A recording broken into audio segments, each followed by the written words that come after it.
Chapter 1. I ran in a circle to make sure they wouldn't follow my smell. Once I was sure they wouldn't be able to track me down, I shifted into my human form and quickly got changed. I grabbed my backpack and climbed up a tree. I soon saw a group of wolves running after me and tracking my scent. How long are you going to keep running? I rolled my eyes.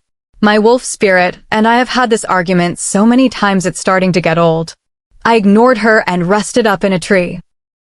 I watched as the wolves ran around trying to follow my scent. I was a rogue, and packs thought of rogues as a threat, so they hunted them down. I have been a rogue for years, ever since I ran away from home because of the death of my parents. All I ever knew was how to take care of myself, forced to rely on myself, and realize my independence. Now I was used to the life of being on my own, constantly moving around. The idea of a pack life bored me, and I had no interest in it. It took me a long time to convince my wolf. One thing we disagreed on was a mate. I hated the fact that I would eventually find my mate, and therefore I would no longer be independent. I would need my other half in order to survive. It was like the moment a wolf finds their mate, their entire ideals change, and it becomes dependent on that person. My wolf, on the other hand, couldn't wait to find her mate. Once we find our mate, your carefree, independent days are over. I huffed loudly at her words. Apparently, I made too much noise because the wolf below me looked up to see me in the tree and howled. He was calling on his pack. I remained frozen in the tree, unsure of what to do as I watched more wolves approach the tree I was in. They growled up at me. Then they started kicking the tree with their hind legs, trying to shake me out of it. I did the only possible choice I could think of at that moment. I jumped out of the tree and shifted into my white wolf, which tore my clothes. When I landed on the ground, I grabbed my backpack in my mouth and ran as fast as I could. I looked back to see the wolves right on my tail. As I turned back around to watch my surroundings, I bumped into something hard blocking my way. I looked up to see a giant midnight wolf growling at me. My wolf whispered Alpha. She wanted to bow to him, but I refused. I noticed the rest of the wolves circled around me, so I couldn't escape. I watched as the black wolf walked behind a tree and shifted. He came back, and I had to stop my jaw from dropping. He was handsome. He was wearing black jeans and a white shirt. He had tanned olive skin that glimmered under the sun. His hair was dark brown and messy, almost as if he didn't even try to style it at all. His facial features were sharp and defined, and his eyes were a smaller, more intimidating shape. His nose was sharp as well, even though it had a slight bump at the top, signifying that it might have been broken in the past. The only thing I refused to look at was his eyes. Shift, rogue, and then explain why you were traveling so close to our pack, he said in an alpha tone. I saw no point of escape. No matter what I did, there were wolves blocking all means of escape, so I went behind a tree and shifted. I grabbed clothes out of my bag and changed. When I walked back, I didn't dare look the alpha in the eye. I always avoided looking male wolves in the eye because their eyes were like windows to the soul. The moment you looked into the right person's eyes, you instantly knew that they were your other half, and I refused to be tied down by such an idea. What is your name, and why are you traveling so close to my territory? He stood over me in an intimidating and towering demeanor. I chose to ignore him and didn't dare look up at him. Look at me when I'm talking to you, he snapped. Just look up at him, Iris. My wolf begged me with desperation. It was almost as if she knew something I didn't. He grabbed my chin and firmly lifted my head up. I felt an electric sensation as he touched my face, and the moment I looked into his eyes, I knew he was mine, and I was his. Our souls were intertwined, and we belonged to each other. Emotions and sensations began to swirl throughout my body that I wanted to reject, but for some reason, I couldn't look away from those deep baby blue eyes. Mine, he growled in satisfaction. Chapter 2. My wolf was absolutely exhilarated to have finally met our soulmate. A part of me was relieved and equally excited, but I was also not ready to give up my life of freedom and independence for my mate. Even worse was that he was an alpha. Alphas were notorious for being extremely territorial and protective of their mates. Some people dreamt of having an alpha mate, but I was not one of those people. No, I screamed and shifted. I wasn't concerned with the fact that I just tore my clothes. All I cared about was escaping from this situation. Before my mother died, she always told me that I was different and special from other wolves. One reason was that I had alpha blood in me, so my wolf was twice the size of the average wolf. The other reason she never really told me. I pushed a wolf that happened to be in front of me out of the way and darted away from the group. As I made my escape, all I could focus on was the whimpering and whining of my wolf spirit begging me to go back to our mate, to not run away from him and just accept him. But I couldn't do that. It was asking too much of me. Not only did it mean giving up my lone freedom and becoming the leader of a pack, but it also meant putting my trust into someone that I didn't know. I couldn't trust anyone. I felt something bump into my side, knocking me into a nearby tree. I soon noticed approaching steps coming towards me before finally slipping into unconsciousness. I woke up gasping for air as I immediately sat up and began surveying my surroundings. The sun was shining through the window, and I noticed I was in someone's bedroom. It was such an enormous room, and it had a lingering, familiar scent that seemed to calm my senses and bring tranquility to my mind. I surveyed the room. It didn't seem very personalized. It was just a white room with dark oak furniture, such as a wardrobe and end tables on either side of the queen bed, which also had a dark oak frame. I bunched up the blanket around me when I realized I was without clothes. I looked over and noticed clothes were folded neatly next to me. They looked slightly small for me, but I soon began to realize that this smell that was calming me was the scent of my mate, and this must have been his room I was in. I quickly put the clothes on and hurried to the door, where I realized I was locked inside. I began panicking. Past traumas began to arise in my mind. Images and memories of unpleasant moments began to fill me, and before I knew it, a surge of energy seemed to swell in my bones. I took this opportunity to use it and kick the door down. It flew off the hinges. I ran out of the room and down a very long hallway, where I entered what appeared to be a living room with a group of people gathered inside, looking at me with confusion and amazement. So this must be the pack house of that alpha, which meant I was currently a rogue inside of an unknown alpha's territory. I continued to ignore the stairs as I ran out of the pack house. My vision darted towards the entrance of the forest, past the buildings and civilization. I immediately shifted and began running towards my freedom once more, plotting my escape, when I felt myself being pushed off course and sent in the opposite direction. Slightly dazed, I picked myself up off the ground and instantly got into a defensive stance. My attacker was tall with jet black hair, slightly long but not as long as mine. His skin was slightly darker than the alpha's naturally tanned, and I couldn't deny that he was handsome, just not as handsome as my mate. I couldn't believe I just said that to myself. Do not deny destiny. You know in your heart you wish to give our mate a chance and see the type of man he is. Do not deny your attraction to him, my wolf spirit said to me. It was times like this when she felt separate from me. We had separate opinions on things, even though we usually agreed on the same things, except for this one thing. Mate. Someone call for the alpha and tell him the rogue is attempting to escape, my attacker said. I didn't want to see him. I didn't want to give in just because we were destined to be together. I wanted to run away, far away, so that our mate connection would sever and we would be separated for good. I knew the moment I saw him, I would hesitate. I would think of how my life would possibly be if I just stayed with him. I didn't want to give in. So I reacted. I lunged at the man in front of me, trying to hold me back, but I held him to the ground, my large body weight on top of him, restricting him from moving. He held his arms up to shield his face, but I could see in his hazel eyes the fear that clouded his mind. I felt a warm hand comb through my fur, sending shivers of delight throughout my body. I always imagined the touch of your mate to be electrifying and magical almost. This didn't feel like it, but it still felt nice. I lightly whimpered as I felt his hand travel up to my ear, where he pulled on it gently and leaned forward, his breath swaying the fur around my ear. Could you please shift for me? He whispered into my ear. For some reason, that angered me. I didn't want him calling me anything affectionate. I didn't want to be called his. I wanted to be my own person. I was conflicted. I knew deep down inside I wanted to be loved. I wanted that love and affection that was taken from me when my parents passed away. But I didn't want to belong to anyone. I just wanted to be alone. I turned to growl in his face before facing forward to attempt to run again.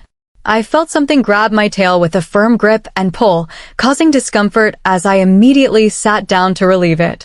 I whimpered as I turned around to see his face. Pain, hurt, and anger were all clear on his face, and for some reason, it saddened me. "Shift now," he commanded in his alpha tone. The alpha tone was a special, authoritative voice that only alphaborns were able to use to direct their pack members. Depending on how strong the alpha was, they could even use it on those who weren't even part of their pack. I saw no way out for myself, and my wolf was making it harder and harder for me to stay focused on planning an escape, constantly begging and whining for me to just stay. I slowly began to shift until I was left lying in the grass without clothes, nothing but my arms to shield me. Fortunately, my mate came over to drape a blanket around me so that I wasn't exposed, but I didn't thank him. "What is your name?" he asked me as I snatched the blanket from him. I ignored him. "Why did you run away from me?" he asked me. I continued to ignore him. "Answer my questions," he yelled at me. I looked up at him with disgust and an appalled facial expression. How dare he think he could just yell at me like I was some nobody? "My name is Iris, and I ran away from you because I don't need someone like you as my mate, forcing me into a life I don't want, and I won't stop until I escape," I said sharply to him. A hurt expression flashed across his face, and my wolf immediately wanted me to take my words back, but I was not backing down. "I don't care what you think you're going to do. I will do whatever it takes to keep you here with me," he said angrily. He noticed I began shivering from the cold as the sun began to set and nighttime was beginning to dawn on us. He came over to scoop me up in his arms. I flinched at his touch at first, but I couldn't help but sink into the warmth of his arms. He carried me back into the pack house, but this time into a new room, where he gently placed me down onto the bed and closed the door behind him. Before either of us could say anything, there was an immediate knock on the door. My mate quickly opened the door, revealing my attacker from earlier, now looking furious. "Alpha Damien, is there a reason why you are keeping a rogue in our pack house?" Many of us were curious to know, he asked. So my mate's name was Damien. There is no need to insult her, Blake. She was just scared and confused, so why don't you go and mind your business? "Make sure to tell the others to stay out of the Alpha's business," Damien growled. Blake bowed and walked away. As Damien slammed the door shut, he turned to me with an enraged expression on his face. "You won't even give me a chance to show you the type of person I am. Have you already decided you don't want me as a mate? Why don't you want to be my mate? Do you think out of all the beautiful she-wolves in my pack, I would pick a possibly dangerous rogue like you?" he shouted at me. He turned around, walked out of the room, and slammed the door shut before I could even get a word in.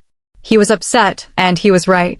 I didn't even give him a chance to show me the kind of person he truly was, but I didn't want him to show me.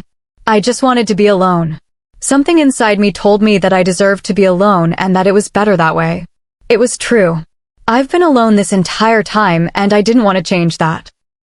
Tired and defeated, I climbed off the bed and sat in the corner of the room, where I lay my head against the wall and thought about the recent events before finally drifting to sleep. Chapter 3. Damien's POV. The moment I stepped out of the room, I instantly regretted my words. She didn't seem dangerous at all in my eyes. She was powerful indeed, but she was also just scared. Who knows how long she's been alone as a rogue, and I was trying to force the pack life onto her. The moment I laid eyes on her, I knew she was the one for me.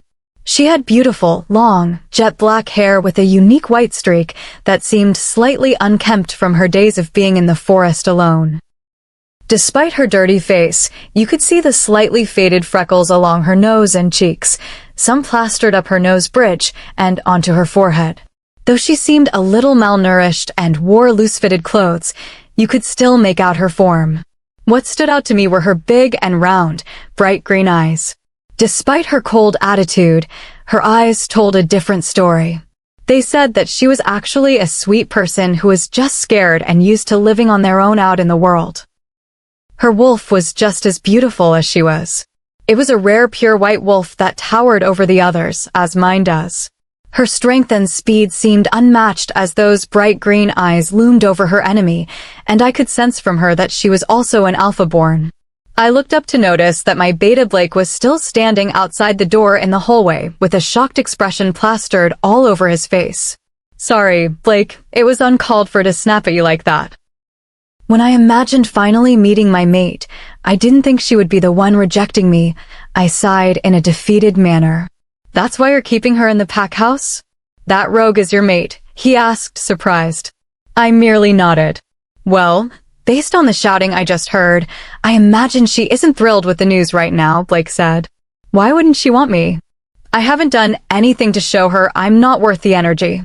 She's just sitting there rejecting me, I shook my head. If it helps Alpha, I believe her backpack is still left in the forest from when she shifted to attempt to escape from us. Maybe it could give you a clue as to who she is, Blake suggested. Fetch someone to go out and grab it for me. Maybe there is something in there that will tell me about her besides her name, I ordered. Yes, Alpha. Blake bowed before walking away. This girl was peculiar. All my life, this was all she-wolves dreamt about. Finally finding their mate, their one and only, and a lot of them hoped it would be with an alpha. There were women who wanted to be with me, but this one was different. She didn't care, and she didn't react the same way as others did to finding their mate. She said she would never stop trying to escape, so that just meant I had to watch her every move, making sure she wouldn't run away from me. Iris. I smiled at the thought of her name.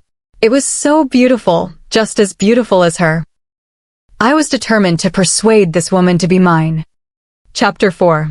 I woke up with a sharp pain in my neck spreading down to my back as I realized I had fallen asleep on the floor with my head up against the wall. I was so used to sleeping up in a tree that this was almost foreign to me. I remembered the events of last night. I finally found my mate, but he was an alpha, and he was a jerk. This man just seemed like bad news to me. There was a knock at the door before I heard it slowly opening, so I stood up, preparing myself to face the intruder. I wrapped the blanket around me tighter after realizing I was still without clothes, and soon enough, a young girl walked into the room. She had dark brown hair that stopped a little past her shoulders and wide, deep blue eyes, similar to Damien's. Her face seemed young and fresh as she approached me with cautiousness, unsure of who I was. Hi, my name is Danielle, and I was told to bring these to you. She outstretched her arms, offering me the clean, folded clothes in her hand. I politely accepted them and quickly changed into them as she turned around to give me privacy. You're covered in dirt and mud, but you're very pretty for a rogue, she said as she smiled. Thank you, I nodded to her. Did you dye your hair to make it look like that or something? My parents and my brother won't let me do anything to my hair, she said as she admired the white streaks in my hair. Does your brother happen to be Damien? I frowned. Yes, he's the alpha of the pack. By the way, I don't want to sound rude, but is there a reason Damien is keeping you in the pack house? Normally, he doesn't let them set foot near the territory. He just deals with them on the spot. You must be important. She examined me carefully. I shifted my feet uncomfortably. I didn't want to admit to her that Damien was my mate. I wasn't ready to admit that to anyone, but it was like she could read me like a book because she immediately began squealing and jumping up and down on the spot. Oh my gosh, you must be his mate. Damien has finally found his mate, she continued to squeal. I merely nodded my head, not wanting to comment on such a thing. What's your name? Iris. She looked at me with her blue eyes and smiled. Damien and Iris. I can see it now, she giggled. I see you've become acquainted with her and have begun harassing her. Damien walked in and began to chuckle. His muscular shoulders moved slightly up and down from his chuckling. I watched as he stopped right in front of me with a look of regret and worry in his eyes.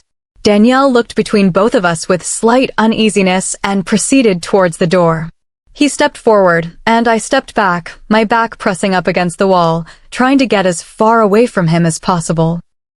Seems like you two need a little alone time together. Bye, Iris, Danielle said before hastily closing the door behind her. I didn't want her to leave me alone with him.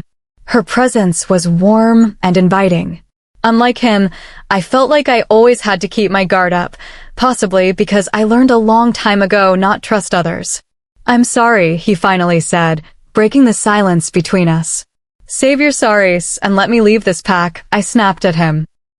He simply stared at me and said nothing more, which seemed to annoy me even further. "Are you deaf?" I said, "Let me leave." There was a knock on the door and a voice behind it shouting for the Alpha. "Alpha, we have found the rogue's backpack in the woods, and you won't believe what's in it," the person behind the door stated with excitement. I was beyond annoyed. They had no right to go through my personal belongings. They brought me onto their territory without my permission, and now they dare to go through my things? I launched myself at my mate, banging my fist against his chest, screaming up at his face. "Give me my bag and let me leave. I didn't ask to be here." I screamed at him. He pushed me hard enough so that I stumbled back so he could make a quick getaway to the door, quickly slamming it shut as I heard the click of the lock. I banged and screamed at the door for what seemed like hours, not being able to escape this fear of being trapped I had in my mind, when suddenly Damien finally came back with my backpack. He handed it to me as I quickly snatched it out of his hands to examine all of my belongings in it. Clothes, my personal journal, and survival equipment, but there was something missing. "Where's my mother's necklace?" I glared up at him. "You mean the one with the hidden wolf's bane pill inside the locket, strong enough to harm you?" "I'm not giving that back to you just so you can hurt yourself," he said firmly. "You're a jerk," I spat at him. "What have I done to you? Why don't you like me?" he whispered to me. I could hear the hurt and loneliness in his voice as his eyes read desperation, like he wanted to reach out to me and touch me, connect with me, but I wasn't allowing that to happen. A part of me did want that to happen, especially my wolf.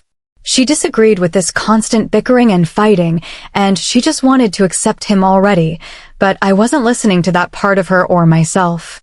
I didn't know this man. I didn't want to know this man. He was an alpha, and I did not want to become his Luna. It was his pack, and I did not want to become a part of his pack. I don't want my freedom taken from me. It has been a hard life for me, but it's what I'm used to. It's all I've ever had.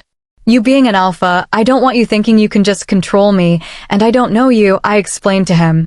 "So we can get to know each other," he suggested. "What if I just don't want to know you?" I asked, annoyed. "I'm just asking you to please give me a chance. That's all I'm asking of you. Maybe I'm different from the ideas that you have of alphas," he begged. "So far, no, you're not," I huffed. "You're stubborn," he chuckled to himself, moving closer to me.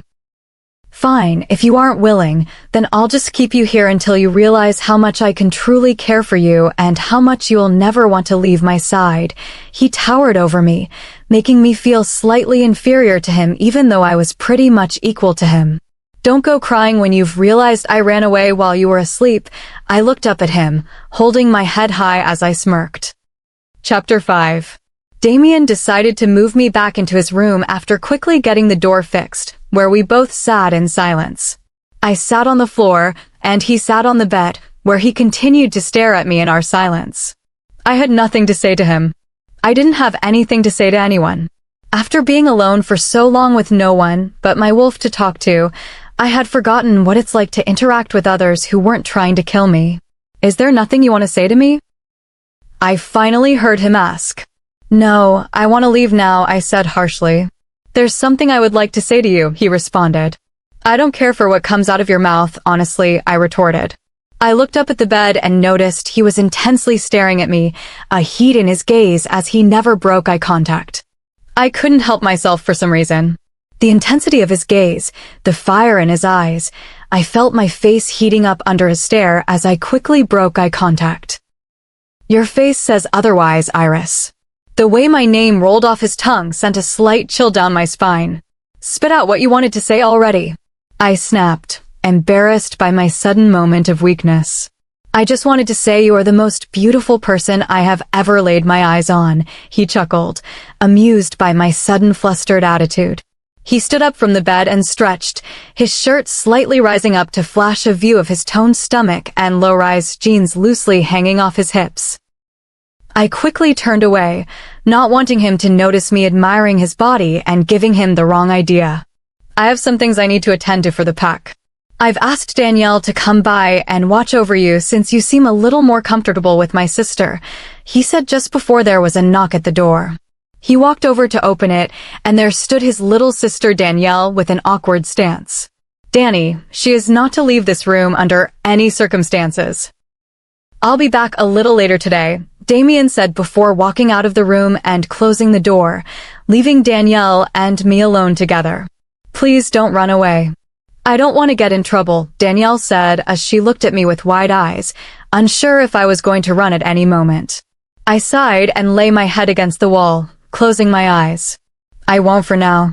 How long have you been a rogue? She asked me. I didn't want to talk. I didn't like talking to people. Actually, I didn't really know how to talk to people, but it seemed like this girl had no interest in sitting in silence. For about 6 or almost 7 years, I guess, I answered. She gasped. That's such a long time, especially for a she-wolf.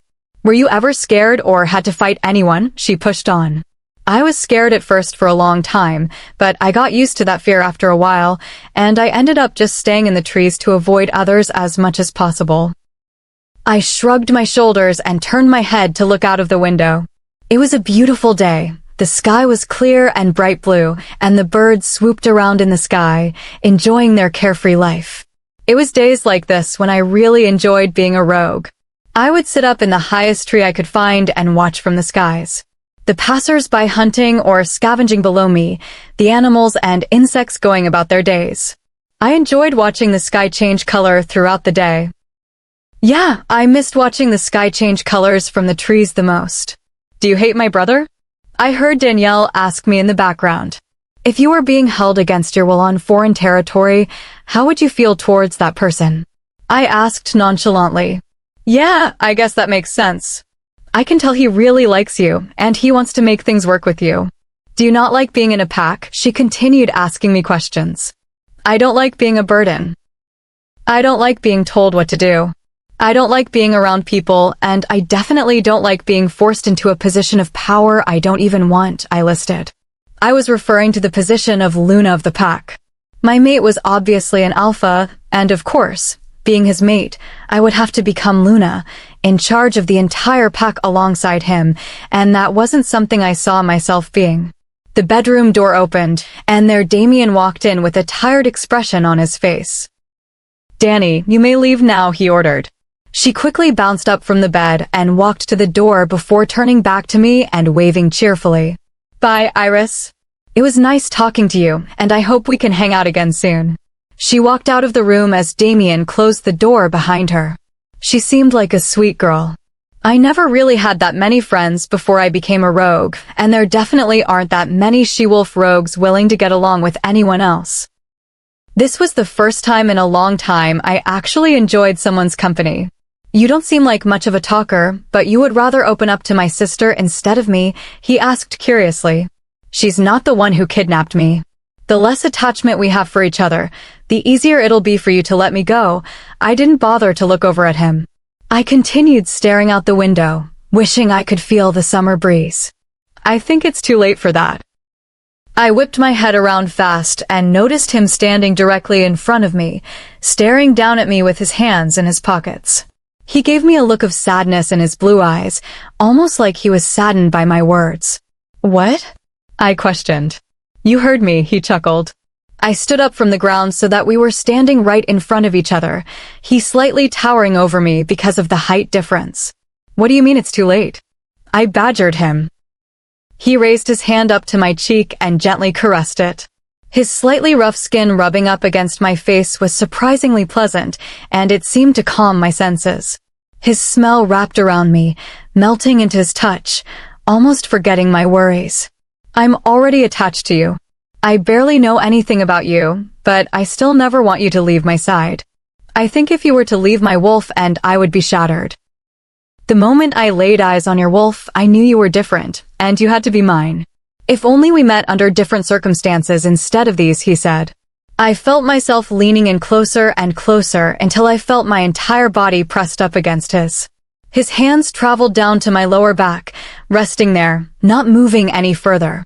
We stood there, two complete strangers engrossed in each other's touch. His entire existence pulled me in, his touch and all. I haven't felt such feelings of tranquility in years. It was almost addictive. All these years of running, hunting, and fighting, did I truly want that when I could just stay here and allow myself to indulge in these new sensations? But what came along with these sensations? The pack life, something I would have to get used to. Everyone works in a group as a team effort, when all I've been used to is working alone and only for myself. The marking and mating, something that terrified me. Allowing another being to become a part of you, to willingly allow one into your mind to feel your emotions and thoughts, was terrifying. Becoming a Luna, I wasn't Luna material. I've gone all of these years only to have myself to worry for, and now I would have to put my life on the line for others, become a person of authority, lead, and inspire others. Something I had no business doing. It's so strange, the mate pulls, I muttered out loud to myself. I felt him pull me in closer, lowering his head into the crook of my neck and deeply inhaling my scent. I wrapped my arms around his neck for comfort as we stood there in silence. Such small gestures, but they were enough to make me feel so serene. I couldn't get attached. I didn't want to get attached because the more he pulled me in, the harder it would be for me to get away, and the more trouble I would be for others. I know what you are thinking.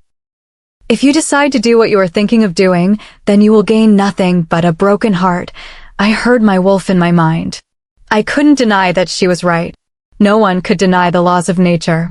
The mate pull was set in stone once you met your mate, thanks to the moon goddess. This was the reason why I never wanted to find my mate. Chapter 6. I woke up to the feeling of being trapped. I've always hated the feeling of being trapped and enclosed, how it always made me feel weak.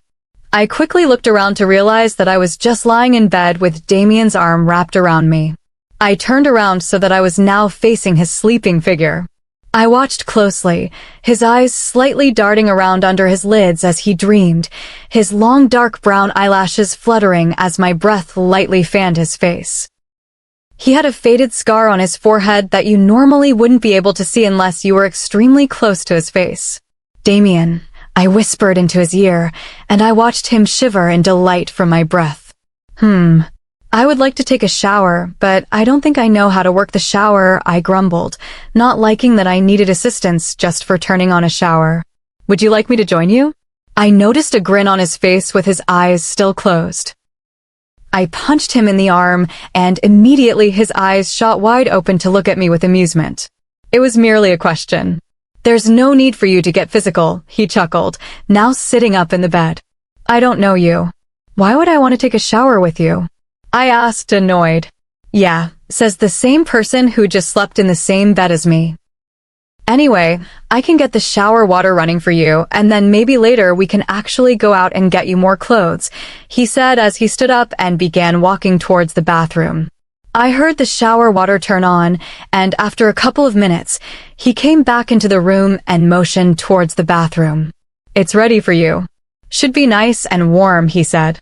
I nodded my head and scurried out of bed, eager to take my first shower in years.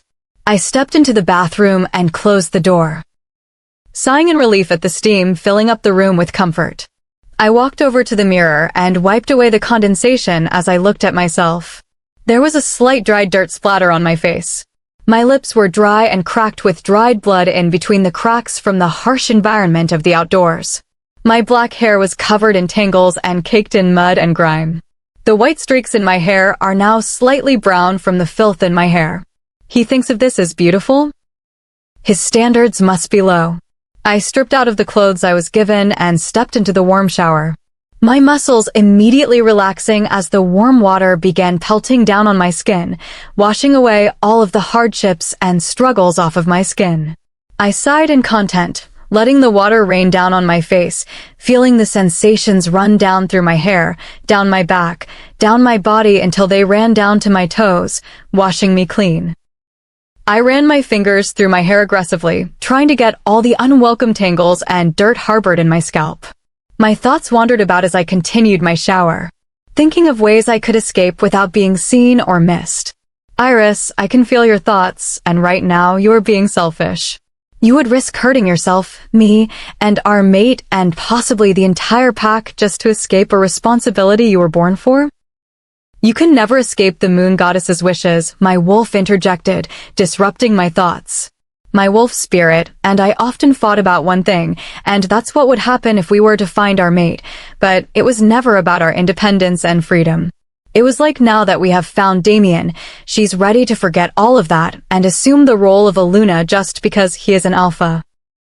I always assumed my mate would also be a rogue, and we would be able to go off together free and still independent, but now that she is connected with Damien, she never wants to leave his side. The fact that I could simply melt into his arms from a single touch or instantly calm my senses with his smell angered me.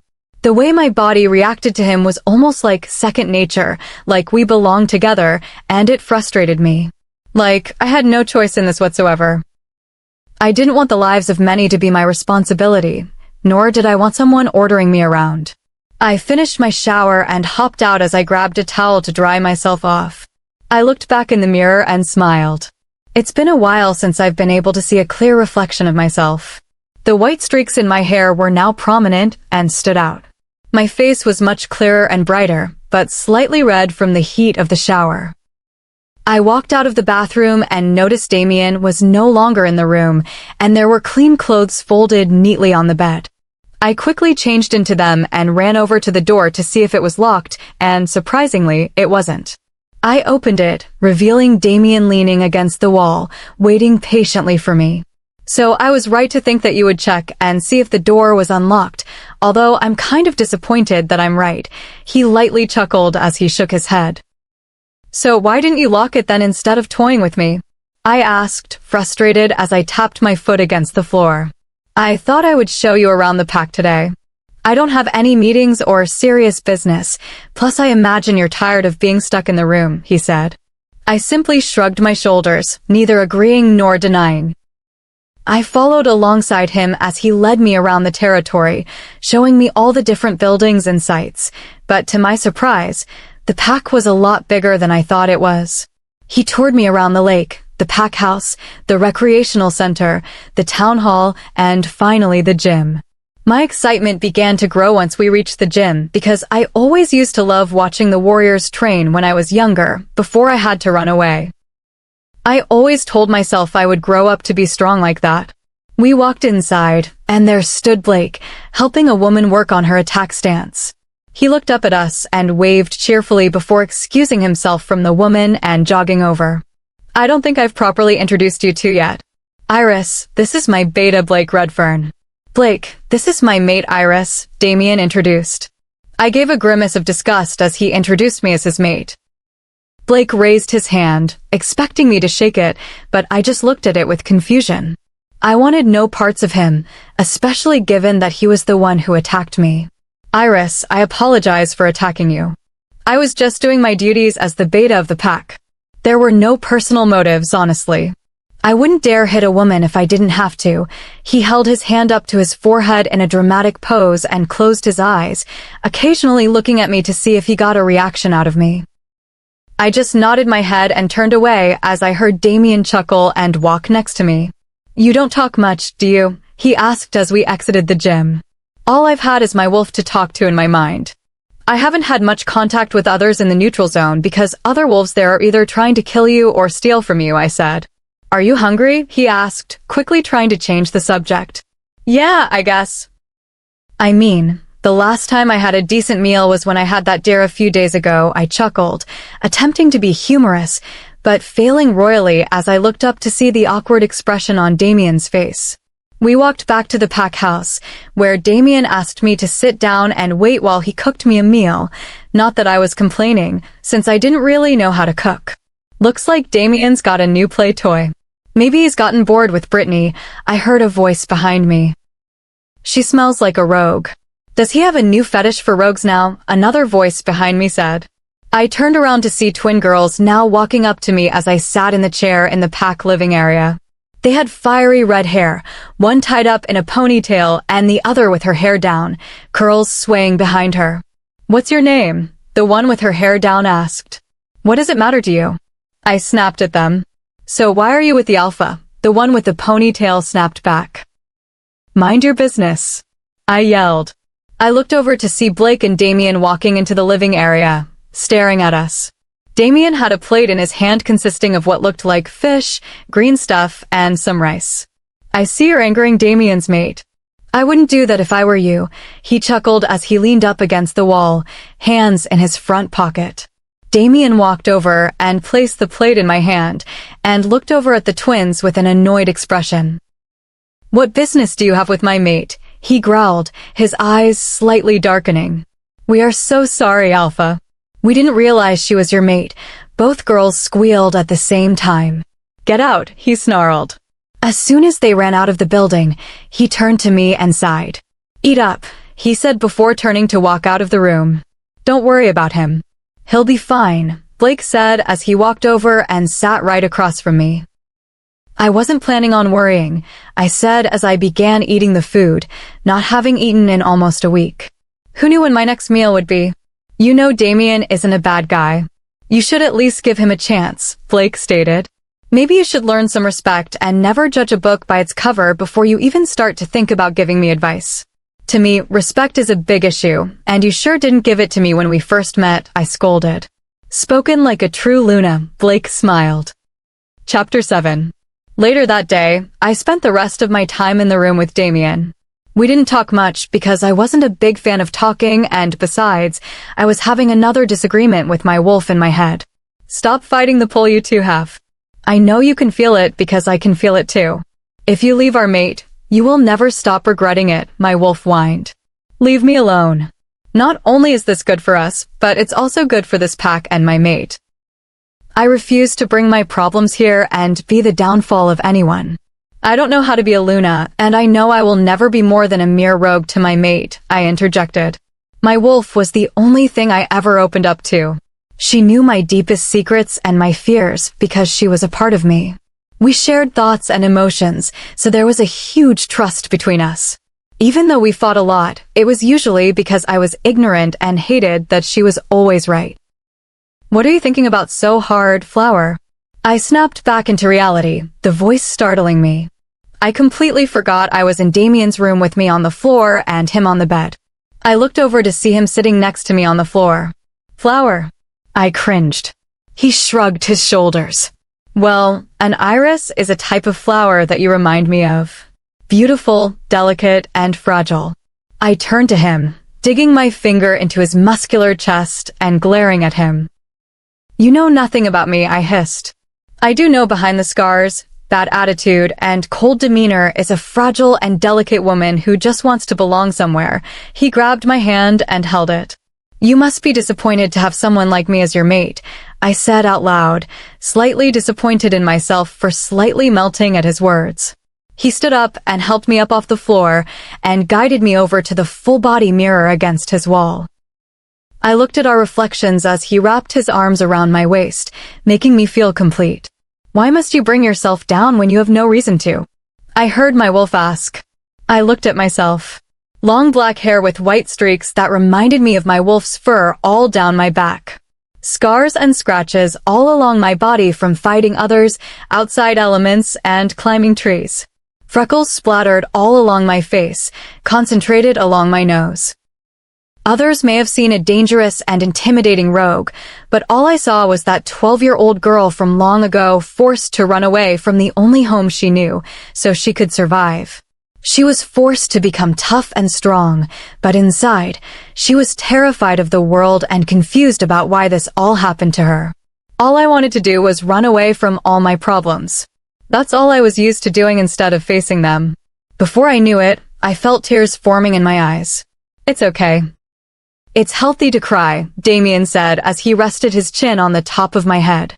I immediately began wiping at my face, refusing to allow any tears to fall. "I do not wish for you to see me cry. I don't want to be mistaken for weak," I muttered. "So then why must you always act so weak and pathetic?" my wolf spat. I whimpered at her words, not used to such a hostile attitude from her. Then again, I couldn't blame her. All she wanted was to stay with her mate, and I was trying to take that away from her. Damien noticed my whimpers and turned me around to pull me into an embrace. I let my struggles and conflicts melt into the embrace as I sighed with relief. I can tell you're having an internal conflict within yourself. You've been so much in your head lately, he said, his chest vibrating against my cheek as he spoke. I simply nodded and didn't say anything else. Well, even if you don't want me as your mate now, I will always protect and care for you. I'll try my hardest to make you fall in love with me, he smiled at me. Before I could say anything, there was a knock on the door. Damien broke away from the embrace, leaving me to feel cold and alone, to open the door, revealing a tall blonde-haired man. He had dark brown eyes. He had an undercut with the rest of his short hair brushed off to the side lazily and a slight, grown-in blonde beard. I need to speak with you in private, Alpha, the man nodded. Damien shot me a quick smile before walking out the door, leaving me alone. I couldn't understand why they didn't just use the mind-link connection. Whatever, I said to myself as I walked over and grabbed my backpack, rummaging through it to pull out my journal. Before I was able to ever shift, this was the only thing that was keeping me sane. Being able to write down my thoughts and emotions, my fears and my dreams before I accepted what my life was. I heard the door open, so I stuffed my journal back in my bag and got up to see Damien walk inside and sigh. Someone slipped word that there was a rogue she-wolf in the pack house, and they are upset, he said. What does that have to do with me? I asked, annoyed. Well, I have to clear up the fact that you are indeed my mate, but the thing is, I'm going to need you to come with me, he said hesitantly. I have no interest in meeting your parents. Yes, I'm aware of that, but I can't just tell them you are my mate and not even introduce you to them, he explained. What part of I don't want to don't you understand? He sighed and rubbed his face in his hands as he looked up at me with an irritated expression. I don't understand why you are being difficult right now. I'm not saying you have to be in love with me. They want to know who you are. What if they don't like me? I muttered to myself, but the surprised look on his face showed that he heard exactly what I said. You're worried that my parents won't like you? Where did this come from? I scratched my head and shrugged my shoulders. What if they give an order to put me to death or something? His laugh boomed throughout the room, startling me. He doubled over, wiping a tear from his eye, and even though I wanted to be mad at him for laughing at me, I couldn't help but smile. He was so endearing when he laughed. His smile went from ear to ear as his cheeks stood prominent on his face. I'm sorry. I didn't mean to laugh, but you do realize I am the Alpha, right? My father has passed down the pack to me, so he no longer has the authority to request something like that. He can suggest, but at the end of the day, it's my decision, he explained as he finally collected himself. Fine, whatever. Seems like I don't have a choice. Do they live in the pack house? I asked. He grabbed my hand and led me out of the room, on our way to see his parents. No, as soon as alphas finally find their mates, they usually move into their own homes so they can start their families and be alone together. He looked down at me, wiggling his eyebrows. I laughed and pushed him away, understanding what he was insinuating. You know, I actually love it when you talk and laugh with me. Your voice is really lovely and comforting to me when you aren't trying to be intimidating. Sometimes you have to be intimidating to get things done. I shrugged my shoulders. Sounds like something a Luna would say, he smiled. After about 20 minutes of walking, which I didn't mind at all since I was just so used to walking and running everywhere, we finally reached a 2-story, beautiful red brick home with beautiful flowers and bushes planted all around the front yard. We walked up to the front door and, before he knocked, he pulled me to the side. I know our relationship is non-existent right now, but for the sake of my parents, could you at least pretend to like me a little? He smiled weakly. I just nodded. What I wasn't ready to admit to him was that I was slowly, but surely starting to care for him. Whether it was because of the mate pull or not, I felt attraction towards him and wanted to be with him. I just didn't want to be the downfall of anyone. Chapter 8. She's your mate. She's so gorgeous, his mother squealed as she pulled me into a tight hug. I was surprised and caught off guard when she hugged me. It reminded me that I hadn't been hugged like this since the last time I saw my mother. Flashback. Iris, my love, we have to go. It's not safe for you here anymore, my mother, Lucy, said as she pulled me along, away from the large commotion happening within the pack. But, Mommy, where are we going? Is Daddy coming with us? Asked my 12-year-old self, confused. Lucy stopped walking and turned as she bent down to face me. Iris, you're a very smart girl for your age, so I'm going to be honest with you as to what's happening. I'm not sure if Daddy is going to make it out of here alive, because there are very bad men here for you that will do anything for Power Dash. She was cut off by a group of men surrounding us. I felt a large, warm hand grab the back of my neck roughly, pulling me back towards him. You're mine now, little one. Take your hands off my flower. I looked up to see my mother screaming while being dragged away, trying to fight off her attacker. I couldn't move. It was like I was glued to the ground, and every single muscle in my body refused to cooperate. End of flashback. I shuddered in disgust at the memory. Why didn't you tell us sooner that you found your mate? His mother's voice snapped me out of my thoughts. Well, things got a little complicated in the beginning, and she isn't really used to the whole mate thing and being around other people. Damien rubbed the back of his neck in nervousness. I'm sure being a rogue she-wolf was terrifying. I'll be sure to make sure she feels right at home in the pack, and hopefully you are too, Damien. She nudged Damien hard in his side. She was a pretty tall woman, not as tall as Damien or his father, but she was still pretty tall. She had silver hair throughout her brown hair, but her age didn't seem to show in her face. She had a very youthful glow to her skin and what seemed like a kind soul. Both Damien and Danielle got their looks from their mother, as I noticed her kind blue eyes peering down at me and her strong features. His father, on the other hand, didn't have much of a kind spirit toward him. I would occasionally look over at him as he stood against the wall in the living room, glaring at me with intimidating eyes. Iris is such a beautiful name. It definitely suits you. I heard his mother squeal. As Damien's mother pulled him to the side, I noticed his father walk up towards me and leaned in close so that only I could hear. I'll be watching you closely, rogue. He emphasized the word rogue. I rolled my eyes. Damien noticed our uncomfortable confrontation and said, I think we should be getting back to the pack house now. He came over to grab my hand and pulled me closer to him. Oh, do be sure to come by and visit Iris. I would love to spend time with you. His mother waved my way before we headed out the door. Well, that went well, I guess, he said as he slung his arm around my shoulder. I'm not really good with first impressions. I shrugged my shoulders and sighed. Well, I think you did pretty well. As soon as we walked into the pack house, I was tackled into a big hug by Damien's little sister Danielle. Hi, Iris. It's good to see you finally out of the room. I wanted to talk to you about something, Danielle said. I actually have to go into a meeting with Blake anyway, Damien said, kissing me on the forehead before heading off. I felt my face heat up from the kiss, and I couldn't help but smile slightly from the affection. It was such a small gesture that sent my stomach fluttering. Danielle turned to me with a serious expression as soon as Damien was out of earshot. Next week is Damien's birthday, and he'll be turning 23.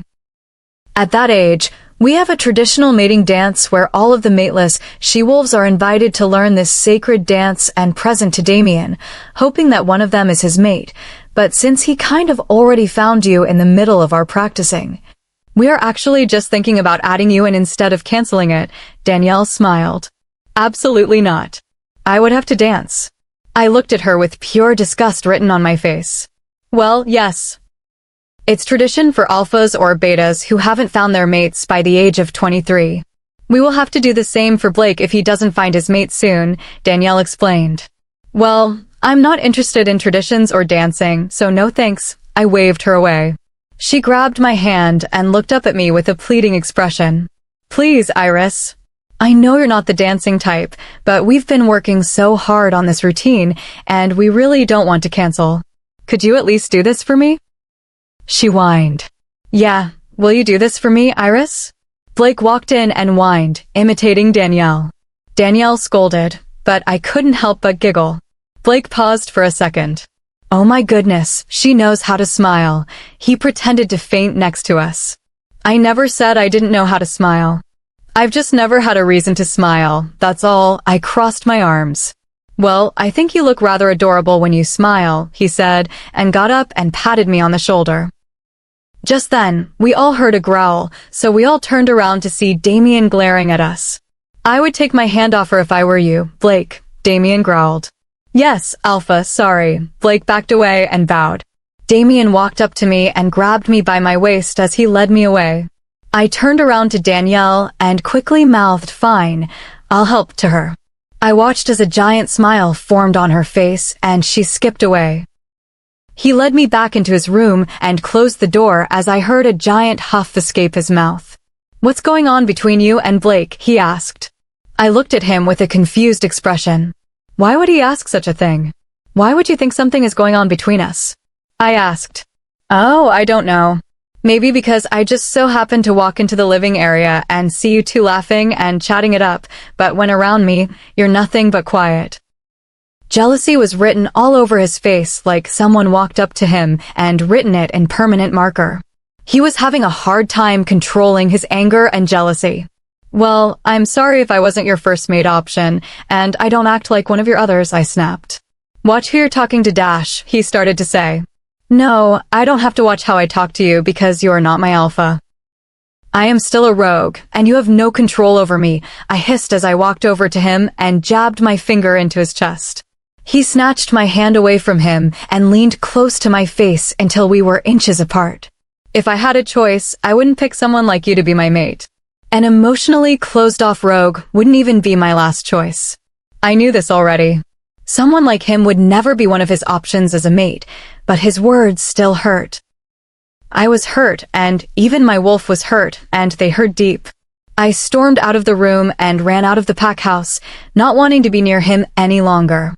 I felt the tears blurring my vision and stinging my face, my heart heavy in my hands. Iris, wait. I heard Damien call after me, but I shifted into my wolf and took off into the woods. I always knew I would eventually find my soulmate, someone who would accept me for who I have become, someone who would help me with my troubled past and bring out the old cheerful Iris who didn't have a care in the world. I ran as fast as I could and as far as I could until I felt my paws collapse with exhaustion. I rested in the middle of the woods, my eyelids drooping from exhaustion as I felt myself being pulled into another memory. Flashback. I was thrown into a dungeon-like cell, trapped and afraid because I didn't know what to do or what was happening. I looked around for some kind of window or any type of light, but all I saw around me was darkness. I sat down on the ground and pulled my knees up to my chest as I rocked myself and cried out for my mother. I heard the door open and stayed silent until I heard her loving voice fill the cell. Iris, my little flower, are you in here? She called out for me. Mommy! I yelled as I got up and ran towards her, wrapping my arms around her for a hug. Come on, my little flower, we don't have much time. She pulled me up some stairs and opened a door until we were outside. Once we were out in the light, I could clearly see her face, and so much damage was done to her once soft and delicate face. Scars, bruises, and scratches littered her face. Her jet black hair was now a tangled mess, and her eyes were filled with worry. Once we stopped running and reached the edge of the pack territory, she gave me a backpack she was carrying. Everything you need is inside. Clothes, food, a journal for if you are ever feeling lonely, and my favorite necklace with a hidden surprise inside. If you ever feel as though you are in a bad position and there is no way of escaping, unlock the locket and drink what's in there, but if not, I want you to live as long as possible for both your father and me. She kissed my forehead and hugged me for the last time. Iris, I need you to run. Never come back here and never look back. Now go. She pushed me off to the forest. I ran as fast as I could, but my curiosity began to take over me. I stopped and climbed my favorite tall tree overlooking the pack to see what was going on.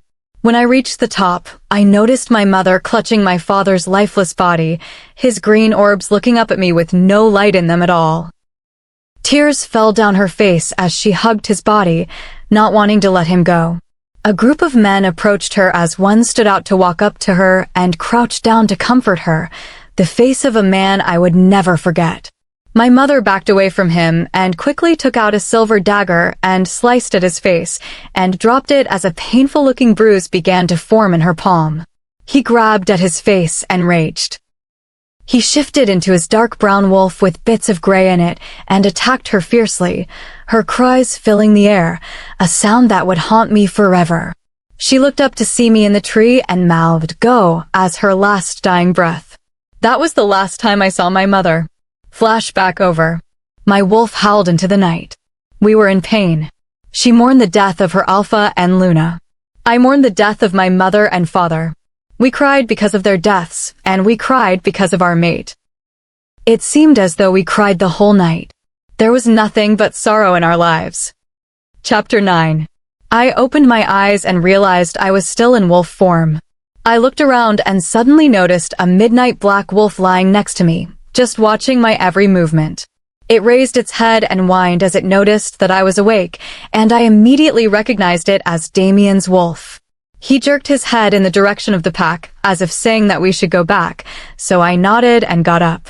I looked into his eyes and saw hurt and regret swarming through his eyes. They say the eyes were like windows to the soul. They showed you others' true emotions. We walked side by side back to the pack, and as we walked along, we saw pack members rushing to our side, asking questions. Damien growled loudly, and it immediately stopped all questions. We shifted the moment we reached the pack house, and we were given blankets to cover our bodies. The moment we reached Damien's room, he began frantically apologizing. "Iris, I am so sorry." The moment I said those words, I wanted to take them all back. I was out all night searching for you, and when I found you, you were crying and howling in your sleep, so I stayed up all night and guarded you so you wouldn't be hurt anymore. I know these words probably mean nothing, but Iris, I am truly sorry. I studied his face and noticed dark circles formed under his eyes from lack of sleep. I walked over to him and put my hand over his mouth so he would stop talking. "All you did was speak the truth. I already know someone like me would never even be an option for you if you had the choice." Hearing the words out loud just kind of hurt, that's all. You had every right to be jealous because, let's face it, I am a little bit emotionally closed off to you. I looked away from him and took my hand off his mouth. He gently grabbed my face and turned it so that I was looking back at him. Our bodies are close to each other, covered only by blankets. I said those things in the heat of the moment, but that doesn't mean they are true. I said what I thought would hurt you. Don't ever think you aren't enough for me. "I am truly sorry for my words," he said, stepping closer as our bodies were now pressed up against each other. I blushed at our proximity. Damien, I need clothes," I squeaked and forced my face out of his grip so that he couldn't see me blushing. He let go of me and smiled. Even if I wanted to, I just couldn't stay mad at him. He seemed so sincere and endearing, and that was how the moon goddess worked. The mate pole just wouldn't allow it. "Oh, right, I'll find you some temporary clothes, but I guess you're gonna have to go into the city and get some clothes." I nodded. "Also, this might be a reach, but maybe you would consider joining the pack so I can never lose you and protect you?" I pushed him away. "No, that's going a little too far. I'm not ready for that," I said. "Okay. I'll call someone to get you clothes and take you out. Unfortunately, I can't. I have some business to attend to." He frowned. He quickly got changed, kissed my forehead, and left the room. I just sat on the bed with nothing but a blanket wrapped around me. After sitting there for a while, Danielle stepped into the room with an annoyed expression on her face. "Do you think you could wear these clothes without them getting ripped to shreds?" she asked. I smiled and nodded. It was only sweatpants and a sweatshirt with some sneakers. "Sorry, Damien didn't want anyone staring at you the wrong way. He is in that phase where he will start becoming protective of you and jealous. I knew that would be happening sooner or later. So Blake is taking us to the mall. I'm only coming because Damien doesn't want you alone with Blake, and since you've been a rogue for so long, I imagine you can't remember the last time you've been in a mall," she smiled. She walked out the door so I could change alone. When I was done, I met her outside the door, and we went down to meet Blake. "Well, it took you long enough." "I've been waiting here for hours," he said as he tapped on the imaginary watch on his wrist. I stuck my tongue out at him in a childish way. He shook his head. "That's so childish of you."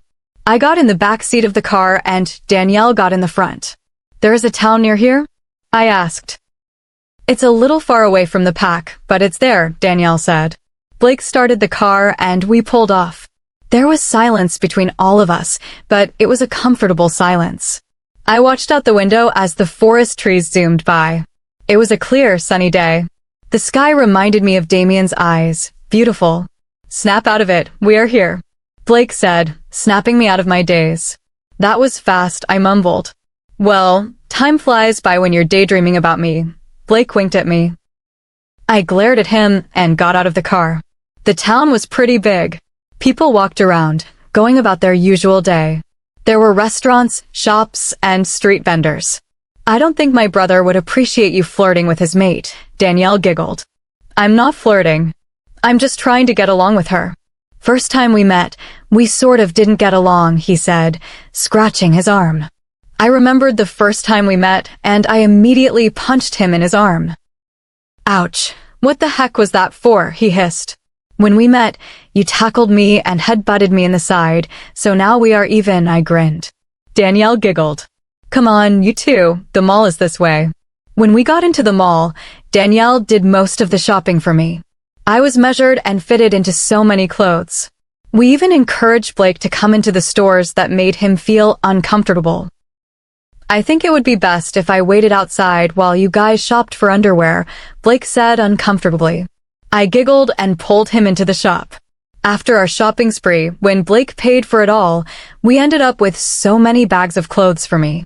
Now hopefully you don't shred these clothes up, Danielle glared at me. I enjoyed my day with Danielle and Blake. I was actually starting to like Blake in a friendly way, of course. We decided to go to a milkshake shop since I've actually never had a milkshake before, and before we knew it, Damien was asking Blake to bring us back home. As we drove back home, I sat in the back smiling, listening to Blake and Danielle's petty argument about milkshakes and smoothies. I've never truly had friends, so it was the little things like this that made me realize maybe staying in a pack wasn't so bad. When we finally got back, they both helped take all my bags up to Damien's room and finally left, continuing their argument. Damien entered moments later, looking confused. Danielle thinks milkshakes are way better than smoothies, but Blake disagrees, I giggled. Oh, well, did you have fun? He chuckled. I nodded as he walked over to wrap his arms around my waist and kissed my forehead. I slightly shivered at our contact. I felt him sigh slightly, and I knew instantly what was coming next. I want to talk to you about joining the pack and eventually being marked, he said. You're asking for too much right now. I don't know if I even want to be in this pack, and you marking me means me becoming your Luna, which I am not ready for, I said as I pushed him away. Come on, Iris, how else am I supposed to protect you? You can't stay a rogue forever, and I will not allow a rogue Luna. I need others to know that you are mine and only mine, he whined. Don't push me, Damien. I'm not ready yet, I hissed. He studied my face carefully and then shook his head as he sat on the bed. Do you remember the pack you were in before you became a rogue? He asked. I knew this question would come up eventually, and I told myself I would tell him eventually, but I've never actually talked about my home with anyone else. Why does that matter right now? I asked. He shrugged his shoulders. I was just wondering because it's obvious that you are an Alpha-born wolf. Moonshine, I finally said. What? My pack before this was the Moonshine pack. What pack is this? Silver Moon pack, he said. Allies that never decided to help when my parents needed them the most. Go figure. I watched as Damien's face went blank for a moment, staring straight at the wall, and then he looked over at me. My mother wishes to see you down at the recreational center, he said. How do you know that? I asked with a confused look. He pointed to his head, signaling that she had used the pack mind link to connect to him. Do you remember how to get there? Yes. Are you going to run away? Leave me alone. No, I'm not, I said as I walked out of the room, slamming the door shut. Iris.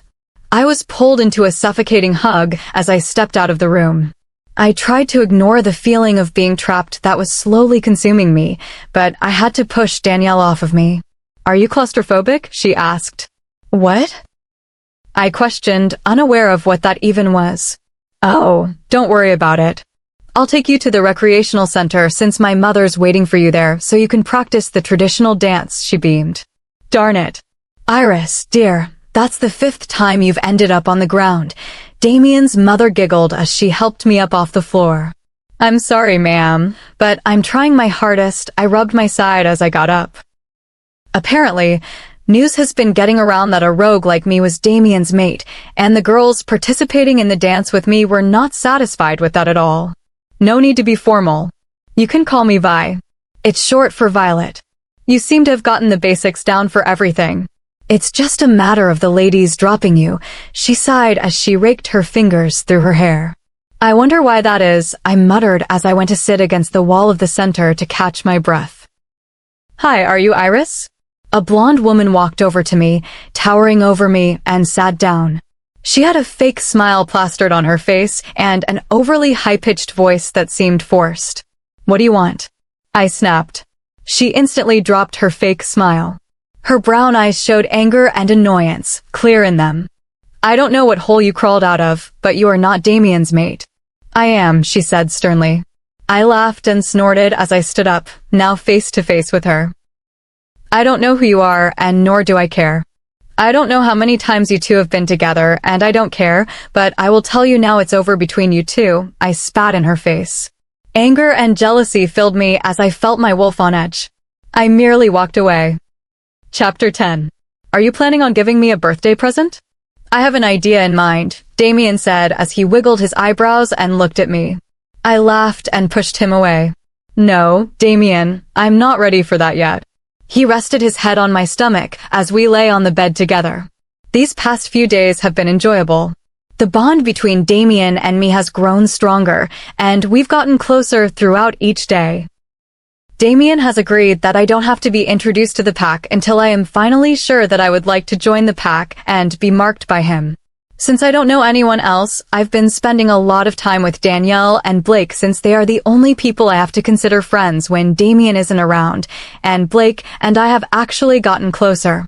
Of course, due to Damien's jealousy, I can only be around him when I am with Danielle or Damien himself. You remind me of someone, Damien said as he traced circles on my arm. And who may that be? I questioned. There once was a Luna named Lucy that I vaguely remember meeting when I was younger. My breath caught in the back of my throat. Of course, he would be talking about my mother, but he didn't know that she was my mother. Unfortunately, she and her mate died in a terrible accident. I forget what pack they were from, but you resemble her, he sighed. Do you want to go for a run? I quickly asked, trying to change the subject. Sure, he shrugged his shoulders and sat up. We both walked out of the room together, hand in hand, and we walked into a certain area of the woods where most wolves went running for training in their wolf forms to stay away from the children, but also stay near the pack. We both walked behind separate trees to shift so that our clothes wouldn't get torn in the process. I shifted into my giant pure white wolf and walked around to see Damien's midnight black wolf staring at me with excitement in his eyes. He walked up to me and licked my face before running around me in a circle. Unfortunately, we couldn't communicate with each other through the mind link because neither of us had marked each other, and I was not a part of the pack yet, but I assumed he wanted to play, so I licked his face and ran away from him. We ran alongside each other, looking like complete polar opposites, peace and harmony running through the woods. Even though Damien and I were pretty much the same size, he obviously had more training than I because he was much faster. Slowly but surely, I was catching up behind him, but that's when I felt myself being knocked off the trail and sent tumbling down a small hill. I shook my head and huffed in pain as I looked up to see a dark brown rogue wolf charging at me. I raised my head to snap at its jaw, but it quickly clawed at my face, causing me to whimper. It pinned me to the ground and clamped down on my neck. I tried to wiggle out of its grasp, but it only held on tighter, causing me to weaken. It began dragging me to whatever destination it had in mind. My eyelids began to droop, and I felt a tired sensation wash over me. Maybe a quick nap wouldn't hurt. Stay with me, Iris, I heard my wolf say. I'm trying, but I'm so tired. Just a quick nap. Don't give in. We are stronger than this. Just a quick nap. I was suddenly pulled into darkness. It was consuming me so that it was all I was surrounded by. I heard snapping, growling, and howling around me, but I couldn't open my eyes. There was nothing but emptiness all around me. Iris. I didn't know where I was or what I was doing. I was in a dark room all alone. Iris. Was someone calling me? It felt as though someone was calling out for me as they needed me. Oh my gosh, Damien, she's losing so much blood. That's why she's in the hospital. What did you do with the rogue that did this to her? I took care of him. My wolf immediately reacted. There was no other option. Who was talking right now? Where were they? How could I reach them? Iris. Someone was calling out for me, but I couldn't even open my eyes even if I tried. Iris, my flower, please wake up. I need you. I felt a single tear roll down my face. Only my mother called me her flower. Her and Damien. I struggled to open my eyes, but as I finally did, I was faced with a relieved Damien hovering over me. Thank goddess you're okay, he said as he pulled me into a hug. What happened? I asked as I tried to sit up, but something tugged at my arm. I looked down to see a tube sticking into my arm. You were attacked by a rogue, so I had to rush you to the pack hospital, and they gave you a blood transfusion because you weakened so much, he explained. I looked around the all-white room and noticed machines and medical equipment all around it. So I was attacked by a rogue. Was it a random attack? It couldn't have been random because it seemed like they targeted me and they were dragging me away somewhere, not wanting to kill me. Was I attacked because I was me or because I was Damien's mate? Suddenly, something popped into my head. I don't know what hole you crawled out of, but you are not Damien's mate. I am. Such an odd thing to remember at a time like this, but it bothered me. Damien, have you been in a serious relationship with anyone before me? I questioned. Why do you ask? You should be more concerned with your health right now, he asked, shocked. Just answer the question, or I'll think you're hiding something, I said, irritated. Well, no, not really. I mean, there have been a few she-wolves I spent time with, but nothing more than that, he said nervously. Of course, there were. He was the alpha of the pack. He was young, attractive, and single. I tried to repeat that in my mind, but I couldn't get over my sadness from hearing that. Chapter 11. I was released from the hospital hours later with Damien tailing behind my every move. There wasn't much else for me to do besides rest at this current time, so I ended up back in his room. I ended up ignoring Damien for most of the time and thinking about that rogue attack on me. Was I specifically targeted, or was it purely random? How did they even have the nerve to enter a pack territory on their own and think they would go unscathed? Iris, listen to me when I'm talking to you. Damien's alpha tone boomed throughout the room, throwing me off guard. What? I asked, irritated. You need to reconsider joining the pack for your own safety. This attack should be a wake-up call for you, he said. I told you before, and I will say it again, no, I will not join your pack. I am not a pup anymore. I can take care of myself, I argued. He sighed and looked away from me. I was expecting more of a fight, honestly. He walked over to the bed and sat next to me as I felt the bed dip under his weight. I looked up at him as he raised his hand to my cheek and leaned forward. I leaned into the warmth of his hands and slightly smiled. People always described having a mate as an electrical shock to their system that was exhilarating, but I never really felt that with Damien. I always felt comfort in his touch and his presence. Maybe our bond was different. He leaned closer, so close that I could feel his breath against my lips. Why are we so distant? He asked. Before I could even answer, he pressed his lips into mine, kissing me. I had never been kissed by anyone else before up until this moment, and it was one of the best feelings I ever had, and to share it with my mate was extraordinary. He slightly nibbled on my bottom lip to give his tongue access, which I granted. He took control of our kiss, which I didn't mind since I didn't really have much experience with kissing others.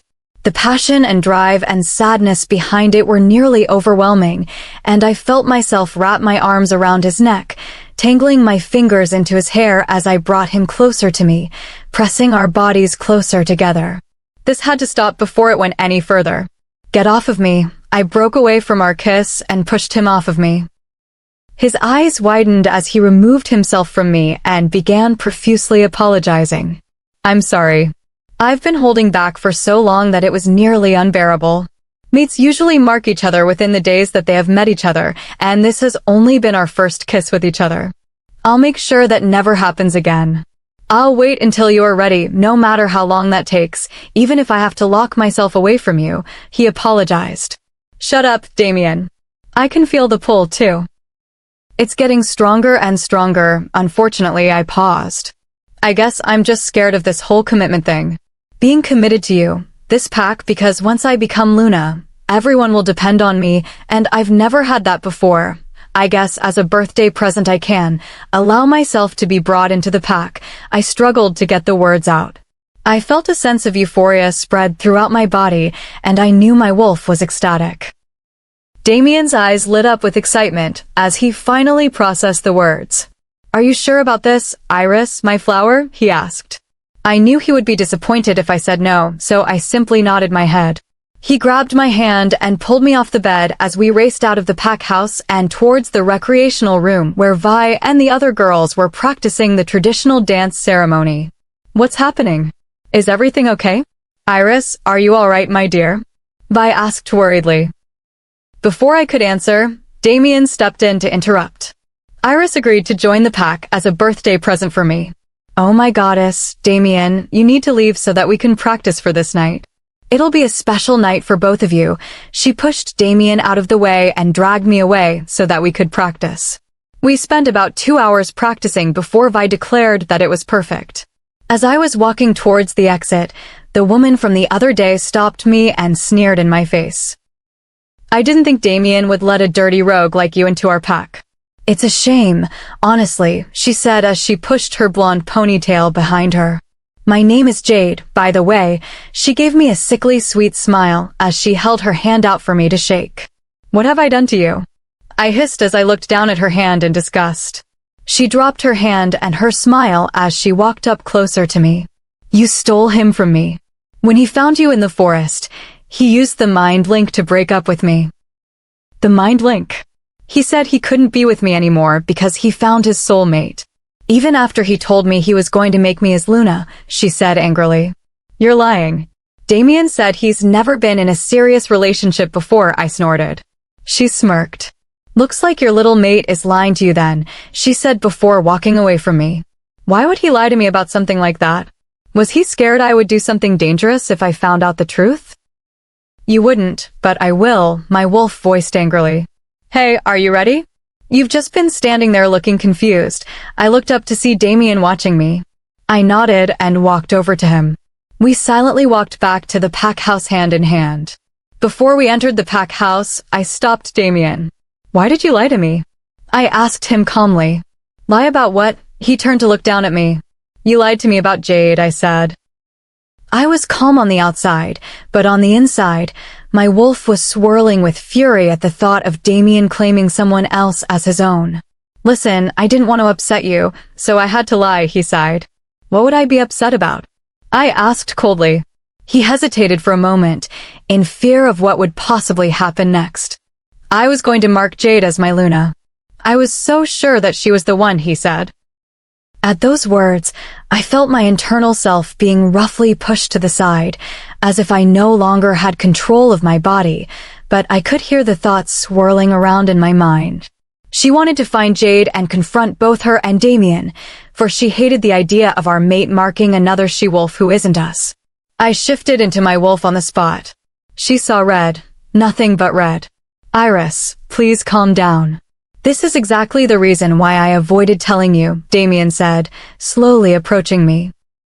My wolf lunged at him, pinning him to the ground so that we were on top of him, trying to snap at his face, his arms in front of him, guarding his face. "Iris, control your wolf," he ordered. My wolf was aware that he was not our alpha yet, and he had no control over us. Suddenly, targets switched in my mind as my wolf said the word her, and I knew she was talking about Jade. We turned around to see Jade leaning against the wall of the recreational center, smirking as she was enjoying the show. We immediately charged at her, and she quickly shifted into her honey brown wolf, but it was, of course, no match for mine. We lunged at her, knocking her to the ground. She tried biting at our snout, but my wolf slammed her paw into Jade's throat aggressively, causing her to whimper. There were people around us screaming and shouting, trying to take control of the scene, but it was no use. My wolf was furious. We felt someone yank back on our tail hard as we were thrown to the ground, whimpering. We got up and noticed a seething Damien, eyes as black as midnight, and I could tell he was having a difficult time controlling his wolf himself. "Bow," he ordered as he stood in front of us, fuming. Jade whimpered and did as she was ordered, but I, on the other hand, did not move a muscle. Damien walked towards me and grabbed my right ear and pulled it down hard so that I was now at eye level with him. I said bow, he hissed into my ear. I reluctantly bowed, hating it with every bone in my body, but still doing as I was told. "Now shift both of you and Jade be gone," he demanded. We both shifted. Someone came to Jade's side and wrapped a blanket around her exposed body and pulled her away. Someone offered me a blanket and I yanked it out of their hands. I wrapped it around my body and stormed into the pack house, avoiding eye contact with anyone in my way and slamming Damien's door shut as I entered his room. How could he almost mark another she-wolf without being certain? All of this happened because I just so happened to be too close to this pack's territory. There was a knock on the door. "Iris, please let me in," I heard Damien plead behind the door. "Tell your ex to go open her door," I snapped. "Open the door before I break it down," he warned. I quickly got up to unlock the door and scurried back to the bed, where I sat. He came rushing in and pulled me up from the bed to pull me into a hug. "Damien, please stop."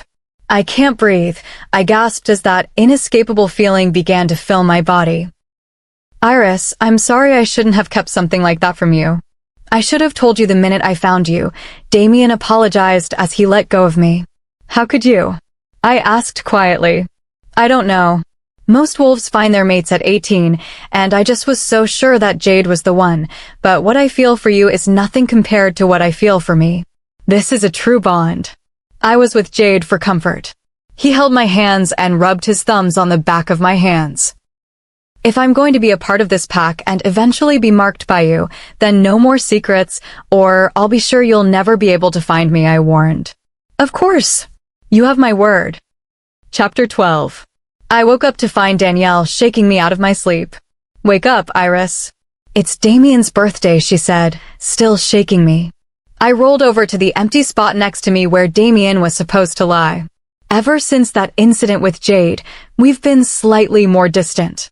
It was like we were moving backwards instead of forward in our relationship. "Where's Damien?" I asked lazily. "He went to take care of some pack issues before his celebration. He says he misses you," Danielle said. I would have preferred he woke me up before leaving to tell me that himself, but I guess he's still cautious of me giving him the cold shoulder. There's no one except myself to blame for that. "Iris, come on and get out of your head. Damien wants to see you," Danielle continued, tugging on my arm. "Fine, go away so I can get dressed," I grumbled as I shooed her away. When I heard the bedroom door close, I sat up and looked around the room and sighed. I never truly paid much attention to Damien's room until now. I pulled the covers off of me and got out of bed. I crossed the room to the shelf on the wall covered in a few framed pictures and grabbed one. It was a photo of Damien when he was about 16, Vi, his father, and Danielle. They all looked so cheerful and happy together, something I wasn't able to cherish for long with my family. You can build a new family and be just like that. My wolf's words startled me, but I still smiled since she was right about it. I put the photo back in its place and picked up the one next to it, only to frown at it in a distasteful manner. It was a photo of Jade sitting in Damien's lap. Of course, I couldn't allow for that picture to stay on the shelf, so I broke the frame and ripped the photo into smaller pieces, watching them fall neatly into a pile. I finally decided to get dressed, and when I stepped out of the room, Danielle was nowhere to be found. I had no idea where Damien was, so I ended up exploring the pack house, looking into all the empty bedrooms until I found myself in front of Blake's room. The only reason I knew it was Blake's room was that he had his door wide open while he was lying on the bed. "Do you know where Damien is?" I asked, not bothering to knock. Blake shot up in confusion from his bed, and then glared at me when he realized who it was. "Haven't you ever heard of knocking?" he asked. "Haven't you ever heard of closing your door?" I shot back. He simply shrugged his shoulders. "I guess you have a point. He's in his office." I continued staring at him because I had no idea where his office was. "Oh yeah, you don't know where that is. I thought you were just staring 'cause I'm such a handsome devil," he grinned. He walked out of his room and shut the door behind him. He had on shorts and a plain white tee with his black hair pointed in every direction. "Come on, I'll walk you to his office." He motioned for me to follow him. I tailed behind him, curious about Blake. He was Damien's right hand, so I genuinely wanted to know more about him. "Blake, how old are you? How did you and Damien meet? What was Damien like before me? Do you naturally have black hair? When do you expect to find your mate?" I asked all at once without hesitation. He looked down at me and raised an eyebrow. "So many questions, so little time. I'm 22. I'm turning 23 soon. I've been friends with Damien since grade school, since my father was the beta before me. He was a bit of a player, but he's always been a genuine and open guy, always caring about the well-being of the pack. No, I'm actually blonde. I just dyed my hair and, honestly, I have no idea when I will find my mate," he answered. His voice seemed to drop slightly at the last answer. I felt for him, not finding his mate yet. He was a pretty cool guy, always making others laugh. We soon came to a door, and behind it were voices. "I'll leave you here. I don't want Damien getting mad at me for being with you," Blake said quickly as he walked away. I turned to the closed door, and as I was about to knock, I caught a little bit of the conversation. "Damien, I was supposed to be the one. I was your soulmate, the one you were supposed to be together with forever. Not her. Jade, I'm sorry, but she is my mate, and I wouldn't change it for the world. But look at her, come on. She is a rogue and has been in the forest for like forever. She can barely control herself and the wolf. She is stubborn and doesn't even want to be Luna. She doesn't even want to be marked by you. She's not worth it." I heard a growl. "I won't sit here and listen to you disrespect my mate." That was all I needed to hear for me to interrupt. I barged in to see Damien sitting in a chair behind his desk and Jade standing up with her hands on her hips. They both turned to me, surprised as I walked in. Damien began to stand up, but I held my hand up and shook my head. "That's a cue for you to get out," I growled in her face. She stood there, stubbornly not moving from her place. "Unless you want me to kick your butt again, I suggest that you leave," I said as I stepped up to her. She quickly scurried out of the room, leaving Damien and me alone. "Listen, Iris, we were Damien started, but I raised my hand. "I don't care. I knew you guys were talking about me anyway." As I walked around his desk and sat on his lap. He tensed up, but after a while, he relaxed as I lay back into his chest. I inhaled his scent as we peacefully enjoyed each other's company. Being near him, I always felt whole, and touching him sent sensations throughout my body. At that moment, I looked up at his lips and felt the urge to kiss him. He looked down at me and must have known what I was thinking because he lifted me up and positioned me so I was straddling him while on his lap. He took a stray hair and tucked it behind my ear before pressing his lips onto mine. A pleasant sensation flowed through my body as our lips moved in sync. His tongue brushed my bottom lip, wanting access, and I granted. I found myself snaking my arms around his neck as his hands wrapped around my waist. The kiss became more demanding from both of us, and I found my hands wrapped up in his hair, pushing up against him, wanting more. "Oh, this is disgusting," I heard as I pulled away quickly and turned around to notice Danielle in the doorway. Not once did I hear her open the door. I got off of Damien and laughed. "Iris, we need to go," Danielle said before she quickly walked away. I felt Damien pat my back, so I turned around. "As much as I loved that kiss, that's not what I called you in here for. We can talk when we get time alone," he said. I smiled and nodded before I walked out the door. "Well, it took you long enough," Danielle said as she stuck her tongue out. I rolled my eyes. Such childish behavior. She led me back to my room, and there were 2 outfits lying on the bed. I walked over to the bed and picked up the first outfit, or at least the strips of fabric that consisted of a short, flowy skirt and a tube top. "I'm not wearing this," I told Danielle. "Yes, you are," she stated. "This outfit has barely any clothing in it. I mean, look at it. It's just a few pieces of fabric," I said while pointing to it. I put the outfit down and picked up the dress next to it. This must be for when I am joined to the pack. I was nervous about joining a pack. I haven't been in a pack so long. Who knows if they would accept me? So far, all I'm portrayed as is a rogue. I think you will look beautiful in both outfits, Iris, Danielle said, smiling at me. I couldn't help but smile back as I walked over to hug her. It was great that I was blessed with such a great sister-in-law. Iris, I wanted to ask you earlier, but you have some symbols and stuff on your back. What do they mean? Danielle questioned. Well, you can say the rose on my shoulder blade stands for my family name. Iris Lillian Rose, I smiled. What about all the other stuff? I can't even tell what they say, Danielle questioned. I couldn't give her an answer. For as long as I knew they were on my back, they have always been there, almost like an abnormally large and specific birthmark of mine. My parents never cared to explain what they were, so I always forgot they were there. Wait, hold the answers until later. Mom wants to see you at her house, Danielle said. I nodded my head and proceeded to follow her out of the pack house. Once we walked into Violet's house, the smell of wildflowers hit my nose. Iris, dear, could you please wait in here for a second? I need to talk to Danielle, Vi said as she walked to another room with Danielle. That left me alone in the living room with Damien's father. Chapter 13. What pack did you belong to, rogue? Damien's father asked rudely without introduction. Why does that need to be known? I snapped as I rolled my eyes. Talking about my pack and my parents was always a touchy subject that I never wanted to talk about. I didn't know this man, so what gave him the right to question me? A rogue just so happens to be a little too close to our borders and is announced to be Damien's mate. I don't trust you. I don't know what you're planning, but if I find out you're doing this to expand your power and pack, I will dash. My pack was destroyed, and my Luna and Alpha were murdered. There is no pack to expand because it's gone, I growled, on the verge of shifting. He looked at me with a shocked expression. Obviously, he wasn't expecting that answer from me. Honestly, I wasn't expecting that from me, but he was pushing too far.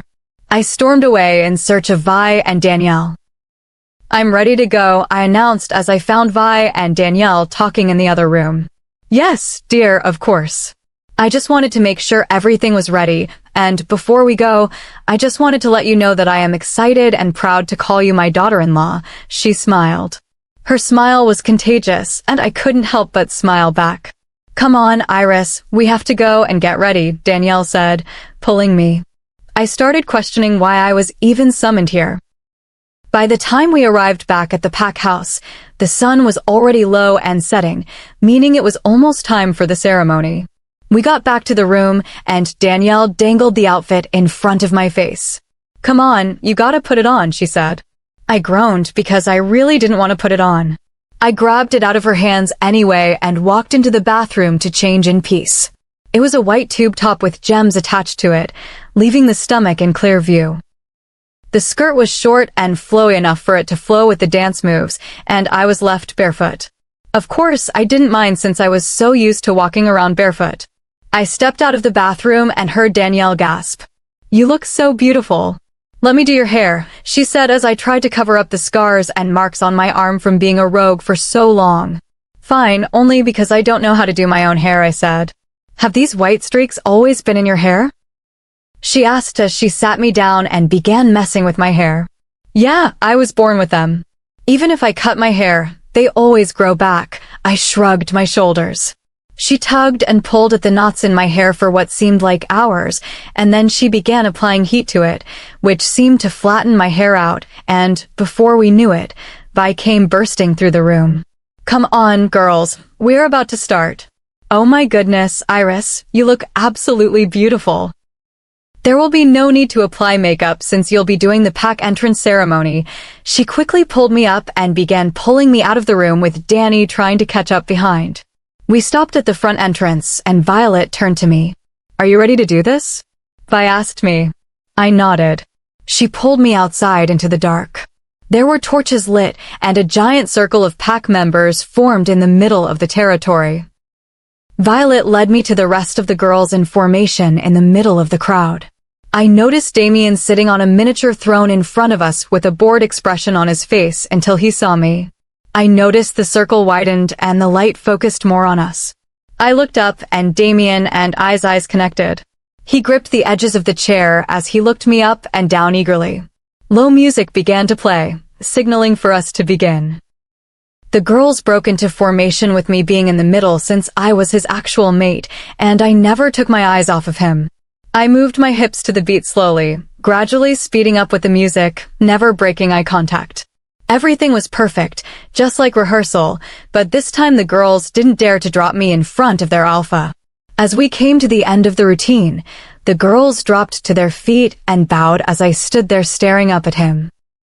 I was supposed to bow as well, but I wouldn't dare drop down to my knees. I looked up and saw Damien smiling at me, as if it was what he expected from me.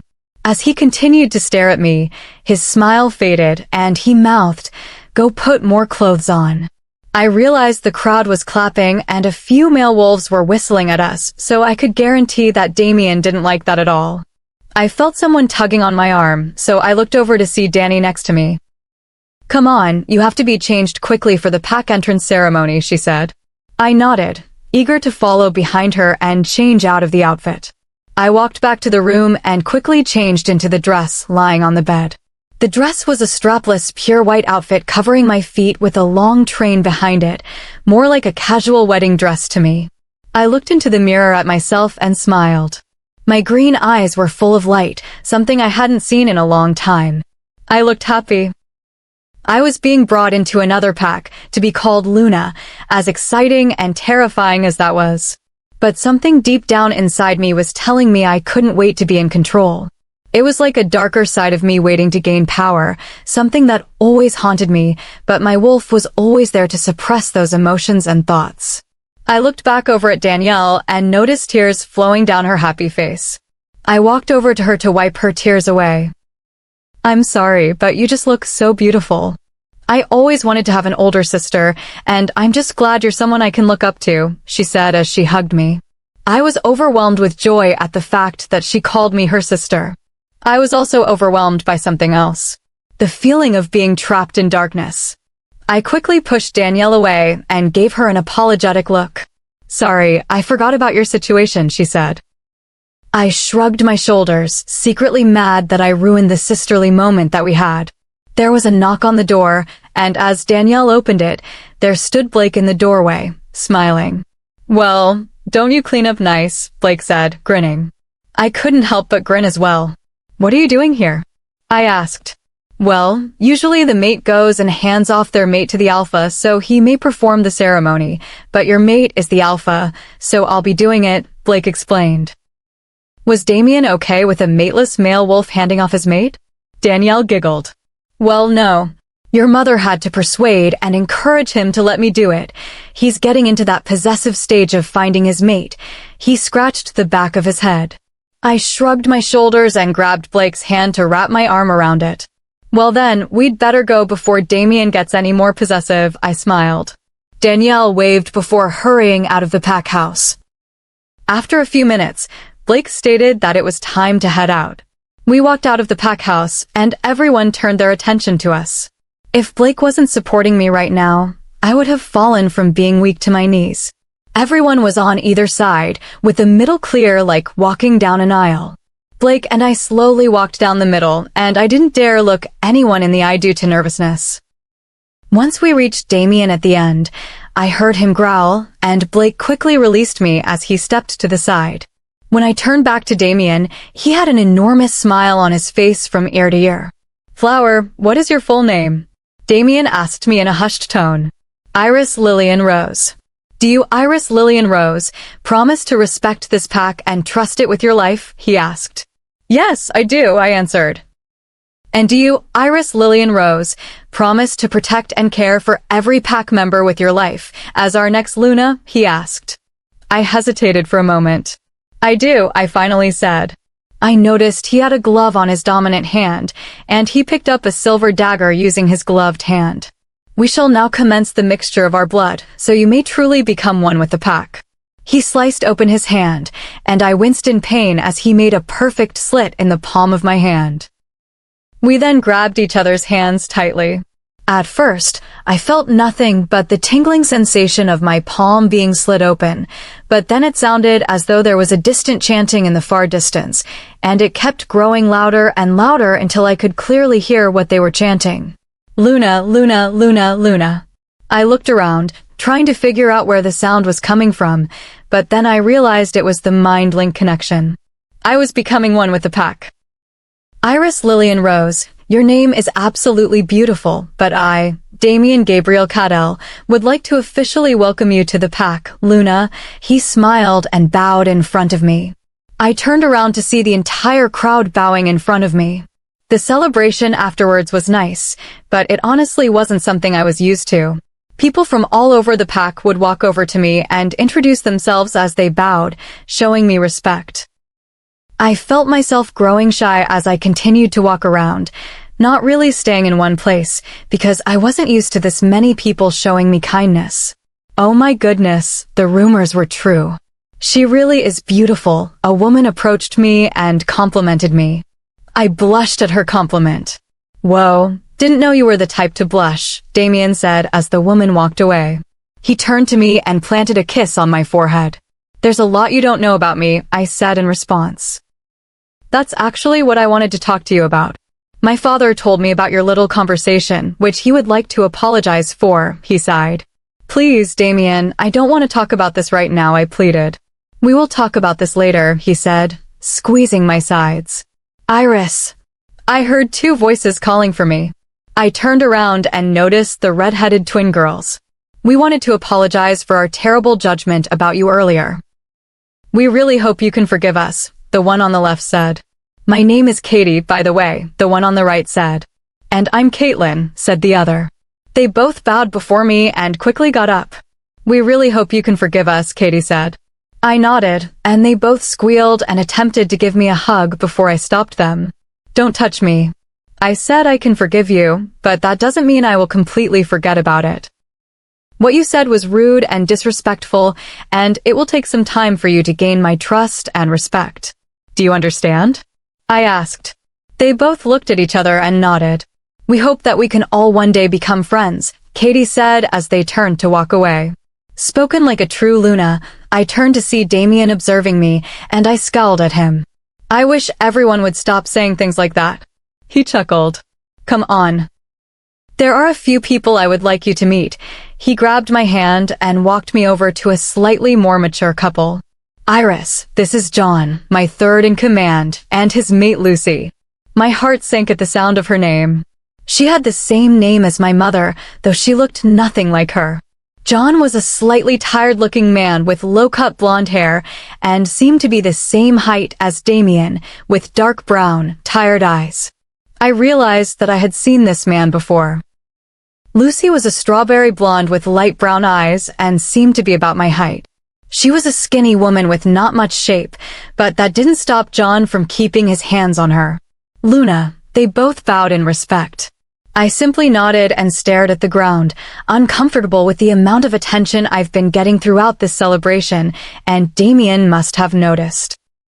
Hey, guys, we actually have to go, but we will definitely come over soon to see the little ones, Damien said before leading me away from the festivities and leading me back to the pack house, where I flopped on the couch the moment we entered. He stood in front of me and crossed his arms over his chest. You need to start talking. Chapter 14. There is nothing to talk about, I said. Don't play dumb with me, Iris. I knew I was right about you being an Alpha-born. You're the daughter of Adam and Lucy Rose, the Alpha and Luna of the Moonshine Pack. I know all about what happened to your parents, he said. His last sentence was all that was needed to set me off. You know nothing about what happened to my parents. You did not witness them being murdered in cold blood. You didn't have to run away when you were just 12. You weren't captured various times and tortured for things you don't know about. You don't know anything. I screamed at the top of my lungs. Damien looked at me with sadness in his eyes. Their allies definitely weren't there when my mother and father were murdered, I hissed. We had no idea what was happening or how they died. We had no information, and the pack just went dark, no means of communication going in or coming out, Damien's father said as he walked in. I met your mother and father quite a few times. Such lovely people. I remember they had a daughter, and she was the sweetest little thing I have ever met. She was fun and loving and didn't have a care in the world. I didn't know the girl would grow up witnessing her parents' death and turning so cold, he said sadly. Well, why didn't you recognize me? I snapped. The last time I saw you was years ago. I only assumed you died along with your pack and parents, he said. Why did you keep this from me, Iris? Damien asked. I felt tears forming in my eyes. I didn't want to relive those moments. I put them aside, thinking it would make me stronger, when in reality it just made me numb. Have you ever had the feeling of being chased? Every day, and you don't even know what you're being chased for? Every day, I fought for myself so that I wouldn't end up like my parents. I couldn't even finish without bursting into tears. Damien came over to give me a tight squeeze. You what, Iris? When I was finally able to escape, it felt amazing. I controlled my own actions, and it didn't feel like anyone was holding me back. I just didn't want to feel trapped. When I met you, I was scared, afraid that you would bring back those feelings of being trapped in darkness, with no light around me. I finished. But who was after you? Damien asked. Flashback. I ran as fast as my legs could carry me, but it still wasn't fast enough because soon a wolf caught up to me and stopped me in my tracks. The wolf growled at me and nudged me with its head, signaling for me to walk back. I did what I was told because I didn't know what to do. I was terrified. I walked back to the pack entrance with the wolf behind. The same man who murdered my mother walked towards me with open arms. Iris, darling, why did you run away from me? The man asked. I didn't answer because I was too terrified. He bent down so he was my height. It's rude not to answer someone when they ask you a question, he said, annoyed. I was paralyzed with fear, unable to say anything, just staring at the scar my mother placed upon his face. I said, answer me, he said as he backhanded me. I fell to the ground with tears streaming down my face. Take her back. Maybe she will start talking after we've locked her away, he said. I felt someone yank me by my hair and pull me up. I wiggled and squirmed under his grasp, but he only shook me. Stop squirming, you little brat. I was taken into the cells where prisoners were kept, and I immediately started to freak out. No, I don't want to go in there. Leave me alone. I screamed. You sound so cute when you're fighting, the man said as he threw me into one of the cells and turned back, locking the door behind him. I couldn't see anything inside. There was no light, no windows. I couldn't even see my hands in front of me. Please let me out. I cried out. I held my hands to my ears as I rocked back and forth, the feeling of darkness suffocating me as I began hearing voices in the dark and voices in my head. You can't escape this. You're destined for this. Give up now and it won't be so hard. I started shaking my head at the voices. Leave me alone. All of a sudden, it felt as though something grabbed onto my neck and began choking me. I couldn't breathe as I clawed at my neck, trying to break free. I cried because my parents were dead, I was alone in the dark, and I was being tormented by something I couldn't even see. Accept what you are. I heard a voice scream in my head. I wanted the pain to stop. I wanted everything to go away, so I simply whispered yes before blacking out. End of flashback. When I finished, Damien and his father just looked at me with amazement. What happened after that? Damien's father asked. I don't know. I woke up in the woods alone with nothing but my backpack, and I was covered in blood that wasn't mine, I said, wiping away my tears. That doesn't answer my question. Who is after you? Damien asked, irritated. I don't know who he is. I snapped. Then how am I supposed to protect you when I don't even know who is after you? He snapped back. I never asked for your protection. Maybe if you hadn't found me that day in the forest, you would still be with your little girlfriend, who you were so sure was the one. I said angrily. I knew he was just concerned and trying to protect me, but he was going about it all the wrong way. He closed his eyes and stepped back, making me realize we were in each other's faces. I don't want to fight tonight. I really thought we could have a great time tonight celebrating my birthday and your entrance into the pack, but I guess I was wrong, he sighed as he walked away. I dropped onto the couch and huffed loudly. Looks like that ruined the day. Damien's father dropped next to me and began rubbing my back to comfort me. I'm sorry, Iris, for not properly introducing myself and not getting to know the future Luna of our pack. He held his hand out in front of me. Hello, my name is Curtis, Damien's father, he said. I shook his hand and smiled. I'm Iris. Well, I think you and Damien might want to go talk things over. I sense a genuine connection between you two. The problem is you're both just stubborn, he said before getting up and walking off. I decided to take his advice and ended up finding myself in front of Damien's door. I pushed it open and peeked inside to see Damien lying on the bed, looking up at the ceiling, thinking. I wasn't sure what to say, honestly, so I used the mind link to speak to him. Damien, can you unzip me? I sent it to him through my mind. He looked up at me and got up and walked over to me. I fully entered the room and closed the door behind me. I felt a hand slide onto my shoulder and I jumped. I heard Damien chuckle. Turn around. I turned around so my back was facing him. I felt his hand slide down to the top of the dress and I shivered with delight. I loved it when Damien touched me. I heard him unzip the dress and felt it fall to the ground. I stepped out of it and felt Damien's hand go down to my waist. He held me and lowered his head to my neck and started placing gentle kisses on my neck. I enjoyed this attention Damien was giving me, and I wanted more. I was standing here in the middle of the room wearing nothing but my bra and panties with my body pressed against Damien's. I thought of an idea that I might end up regretting later. Mark me. I sent it into Damien's mind. Once he heard it, he stopped the kisses and moved his mouth to my ear and whispered, "Are you sure?" I don't know why, but I wanted this. I really wanted this, so I barely whispered yes. Damien turned me around and pushed me up against the wall. He grabbed my face and pressed his lips into mine. I felt a surge go through my body as we kissed. This kiss was full of passion, desire, and hunger. He licked my bottom lip, but I already opened for him, and I felt his tongue slip in. I loved how our lips moved in sync. I had my hands on his chest, feeling his toned muscles, and his hands were on my waist, gripping it. He removed his lips from mine and started kissing my jawline. My arms wrapped around his neck, and my hands went for his soft brown hair. He removed his hands from my waist only to pick up both of my legs and wrap them around his waist. He rubbed my thighs as he trailed the kisses down to my neck. I bit my lip hard, trying to fight back a moan. He paused at the place between my neck and my shoulder, but then I felt him sink his canines into my flesh. I felt a stinging pain, but for some reason I enjoyed the pain. He took his canines out of my skin and carried me to the bed and placed me down. He got on top of me and rested between my legs. He put all his weight on his arms, which were on both sides of me. He continued kissing my neck. I began to tug at the hem of his shirt, and he sat up, taking the hint, and helped me take it off. I marveled at his perfectly toned torso. I rubbed my hands through his six-pack, and he smiled.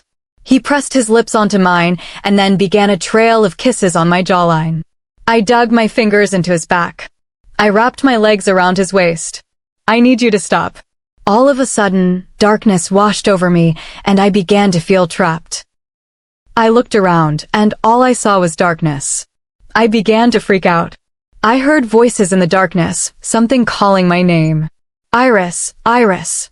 I couldn't tell what was calling me because all I saw around me was darkness. I was pulled into an abyss of darkness with things talking to me. Your time is almost here. Did you really think I would leave you? We are one. You cannot exist without me, Iris. I felt the symbols on my back burn. I felt weak and trapped. I sat in the darkness and cried. All of a sudden, I saw a white dog-like figure walk towards me like a light source. I then realized it was my green-eyed, white wolf.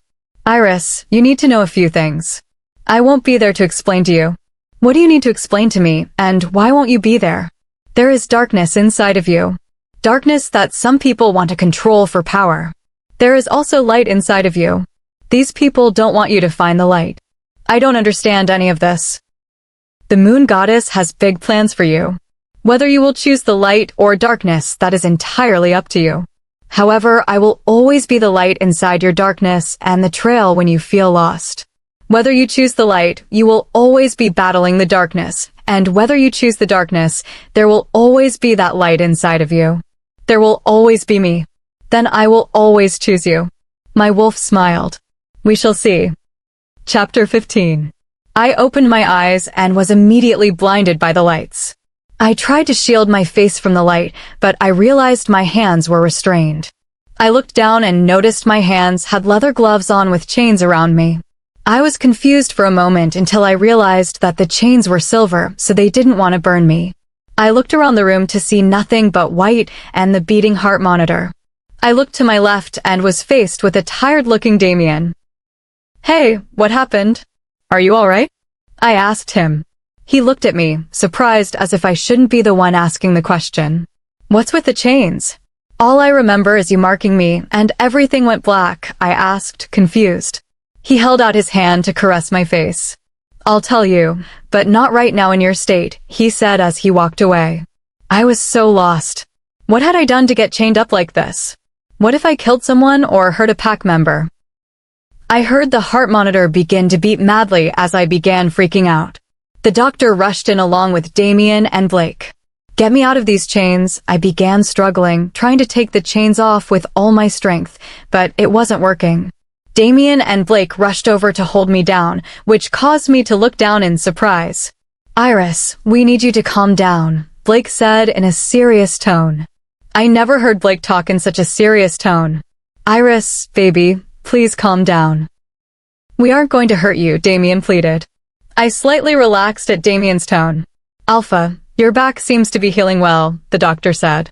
"Beta, the swelling should go down in a few hours, and as for the rest..." "What happened?" I roared as I continued to fight, scared and confused. I didn't know what was happening, and now I was worried that I hurt many people in the process. "Iris, do you remember anything that happened last week?" "Damien has informed me that you blacked out," the doctor asked. "Last week? What the heck is going on? Get me the heck out of these chains." I heard the heart monitor beeping madly. Damien and Blake are still holding me down, but struggling. "Sedate her," was the last thing I heard before I was pulled into a deep sleep. "I'm so sorry, baby. What's happening to you?" I woke up in the same white room, but this time the chains were off of me. I raised my hands and began massaging my wrists. I looked over to see Damien sitting next to the bed with his head down on the edge of the bed. He looked so peaceful while he was sleeping. I ran my hand through his dark brown hair and his head immediately shot up. He looked at me with hurt in his eyes. I was pulled into a tight hug to the point where I couldn't breathe. "Damien, I can't," I tried to stutter out. He let go and had an apologetic look on his face. "I'm sorry. It's just a lot has happened over the past week," he said. "It's fine, Damien. I just want to know what happened. Did I hurt anyone?" I asked. Damien shifted uncomfortably, but placed his hand in mine. "You might have hurt a few people when we were trying to calm you down," he said, but looked away from me. I whimpered. I didn't know what happened or what caused this, but the fact is that I hurt people. I was so far a terrible Luna, and I didn't deserve to be his mate. Iris Lillian Rose, reject. I wasn't able to finish because a hand was placed firmly over my mouth. "Why are you doing this? I already marked you." "You can't do this to me," he said angrily. He took his hand from my mouth and stormed out of the room. I felt tears flowing down my face. I didn't know what was happening, and I didn't know what I was doing. I was doing this to him. I didn't want anyone to suffer because of me, and I was already causing too much trouble. Now he was upset, and I could feel it. I could feel the rage bubbling inside him as I heard his thoughts in his mind. Why the heck would she do this to me? I thought she loved me. I thought things were becoming normal for us. I felt guilty, and I missed Damien's touch. I felt empty without him. I could feel his anger and his hurt. My wolf and I knew that we were the cause of our mate's hurt. I was an idiot. Chapter 16. Damien's POV. I felt her grip on my back increase to the point where it deeply hurt. I looked down and noticed she was turning pale. "Iris, are you okay?" I asked worriedly. She didn't answer. I looked into her eyes and tried looking for those beautiful green eyes. I only saw black and darkness. "Iris, my flower, what's wrong?" I asked again. She removed her hands from my back as they dropped straight to her side. She looked straight at me with no emotion on her face and didn't move a muscle. I noticed the veins in her face began to show more prominently, looking bluish-green against her now pale skin. "Iris, are you feeling okay?" I asked as I got off the bed. She immediately got up and began walking to the door. I ran to the door to stop her. "Get out of my way," she said. Only this didn't sound like Iris at all. It was a deep voice that seemed cold and emotionless. I grabbed her arm. Come on, Flower, don't do this to me.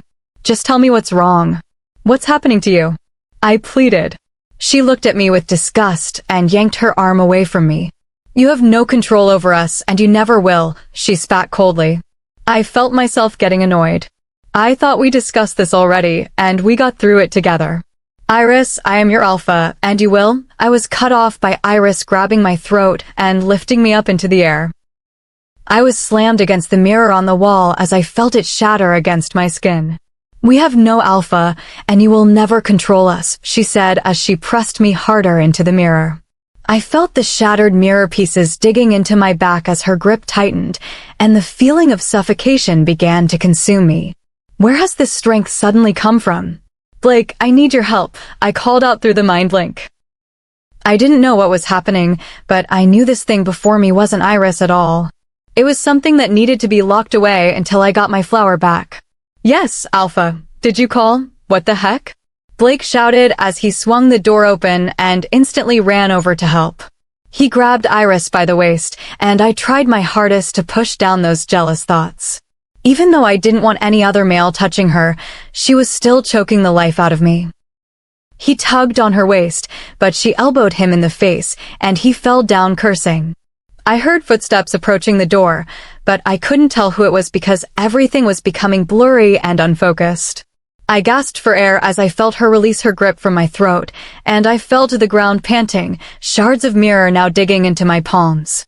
Alpha, are you alright? I looked up to see my third in command, John. I looked and noticed a bloody Blake and Chase, a pack member, trying to hold down a screaming Iris. What is going on? Danielle yelled as she came running in. When she saw Iris, she ran over to Chase and kicked him, causing him to let go of Iris, but that's when she attacked. She bit into his arm deeply as he cried out in pain. Blake ran to try and help, but he was thrown back across the room by some unknown force that none of us could see. I looked around to try and identify what just happened, but there was only Iris staring at him. But that couldn't be possible. I looked to see Danielle being smacked by Iris, so, ignoring John and the shards of glass in my body, I ran towards Iris and pinned her down. She started squirming and screaming under the weight of me, and I realized what I had to do. I did the only thing that I could think of. I had to knock her out. I grabbed her head and slammed it against the ground until I felt her body go limp under me. A surge of guilt and pain ran through me as I looked down at her now unconscious body. I hated myself for hurting her, but I had to keep reminding myself that this was the only way. Alpha, are you alright? Blake crawled over while holding his bloody nose. I nodded. What happened here? Why did the Luna decide to go rogue? John asked. The term rogue was normally used to describe a wolf without a pack, living in the neutral zone, or when one decides to betray their pack and hurt those inside, whether that be a pack member, Alpha, or Luna. I'll explain later. Right now, we all need to get to the infirmary, I said as I winced. Suddenly, I remembered the glass in my back and palms. John went to grab Iris, but I growled at him to back off. He backed away and went to check on Danielle, who was sitting on the floor, holding her cheek while crying. Blake, can you help Chase to the infirmary while I take Iris? I asked. Blake nodded and went to help Chase, who was trying to tend to his arm. I bent down, wincing from the pain, and carried her bridal style to the infirmary, trying to avoid as many pack members as possible. The pack doctor asked no questions and told me to place her on an infirmary bed, but I shook my head. She needs to be somewhere safe and secure, somewhere she can be restrained. She nodded her head. We have a place where we hold prisoners. She led me to a door on a wall and opened it. There was only a bed and a heart monitor, so I gently placed her on the bed. John soon entered the room. John, I need you to go get silver chains from the cells, I ordered. He nodded his head and walked out. The doctor began working on my back, picking out the glass as I sat there wanting to cry out in pain, but deciding against it since I was the alpha. Alpha, your back is going to need about a week to heal. Try not to use up too much energy, the doctor said as she left to check on the others. I wasn't bothered by it because I was too wrapped up with the thoughts in my head of what just happened. After I marked her, she went cold and berserk, and I'm honestly not sure why. What made her turn so cruel and dark? Was there something in her past that she wasn't telling me about? Chapter 17. I sat on the bed with my knees pulled up to my chest, rocking back and forth. It's been 2 days since I woke up in the hospital, and it's been 2 days since I last saw Damien. It was almost as if he were avoiding me ever since I nearly rejected him. I wasn't even sure if rejecting him was going to work since he already marked me, but at the time, I thought that was going to be the best for the pack and for him. I felt somewhat empty inside without Damien's presence, and it was unsettling. I heard the door open, and I quickly looked up to see a boy of about 18 with mousy brown hair and freckles littered all over his face, his height close to mine. "The Alpha has sent me to collect you," he said firmly. I nodded and stood up from the bed, doing a well-needed stretch as I realized I had clothes on that I didn't have any recollection of putting on, even though it was only an oversized white shirt and blue shorts. I followed the boy out of the room and quickly realized we were in the infirmary. "What's your name?" I asked him, trying to break the silence. "Chase." I looked down at his slightly swinging arm and noticed a faded bite mark that appeared as though it might have been deep before it healed. "How did you get that? Are you okay?" I asked as I pointed at his arm. "Luna, you've done this to me. Don't you remember?" He stopped and turned to me with such a surprised expression, and I sadly shook my head. I couldn't recall anything from that night. I blacked out, and it only confirmed my suspicions that I wasn't a fit Luna for this pack, and I would only be their downfall. To think I hurt so many people, and I don't even remember any of it. We continued walking, but this time I let silence take over between us, because there wasn't much else I wanted to say. We stopped once we reached Damien's office, and Chase ushered me to go inside. I walked into the office and listened as the door closed behind me. As I turned around to look around the room, I realized I was alone. I walked behind the desk and went to sit in Damien's chair as I twirled around, patiently waiting for him. I thought I wasn't thinking of anything, but fuzzy images of Damien and me getting intimate began appearing in my head out of nowhere. We were both lying in the bed, completely naked, more specifically Damien on top of me, thrusting deeply into me as he steadied himself by wrapping his hand around my throat and slightly squeezing. My nails were digging across his back as my moans and pants filled the room. If only I knew what that actually felt like. I blushed from embarrassment, my face heating up as I tried to shake the dirty thoughts out of my head. "It's not you." "Now that our mate has marked us, we share the mind link," my wolf said excitedly. "Share a mind link?" I asked. "Yes, now that our mate has marked us, we can feel his emotions and thoughts," she said. It made complete sense now. Even though these thoughts weren't mine, I was still secretly enjoying them. I heard the door open and looked up to see Damien walking in. "Can you please stop?" I asked. "Stop what?" "I didn't do anything," he asked me confused. "All your dirty little thoughts." It's like I can see them in my own head. It's a little entertaining but also annoying, I giggled. He smirked as he made his way over to me. I got up from the chair and walked over to him as well. As he got close to me, he wrapped his arms around my waist and looked down into my eyes. "You said they are entertaining?" he questioned. Instantly, I thought about Damien turning me around and pinning me to the wall, him pressed up against my back, and I tried to shake the images out of my head before I could see the rest. I looked up to see Damien's eyes growing darker. He leaned down and caught my lips in a kiss, causing me to simultaneously react. I wrapped my arms around his neck, pulling us closer as he brushed his tongue across my bottom lip, wanting access, which I quickly granted. The kiss quickly turned passionate and hungry as we played with each other's tongues. He picked me up by my thighs and dropped me onto the desk with him standing in between my legs. His lips left mine, but they never left my skin as he started kissing and sucking down my jawline, leaving a trail of wet, sloppy kisses down my neck, causing me to bite my lip to suppress a moan. I grabbed onto the back of his neck, pulling him closer to me so that we were practically pressed up against each other. The need I had for him seemed so unbearable and unhealthy. "Damien, what's happening?" I asked as I slightly moaned under his touch. He licked around his mark as a deep chill of delight shook my core. We still aren't fully mated, so when I marked you, our connection deepened and grew stronger, making it almost impossible for us to stay away from each other. He looked up at me with dark eyes full of desire. Well, I'm pretty sure you didn't call me in here to have sex with you on your desk, I giggled. That's actually not a bad idea. I slapped his arm away from me and hopped off the desk, proceeding to walk over to the door and cross my arms over my chest. Seriously, why did you call me in here? Last time I recall you were mad at me, I said. He walked over to me but didn't touch me.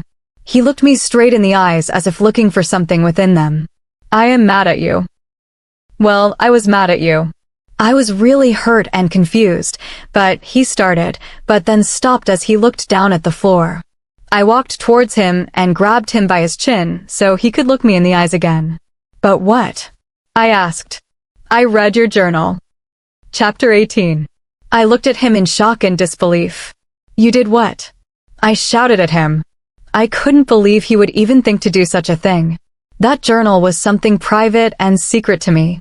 It may seem childish or silly, but for the longest time, it was the only thing that kept me sane. Being able to write down my thoughts and look back over them always kept me from slipping. I turned away from him and began pacing back and forth. I stopped and then looked back up at him. How much did you read? I asked him. He continued to look down at the floor and nod at me. I read up to when you no longer began making full sentences, he admitted. I couldn't believe it. I haven't even read that in years myself, and just because he's my mate, he thinks he can just go off and read my belongings without my permission. He grabbed my arm and pulled me towards him. Iris, I had to find out what was happening to you.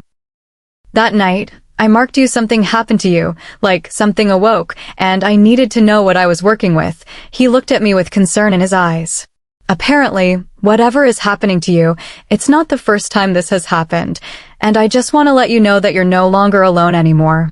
I won't let anyone hurt you. I turned away from him and pulled my arm out of his grasp. Where's my journal? I asked impatiently. I put it back in the room when you left, he said. I stormed out of his office and made my way towards his room. I opened the door and found my journal sitting neatly on the bed. I walked towards the bed and picked up the journal to hold it in my hand. Maybe it was time to finally read it again to see what was wrong with me. January 8th. I woke up in the middle of the woods. I don't know where I am or how far away I am from the pack. I don't even know how I got out of the pack. All I know is whoever that was will soon be after me if they aren't now. I don't even know what they want with me or why I'm so important. There was blood in my mouth, but I'm pretty sure it isn't mine. What's wrong with me? January 31st. I accidentally ran into a group of wolves, and they tried to attack me. All I remember is trying to climb up a tree and then blacking out. The next day, I woke up covered in blood again, so I washed myself in a nearby lake. It definitely wasn't my blood again. What's happening to me? September 14th. It's my birthday. Happy birthday to me. I'm getting scared because I keep hearing these voices in my head. I try to talk to them, and they talk to me, but sometimes they say cruel things. They keep talking about some sacred ritual. A ritual for what? What does that have to do with me? March 19th. Scared, cold, and hungry. Sometimes I think I'm going crazy. I have no one to talk to. It's like I'm all alone in this world. I just want a friend or something. I miss my mommy and daddy. July 21st. Some wolves tried to take me. One of them slashed at my back, but the moment it did that, I just blacked out. I came back to my senses, and there was blood everywhere. My back seemed healed, but there was a dead man in front of me and no wolves in sight. Did I kill this man? I have so many questions. October 31st. I think I'm going crazy. I wander these woods always on edge, just trying to survive. I'm so hungry, I've been living off of bugs. I keep blacking out, and I don't know what's happening to me, but the voices in my head tell me not to worry. September 15th, a year later.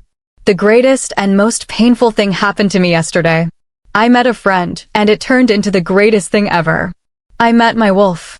I shifted yesterday on my birthday, but it hurt so badly I couldn't move all day. My bones were cracking and rearranging. I thought I was going to die, but then I heard another voice in my head. This one was sweet and gentle like my mother. She helped me through the process, and I was grateful. I told her to never leave me. She said never ever. December 1st. It's like having another mother now that she's with me. She explains so much to me. She even talked about having a mate. It sounds nice to always have someone with you, but it also sounds unhealthy to have someone else looking into your thoughts and emotions. Always around you obsessively. She seemed excited, so I didn't argue. Unknown date. I haven't been able to keep track of the time or days, but it doesn't matter. Nothing in this world matters. I scavenge, I attack, I kill. Day in and day out. Most of the pages were missing or destroyed due to weather and other predicaments. I closed the book and threw it across the room, causing Damien to duck out of the way just in time. Iris, I didn't know you were going through so much. It seems like blacking out for you was a survival instinct, but now we know what happens when you black out. You become something different, he said. I got off the bed and shuffled over to Damien to give him a hug. I'm a freak, I whispered.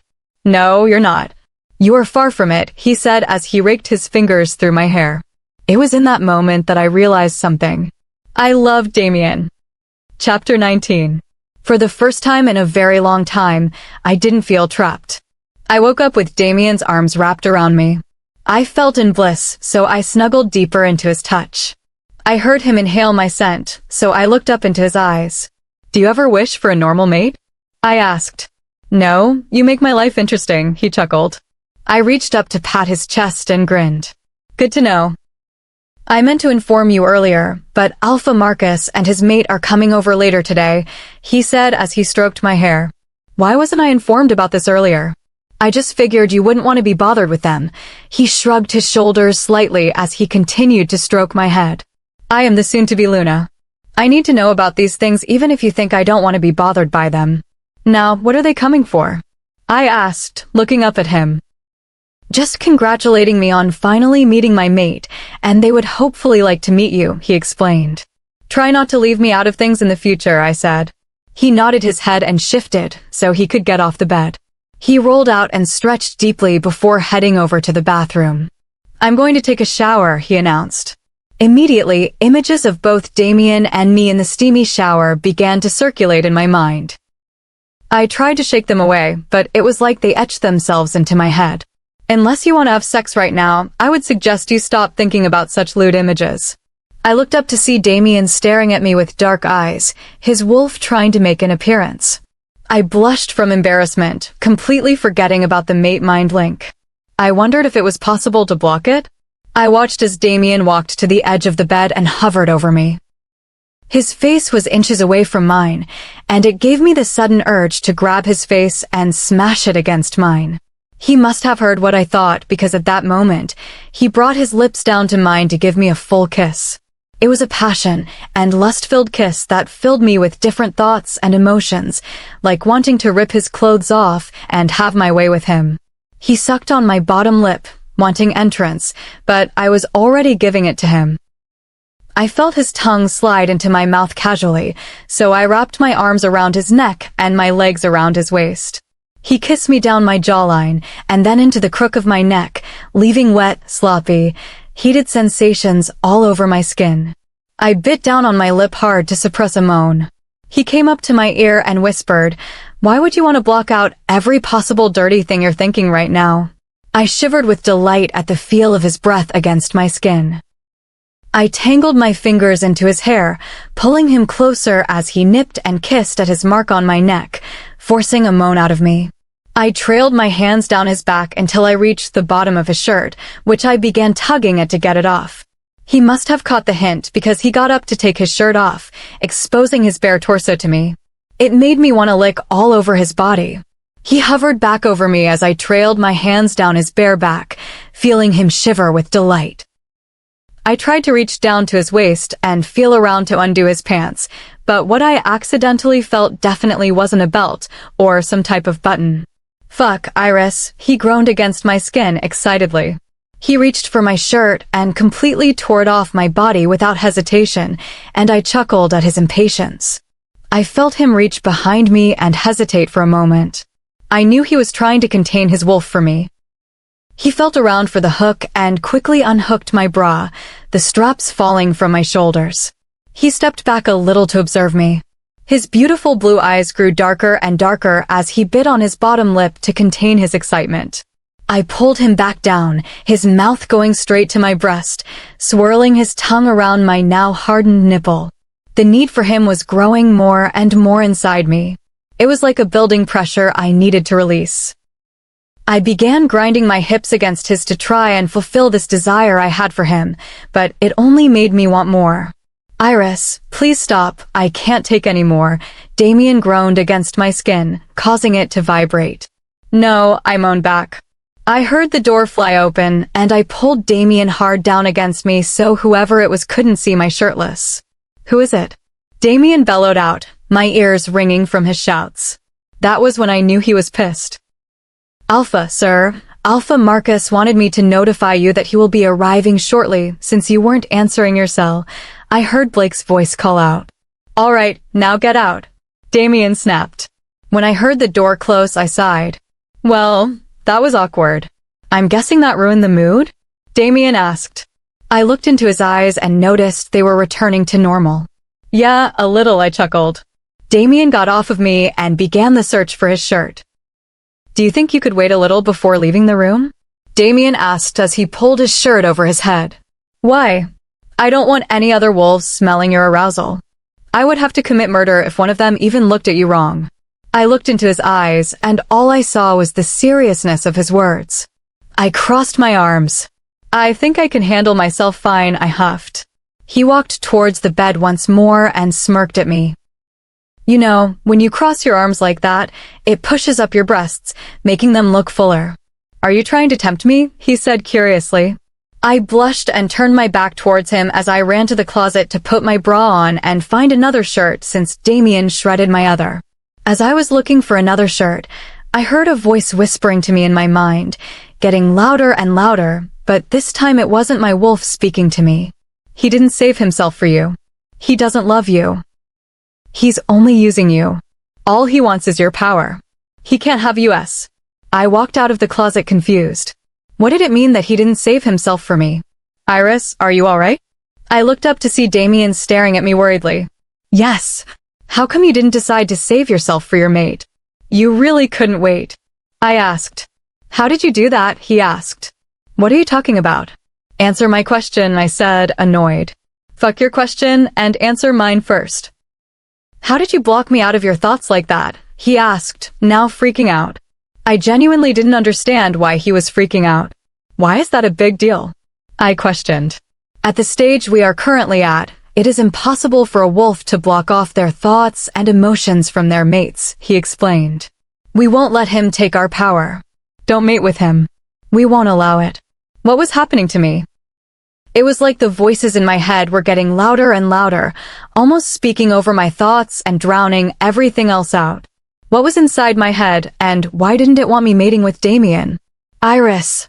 Damien shouted using his alpha tone. I forcefully bowed my head in annoyance. Now, being a pack member, I had no choice but to listen and look up at him in annoyance. "You need to get ready. Alpha Marcus and his mate are here, so we'll have this discussion later," Damien said as he turned to walk out of the door, leaving me alone with the demons in my head. "Run away while you still can." "No, you need to get out of my head. We will never stop. You must run while you can." "No, leave me alone. Don't say we didn't warn you." All of a sudden, darkness surrounded me. I was being swallowed into an abyss, and I couldn't breathe as I was pulled into a vortex of darkness. Why was this always happening to me? Chapter 20. I woke up to the sound of a ringing in my ear, and I groaned. "Damien, turn off the alarm," I complained.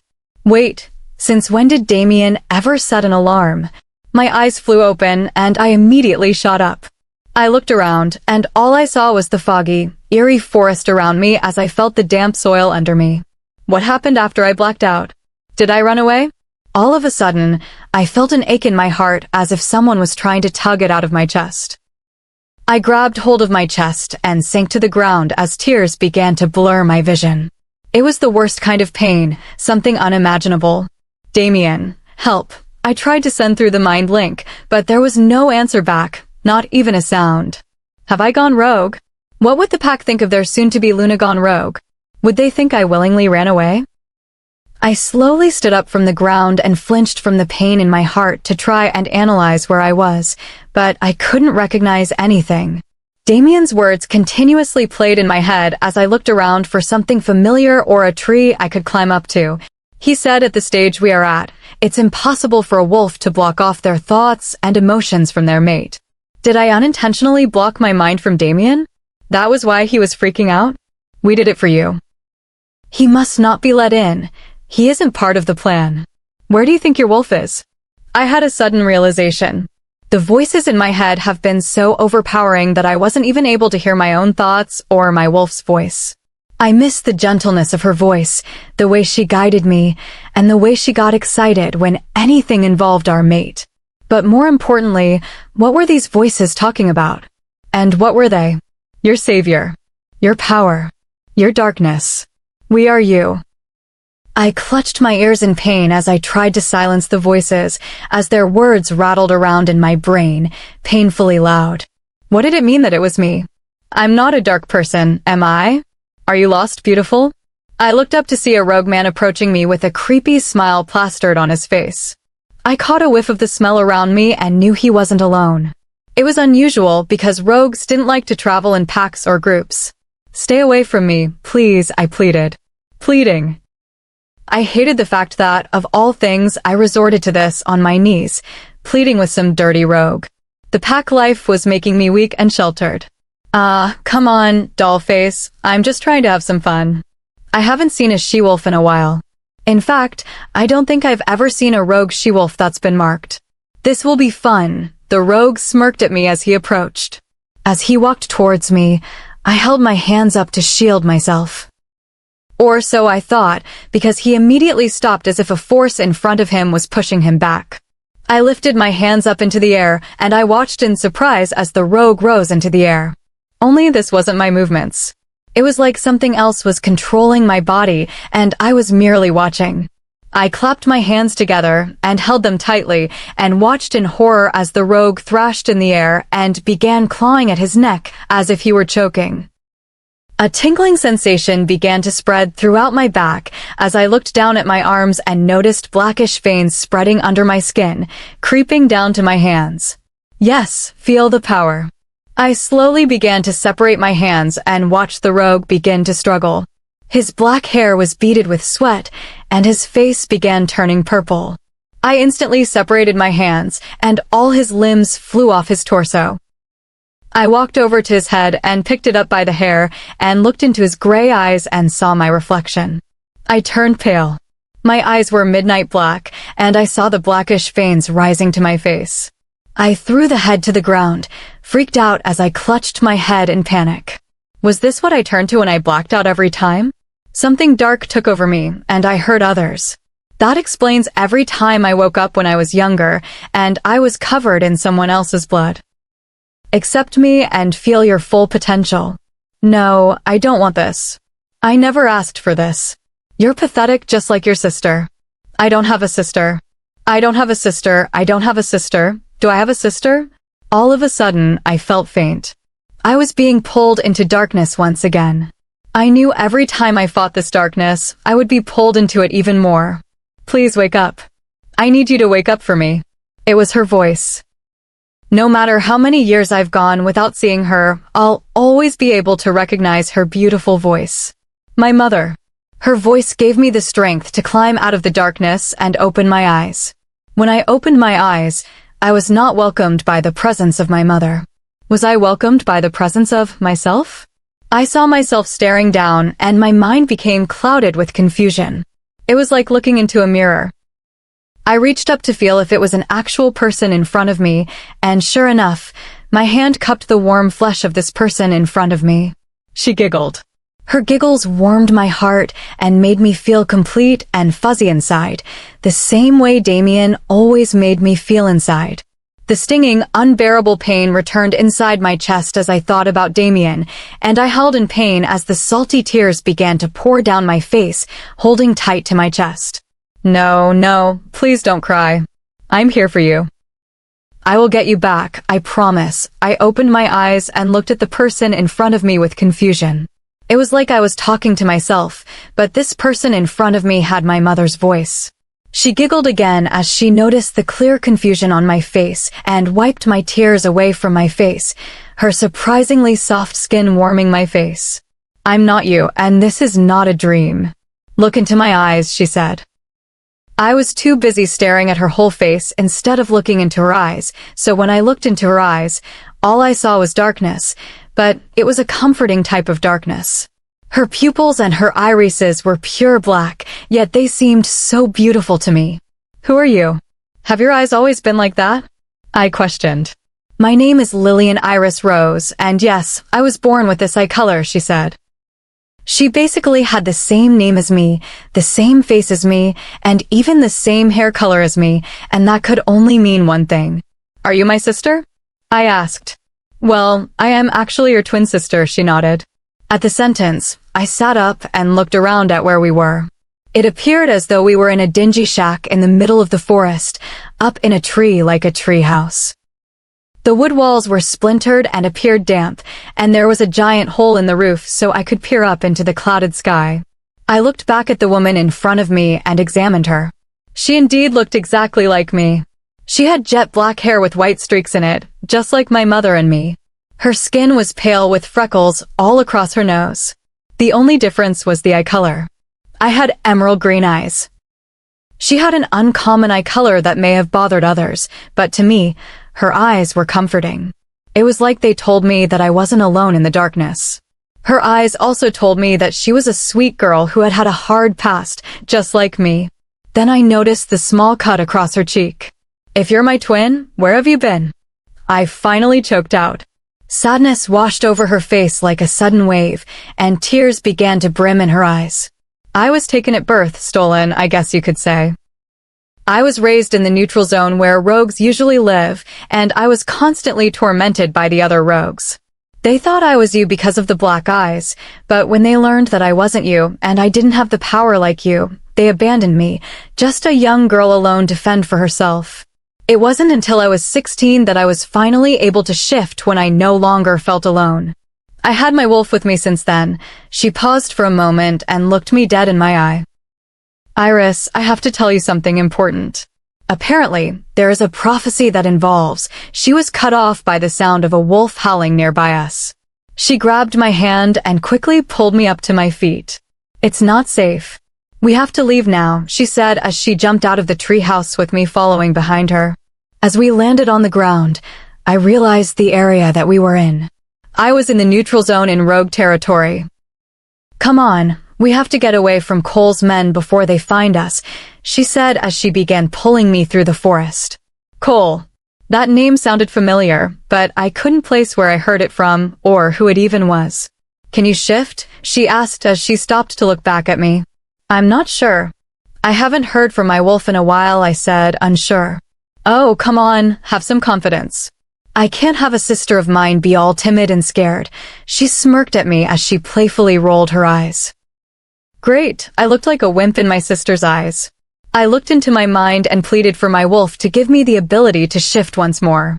I felt her presence moving around in my head, and I let out a sigh of relief. I felt my body begin to shake as my bones began to painfully rearrange and shift, and before I knew it, I opened my eyes to see a pure white wolf standing there looking at me. So are you just going to stand there and get captured by Cole? I heard her sweet voice fill my mind. I shook my head, and she barked and took off running, with me following behind after her. Suddenly, I heard the stampede of feet behind us as I looked back to see a few chasing after us. This was going to be an interesting chase. Chapter 21. Damien's POV. Where did she go? I bellowed at the top of my lungs. I picked up the lamp nearest to me and threw it across the room toward Blake. Fortunately, he ducked out of the way just in time. You haven't been able to contact her through the mind link, he asked. She's blocked herself from me somehow. I can't feel her at all. I growled at him. It had been a few days since I last saw Iris. No one knew where she went. No one noticed when she ran away, which was the most frustrating part. I didn't understand why she would do this to me or even how it was possible for her to block herself from me. I hadn't slept for days since I realized she was no longer with us. It was like she was a ghost in the night. No one could see her or even trace her scent. Once the full moon hit, she would be considered a rogue Luna and possibly in danger. I stalked out of the office, leaving Blake behind. The only other place I could think of to rest was our room, but it was currently a disaster. There were holes in the walls from me repeatedly slamming my fist into them to let out my anger. The bed frame was broken into pieces. The mattress was destroyed, ripped to shreds. Every other piece of furniture was now in pieces due to my frustration and rage. My energy was draining from me slowly but surely without her presence. My heart told me she was far away, but at this point, it didn't matter. I wasn't upset with her for running away. I just wanted her back to fill this empty, hollow feeling in my heart. I slid my back down against the wall, sitting in the corner and slightly rocking myself. I just wanted her to come back home. My wolf howled in my mind, followed by every wolf in the pack begging for their missing Luna to return. Iris POV. Lillian and I finally got far enough away to find a tree to rest in and catch our breath. It had been hours since that chase started, and she said no matter what, we couldn't get caught by those wolves. How did you do that? I asked her. Do what? She questioned. Use the mind link thing. We aren't in the same pack, and you're definitely not my mate, I giggled. She raised an eyebrow at me. I don't know. I guess since we are twins, we share that bond. What do you expect? We share a lot of things, mind, body, and looks. Even though I am obviously way better looking than you, she smirked. We both burst out laughing. It was incredible how comfortable I felt around Lillian already. I hadn't laughed like this since I was with Damien. At the thought of his name, I felt an extremely painful tug on my heart as I howled out in pain. Iris, what's wrong? Lily asked worriedly. I need my mate, I stuttered out. I will get you to him, Iris. She began to say before she slipped out of the tree.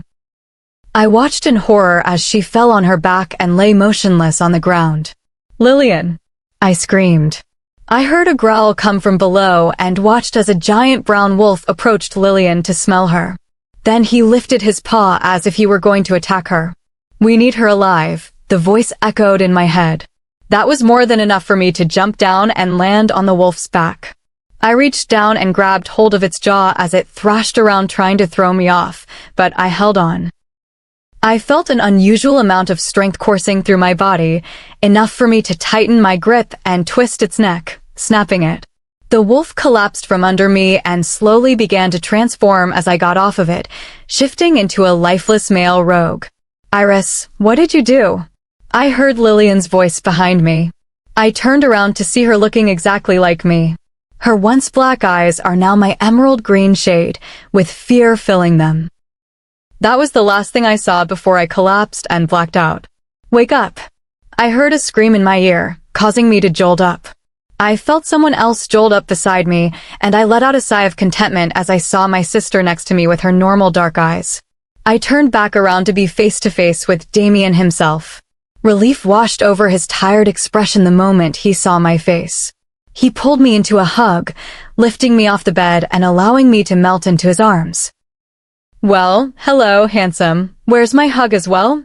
Both Damien and I turned to see Lillian sitting on the bed with her arms crossed. Damien stared at her, stunned for a moment, and then turned to me for answers.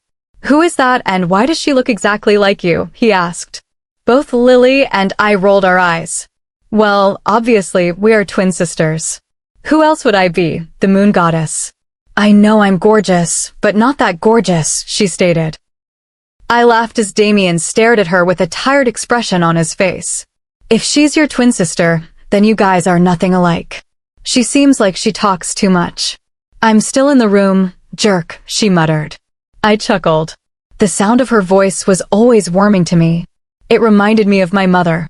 Where have you been all this time? He questioned. In rogue territory, the neutral zone, I was held against my will until I was able to escape. And ever since then, I've been watching over Iris right up until you kidnapped her. I was stolen at birth, so I had no idea if she knew about me or even hated me, so I just kept my distance. Lillian shrugged her shoulders. I could never hate you. What happened to you is beyond your control, I said, saddened at the fact that she actually thought it was a chance I would hate her. That's good to know, beautiful. She smiled at me. Her name is also Lillian Iris Rose, same as mine, pretty much, I also added. Damien stood there in shock, unable to say anything because he was still trying to process everything in this moment.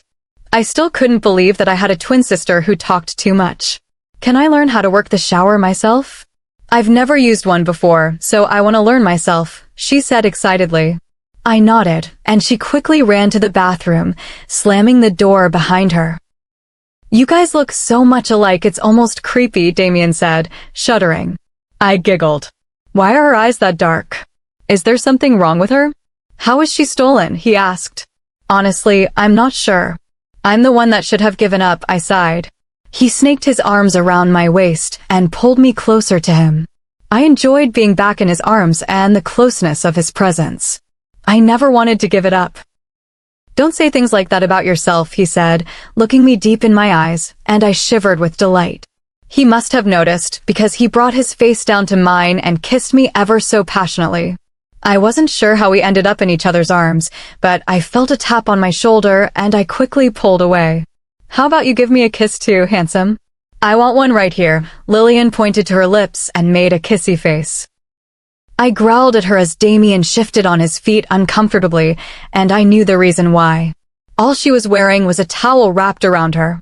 Lillian must have noticed, too, because she began smirking.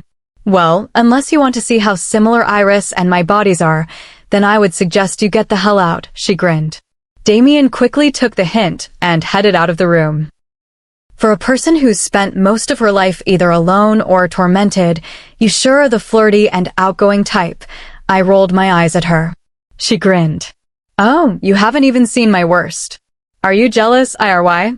I mocked her as I walked into the closet to find some fresh clothes for her. I felt her presence as she walked into the closet behind me, and I immediately felt that sensation of being trapped spread around me to the point where I couldn't breathe. Lillian, get out. I can't breathe. I choked out. She looked at me with sad eyes as her smile slowly began to fade from her expression. So that's where that went, she whispered. What are you talking about? I asked as I quickly grabbed clothes for her and pushed her out of the closet with me following along. I used to be claustrophobic when I was younger. I couldn't stand small enclosed spaces, especially the dark. That made it even worse if it was dark. Then, when I was about 12, it just went away. I'm guessing it somehow transferred to you. Something tragic must have happened, she said sadly. I nodded. That was the time my parents died that she was talking about. The first time, I felt trapped and suffocated. And to think we both had to suffer alone. I looked around the room and noticed there were holes everywhere in the walls. Did you do those? I asked. He shifted uncomfortably. While you two were unconscious, I tried to fix up the room as much as possible, but I couldn't fix the walls in time, he admitted.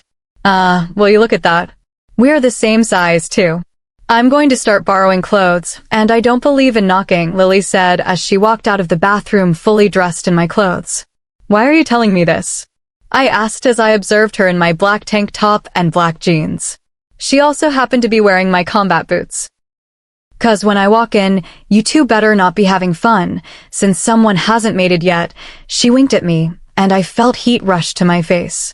Did you talk this much in the neutral zone? I asked. Ouch, you wound me, dear sister, but yes, I did, and I got beaten often for it by my captors. When I was finally able to shift, I would talk to her in my head nonstop. Luckily, she never minded and taught me a lot about things, she grinned. Hey, are you guys hungry? Damien asked, trying to change the subject. I nodded my head. I actually am hungry. In fact, I'm thirsty as well, but I think I might be thirsty for you, gorgeous, she winked at Damien. Damien blushed from embarrassment, but I scolded her.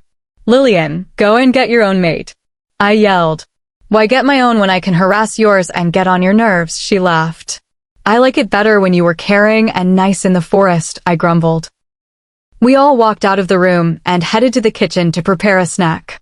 On our way down, as people passed us, their facial expressions grew concerned and confused. They don't know which one is the real Luna, Damien chuckled. As we sat down at the kitchen island, Lillian began barking out orders.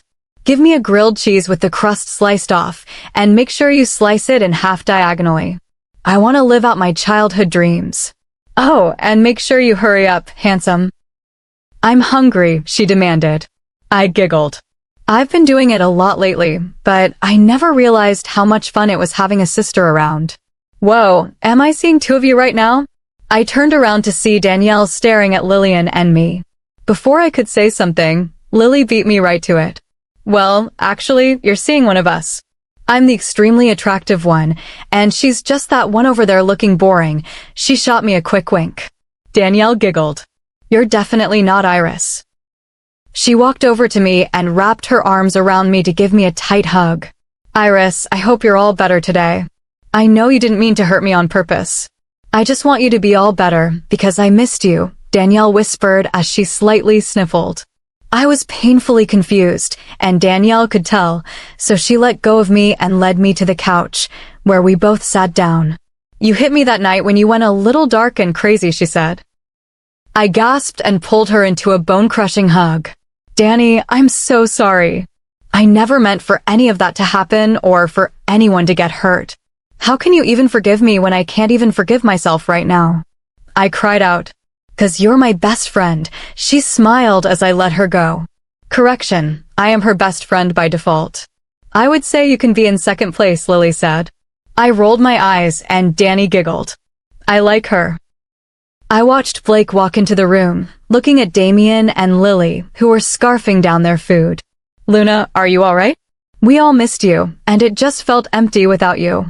Besides, I didn't have time to mess with you, and you didn't apologize for hurting me, Blake smirked. This was hilarious. He thought he was talking to me, but he didn't notice I was sitting on the couch, and I had a twin sister. Damien must have noticed too, because he started smirking. Lillian looked up at Damien curiously. What's so funny, handsome? Were you imagining giving me that kiss yet and maybe more? Lillian wiggled her eyebrows. I hated how she was flirting with my mate, but I knew she would never do anything with him. She respected me. You, Iris, come on. Could you guys do that in the bedroom? Blake said, looking grossed out. Well, I'm trying, and why the heck did you just call me? She started to say before she looked into Blake's eyes. She dropped the glass she was holding, and its contents spilled everywhere as it smashed into pieces. Blake and Lillian looked at each other as if no one else in the room mattered. Mine. I heard Blake growl. Chapter 22. Iris POV. I recognized that look that Blake gave Lillian. The same look that Damien gave me in the forest that day. Fear began to wash over Blake's face. How's this possible? The Luna can't be my mate. She already has a mate. Damien, what's going on? What's happening? Blake screeched as he began freaking out.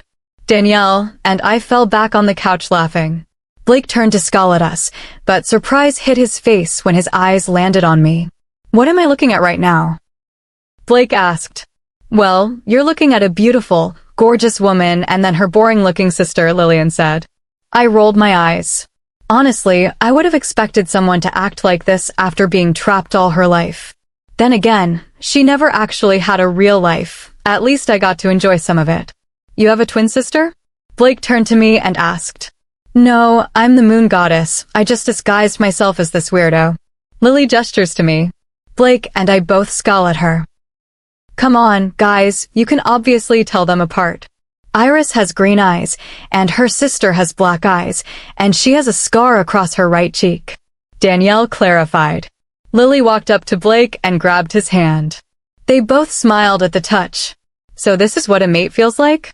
It feels different but better than what I expected. I took a chance coming into contact with my sister.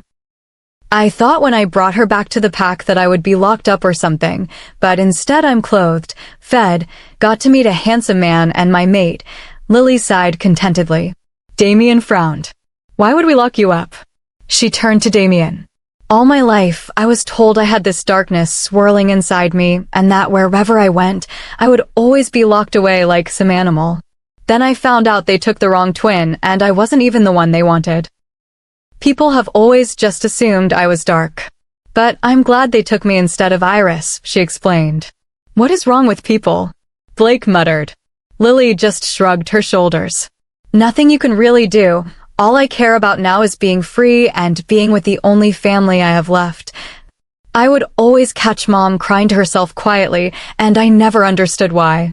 Sometimes she would call me Lillian, and I would just assume she liked to call me by my middle name, I said quietly. Flashback asterisk. I looked behind the curtains, but I still couldn't find Mommy.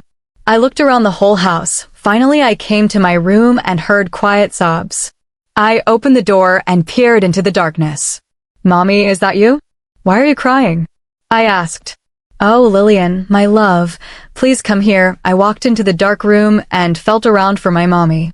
I tripped over something and fell down, but was quickly scooped up into my mother's arms. I will never let you go, my love. I can't lose you too. You're all that I have left, she quietly said. I paid no attention to her actual words. I paid attention to the warmth of her arms and how they made me feel so comfortable. I paid attention to the warmth and beauty of her voice. It was a voice that could cause you to melt at the hint of it. Lillian, I miss you, she sobbed. I looked up at her and smiled. Mommy, I'm right here. I won't ever leave you. I love you, I said. She sniffled and then placed her chin gently on the top of my head. I know, Iris, I love you too, and I will always be there for you no matter what. Flashback over asterisk. Tears began to stream down my face as I thought of my mother. She wasn't here to fangirl over me finally finding my mate. She wasn't here to comfort me when I was upset. She wasn't here to give me guidance on how to be a suitable Luna. She wasn't here, and she never will be. I cried for Lillian. She was raised with no mother or father protecting her. She was never able to feel the warmth of our mother, or even hear her angelic laughter. I felt like I didn't deserve the life I was given. I was the dangerous one with the darkness inside of me. I was the one who belonged in the neutral zone. They took Lillian from her family, and it wasn't fair. I watched as Damien attempted to come and comfort me, but Lillian beat him to it. Why are you crying, IRY? She asked. It's not fair that I stole the life you deserve. I was the one they were supposed to take, and I could tell Mom knew that, but I just wasn't enough for her. I stole what was rightfully yours, and now you will never get that because they are both dead, I sobbed. Lillian grabbed me and hugged me as I sobbed into her shoulder. IRY, listen to me. Don't ever say those words out of your mouth ever again. I'm glad that you got the life you had. Yes, I wish I were there to have an actual family and a normal life, but right now, we can still have that. We have each other, and right now that's all we need, she said as she comforted me. You have me too, I heard Danielle say as she came in for a hug. You also have that gorgeous mate of yours that I will never stop complimenting, Lillian said. I laughed at her. Even though my wolf hated the idea of Lily continuously flirting with Damien, even though she already had her own mate, I was fine with it because I knew it was all in good fun. Lillian could have anything she wanted because she deserved it. She's been through so much and deserved the life she wanted. Unless that life was with Damien, then I would have to take strong action. Well, are you going to just stand there, or are you going to come over here and comfort your mate? I heard Lillian say. I heard a loud growl erupt from Blake as we all looked up at him in shock. He looked surprised, as though he didn't do anything wrong. Damien rolled his eyes. I'm not thinking about your mate Blake. I have my own rose twin to do that with. Yours is just a flirt. Sorry, Alpha. Lillian shot up in surprise. Your mate is the Alpha? I nodded against her shoulder and looked up at her. Your mate is the Beta, I told. Things just got interesting. I heard her mutter to herself. I got up from the current hug session and walked over to Damien as he pulled me into an embrace. I felt him inhale my scent as I relaxed under his touch, my heart mending itself as I was finally close to my mate again. I don't ever want to run away again. It hurts too much. Chapter 23. The one with the power will be able to control everything. Nothing will stand in her way. It is her destiny to become the one. Good or evil is her choice, and it will impact the world. I was hearing things. Why was it that I was always hearing different voices in my life? What has driven me to this point in my life, right now, where all I hear are strange voices in my head? You awake, kiddo? I heard my sister's voice in my head. Yes, I'm awake, and please don't call me kiddo. Whatever, you heard that voice in your head too. Yeah, how did you know? Duh, genius. We are twins. How else would I be communicating with you right now? Well, what does it mean? I feel like I'm always hearing voices in my head, and it's driving me insane. We have to talk about it. Not today. I want to enjoy pack life and compliment your mate some more. Go compliment your own mate. I'm guessing you're awake by that humorous expression on your face. I heard Damien chuckle. I opened my eyes and noticed Damien was hovering over me. I raised my eyebrow at him. How did we get in this position without me noticing? I asked. Damien chuckled again. I got on top of you when you were busy talking to your sister, I presume. How did you know I was talking to her? I caught a glimpse of your conversation in your head, and the last thing I heard you say was, go compliment your own mate. Lillian is known for complimenting me, and we just met, Damien said. He placed both hands on either side of my face and leaned down to place a gentle kiss on my lips. I enjoyed it whenever Damien touched me. It always calmed my senses and cleared my mind, but it was never like how my wolf always described it before we found our mate. She described it as an electrical shock coursing through your veins, and we would always feel stronger around him. For some reason, my wolf never fully enjoyed it as much as I did. It was almost as if she felt weak. I began to realize the position we were in more clearly, and I blushed. Damien was on top of me, arms on either side of my head, and we both were wearing nothing but our underwear, so naturally, thoughts began to cloud my mind. Damien slightly pulled away and looked down at me with his eyes growing dark. Iris, he began to say before I wrapped my legs around his waist and pulled him back down on me, kissing him as hard as I could and pulling him as close as possible. I felt him slip his tongue into my mouth as he slightly grabbed a hold of my hair while our lips moved in sync with each other. As I pulled away to breathe, he only began to trail kisses down my jawline before licking and kissing all around his mark on my neck. I wrapped my arms around his neck and I sighed slightly into his ear. I smiled as I felt something against me in my lower regions. I failed to suppress my sighs as they grew slightly louder once he began moving up against me. Damien, stop, I sighed out his name. I want to claim you so badly, he groaned against my skin. Hey, do you have sweatpants? I said, no activity unless you lock the door. I heard the door slam open as Lillian came walking in.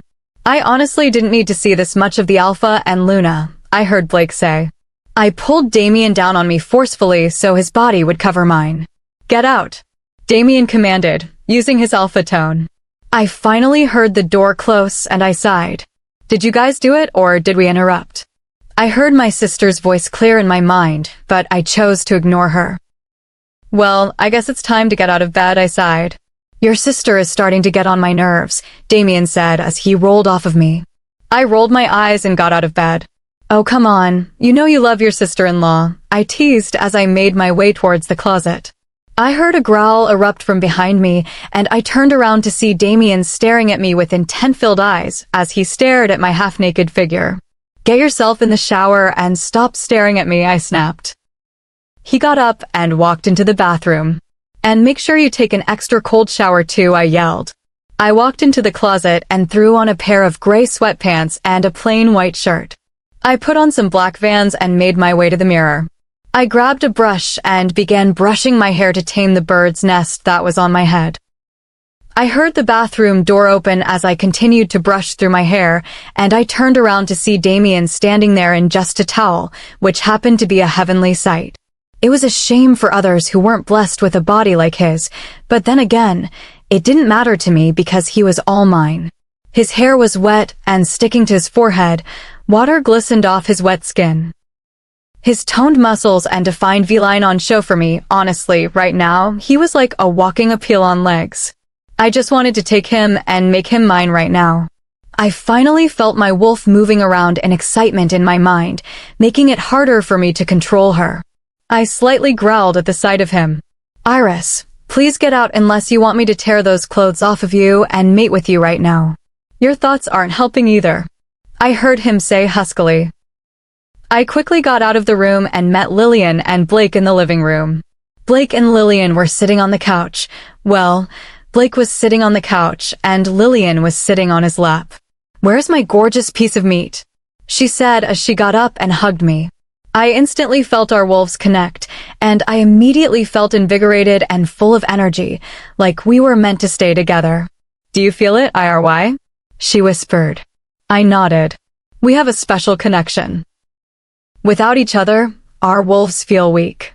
We are a part of each other's souls, just like our mates, she told me. She is right, Iris. I feel stronger around her, I heard my wolf say. Give me my mate back, Iris, I heard Blake whine.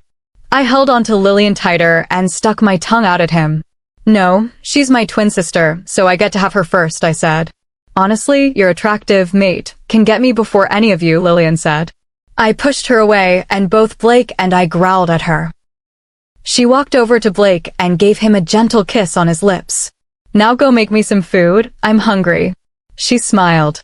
Blake sighed and went into the kitchen to prepare something to eat. I felt a pair of arms grab me from behind and pull me towards them. He kissed my cheek and nuzzled his nose into my neck, inhaling my scent as if getting high off of my natural scent.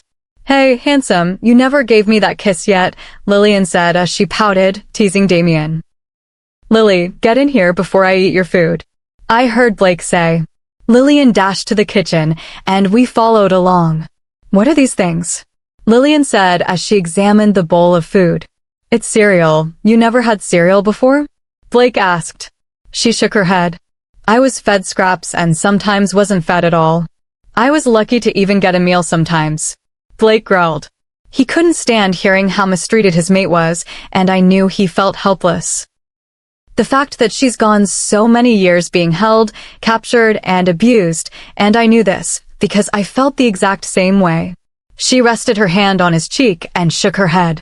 I have you now, the past is the past, and that's all that matters is that you can give me a better future, she smiled. Blake grabbed her hand and planted a kiss on it as she giggled. It felt good to know that my sister could have a better life with us. It was like starting over for both of us.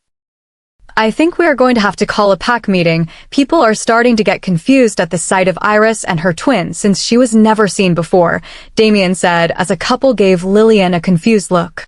I nodded my head in agreement. He froze for a moment, staring at the wall, until I heard his words enter my mind. All pack members must report to the pack town hall for an important meeting involving the Luna, he announced to everyone through the pack mind link. They're all gathering now, Damien said. Do we have to? I want to compliment this gorgeous hunk some more. Lillian winked. Yes, don't be annoying. Everyone will be expecting you and Iris, Damien said.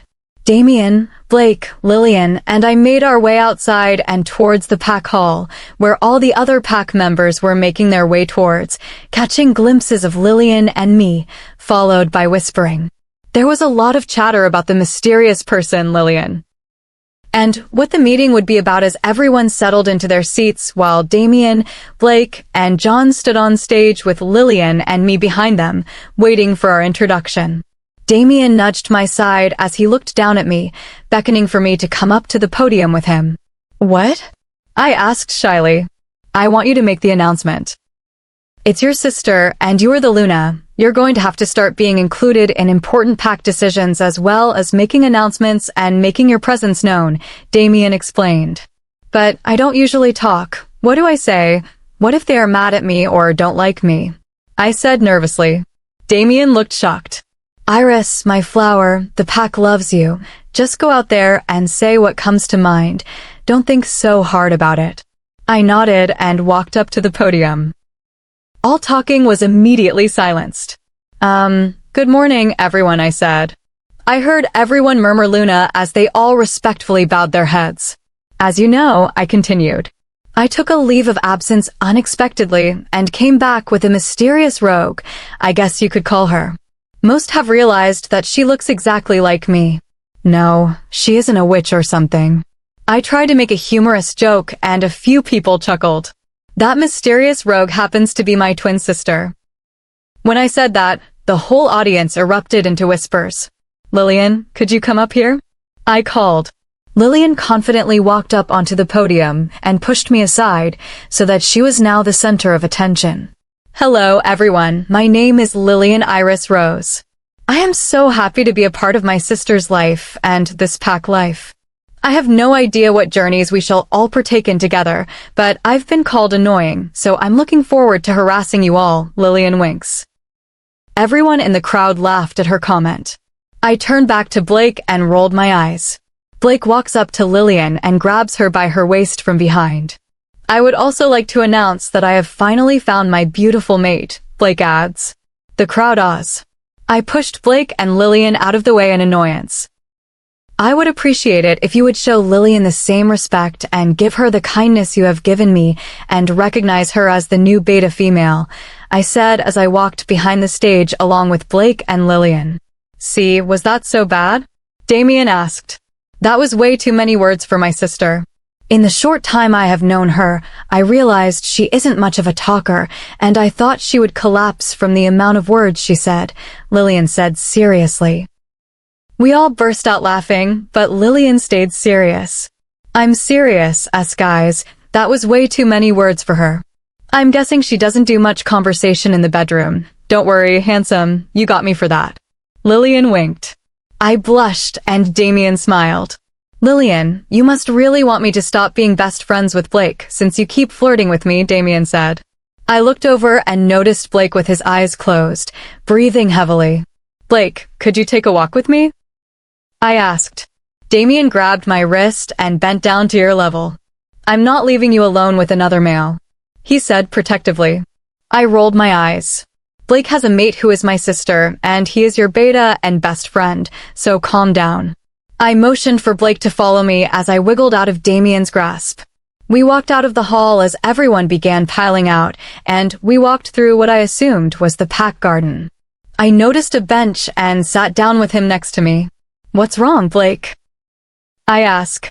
He took a deep breath and sighed before answering me. I can't help but get jealous when she flirts with Damien. She knows I am her mate, yet she still does it. It's infuriating.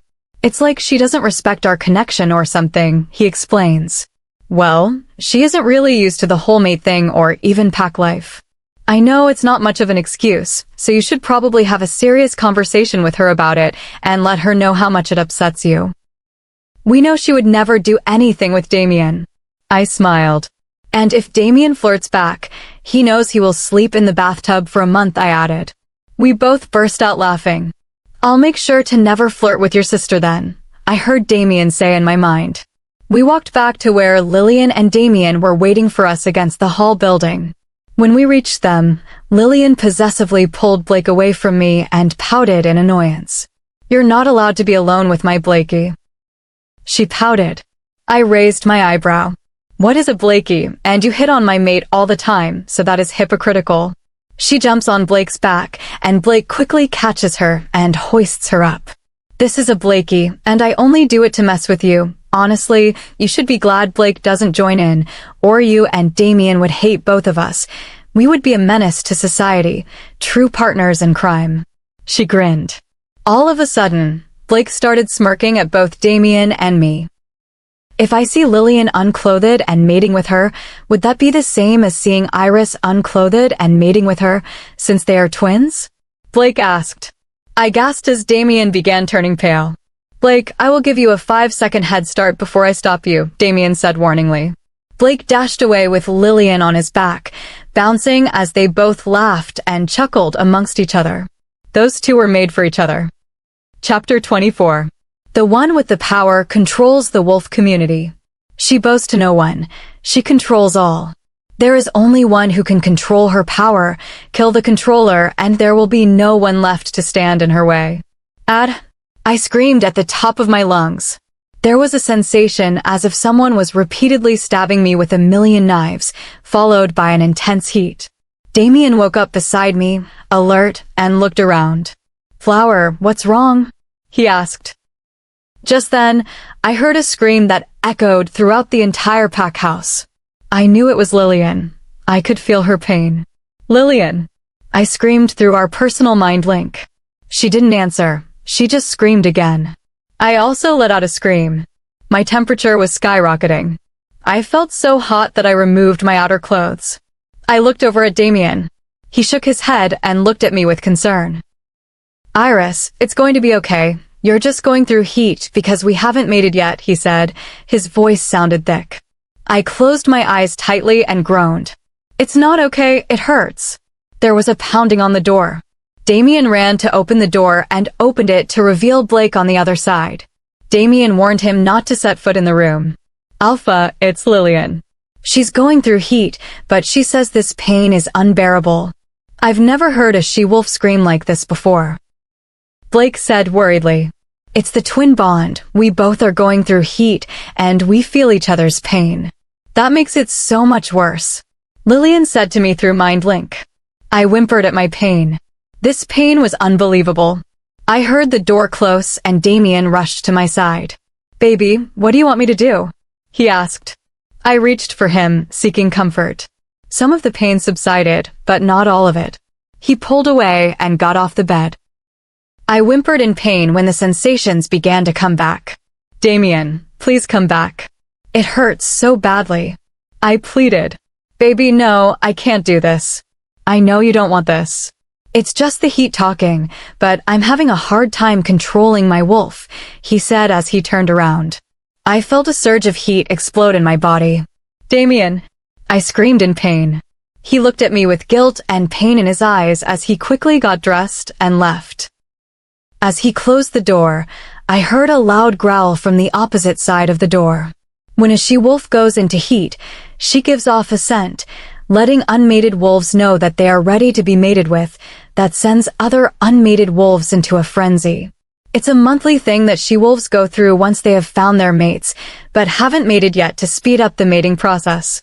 Having two she-wolves in heat must be giving off a lot, and is sending the male wolves crazy. I cried in bed from the pain. After a few agonizing minutes, I heard the door open and saw Vi and Damien walk in. Child, what's wrong? Vi asked worriedly. I'm in heat. Apparently, my sister is too, and due to our connection, we feel each other's pain, which makes it worse. I gasped. Damien, fill up the bathtub with ice-cold water and tell Blake to do the same. By orders. Damien rushed into the bathroom to fulfill the duty his mother ordered him to do. But right now, the heat was insanely unbearable. Mom, it's done. What's next? Damien rushes in. Come pick up your mate and place her in the bathtub. Blake does the same, I shouted. Damien came over and picked me up bridal style. I could tell my scent was affecting him. Damien, please take the pain away. I whimpered. As much as I want to, it's not what you want to do. He sighs. He placed me in the tub, and I exhaled in relief as the cold water surrounded my body and slightly began cooling me down. Damien rubbed my arm as he sighed. The cold water and his touch were soothing me to a point of contentment. There was still pain, but it was bearable. It stayed like this for a whole week. Lillian's heat ended before mine, so mine calmed down drastically, but she could still feel my pain regardless. She was the one who made sure that no male wolves came anywhere near my room, and she made sure to keep Damien away since he kept losing control of his wolf. After my heat finally ended, I was a free woman to roam around as I pleased without having to worry about any pain or male wolves trying to mark me. I walked out of the bedroom and into the kitchen, where I noticed Blake and Lillian talking quietly amongst themselves. Hey, sweetheart, feeling better? Lillian asked me kindly. I smiled at her and nodded my head. You don't ever call me sweetheart. Why does she get special attention? Blake pouted. Lillian patted his cheek. You are my Blakey, that's special enough. Plus she's my twin. We are practically the same person. I felt warm arms wrap around my waist as I leaned into this touch. Finally happy I was able to touch him without having some ulterior motive. Hey, gorgeous, no hard feelings about yesterday, right? Lillian said shyly. Damien rolled his eyes and scoffed. What happened yesterday? I asked. I threatened to stop him if he came anywhere near your room, and I nearly did, Lillian said proudly. I giggled and patted Damien's face. He still loves me, though, and I'm still waiting for that kiss. She made a kissy face at him playfully. We heard a loud growl erupt from Blake as he stormed out of the room, furious. We already talked about this, Blake, Lillian said angrily as she stormed off after him. You should get your sister to stop flirting with me before Blake's jealousy gets worse, and he does something he regrets, Damien said seriously. She can't help it. She just wants to have fun. I know she's just joking, I clarified. This has more to do with Blake. It's obvious that his jealousy is growing and getting worse, Damien said. Alpha, Luna, there's a huge fight breaking out in the training room. I heard Chase's voice echo in my head. As one of your first duties as a Luna, I think you should handle this. Plus, I have to talk to John about some important documentation, Damien said as he pecked my cheek. You're just giving me the small things to deal with. Documentation is more important than some stupid fight, I said, annoyed as I crossed my arms over my chest. Yes, but it's also boring. We can't just jump into the important boring stuff yet, and you don't know much about the pack, so be patient, he said before walking away, leaving me alone. I sighed and headed to the training room after all. As I made my way there, I noticed there was a crowd forming around two she-wolves who were shifted and in an attack stance. Both looked threatened and ready to fight each other. I made my way through the crowd and approached the wolves calmly and unthreateningly. Ladies, I need you to shift so we can talk about this in a civilized manner, I said calmly. Neither of the girls listened, and now their target was switched to me for interfering. Don't do this, I said warningly. The light brown wolf lunged at me, and I stopped it by holding it back firmly. I could feel darkness surrounding me as if there was nothing else but the wolf and me. I warned you, I said darkly. The wolf whined and struggled, so I held on. Just as I thought this was the end for this wolf, the thing inside me trying to take control and push my consciousness to the side, I felt a delicate hand touch my shoulder, and I was instantly pulled back into reality. I let the wolf go as it dropped to the ground, breathing heavily, and I turned around to face my now green-eyed sister. She was staring at me with slight fear and timidness in her eyes, afraid of what I might become one day. What's happening to me? I whispered to her worriedly. Blake, take control of this situation for Iris. We finally need to have that talk, she said. She leads me back into the pack house and into her room as she locks the door behind us and motions for me to sit down on the bed. Lillian wasn't much of a person to be so serious, so right now it was scaring me just thinking about what she could have to say to me. We need to talk about the prophecy, Lillian said seriously. What are you talking about? What prophecy? I asked. The one that was made about you before you were even born. The reason why Cole is after you before the blood moon, she said. Who is Cole? I asked. The name always sounded familiar, but I could never put my finger on where I heard it. She hesitated for a moment. The one that killed our parents. Chapter 25. Born of a thorn on a rose, the soul is split equally amongst the other. Darkness fills her eyes, cold-blooded murder. Revenge, revenge. She will stop at nothing, hair as black as the night sky. Darkness swarms and persuades in her internally. The light of her life shall fade soon enough. Rage swarmed around inside of me. I vowed to get revenge on the man who killed my parents on that very day I was forced to run away. I'll never forget his eyes and that same scar my mother permanently placed upon his face. Cold-blooded murder. Let the rage fill you up. Let us be free. I heard a deep, dark voice inside of me. My wolf whimpered as I felt the light from her soul slowly dim inside of me as the darkness grew stronger. I felt a hand rubbing circles into my arm, and I immediately calmed down at her touch. Before Mom found her mate, she met Cole. They both didn't believe in mates. They thought it was unfair to be paired with someone unwillingly. They soon fell in love and wanted to run off with each other. She explained. What does this have to do with anything? He killed her. He was never in love with her. I snarled. Just listen and be patient. They ran off and became rogues, and they did everything together. One day, Mom crossed into another territory by accident, and that's where she met Dad. Drawn in by how powerful the mate pull was, she immediately abandoned Cole and went with Dad instead. She paused to look up at me. I nodded to show that I was still listening. Well, this made Cole furious. Our dad was stealing the love of his life. Somehow, Cole stumbled upon the prophecy. I honestly forget those details, but I know some of the prophecy says. Born of a thorn on a rose. Hair as black as the night sky, Darkness talks to her inside. The most powerful wolf in history. She controls the wolf nation. I know it was something about revenge and cold-blooded murder. She will impact the world, but there is a controller, which I assume is Damien. I stopped her. Why do you think Damien is the controller, and what is a controller? I ask. The controller can control your darkness, sort of subdue it so you don't get out of control, bring you back to reality when darkness consumes you. I assume it's Damien because it says the controller shares a soul with you, can calm your angry soul, and impacts your world.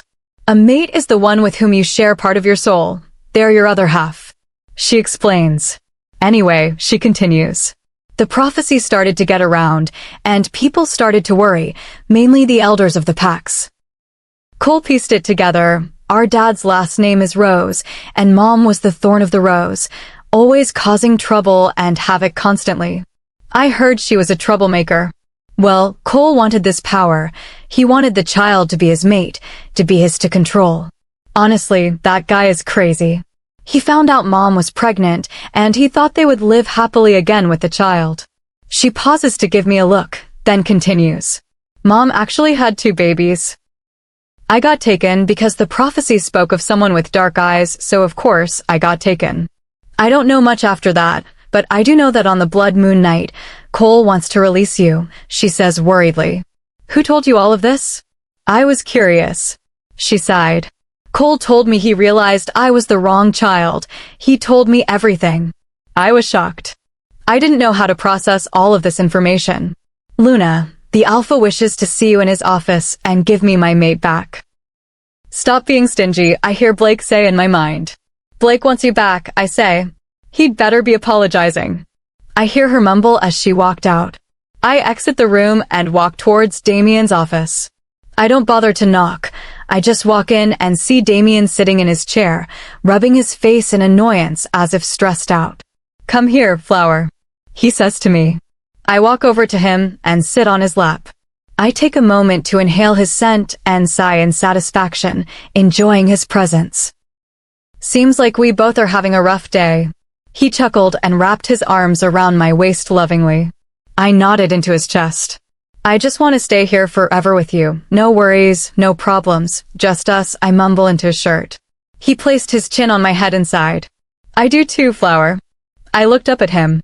I'm pretty sure you didn't call me in here to cuddle. He chuckled. No, but that's an excellent option. I called you because Border Control caught a rogue trying to come into the pack. He says he is looking for a girl with black and white hair and green eyes. Me? Yes, but you're not going down there alone. He claims to know you. I was eager to figure out who this mysterious person was. For the last few years, I've been on my own, and I haven't known anymore. Maybe he was someone from my childhood or a person from my old pack. I leaped out of Damien's lap and ran towards the door. Damien followed behind. Once we got outside, I stopped. I was in such a hurry to meet this mysterious person that I realized I had no idea where they were keeping them. Damien grabbed my hand and led me far away from the pack house. We walked through the woods, and I noticed a house with 2 guards. As we approached, they bowed to us and opened the door. I saw steps leading towards a sort of dungeon. This dungeon seemed to activate my wild imagination. Iris, now is not the time for those thoughts, he said huskily. I noticed his eyes were darkening, and I blushed at the fact that I had forgotten that Damien could see my thoughts, and that he could see what I was thinking at a time like this. He stopped at the bottom of the steps and noticed another guard. 33B Alpha and Luna. He bowed. I smiled at him politely as we walked away.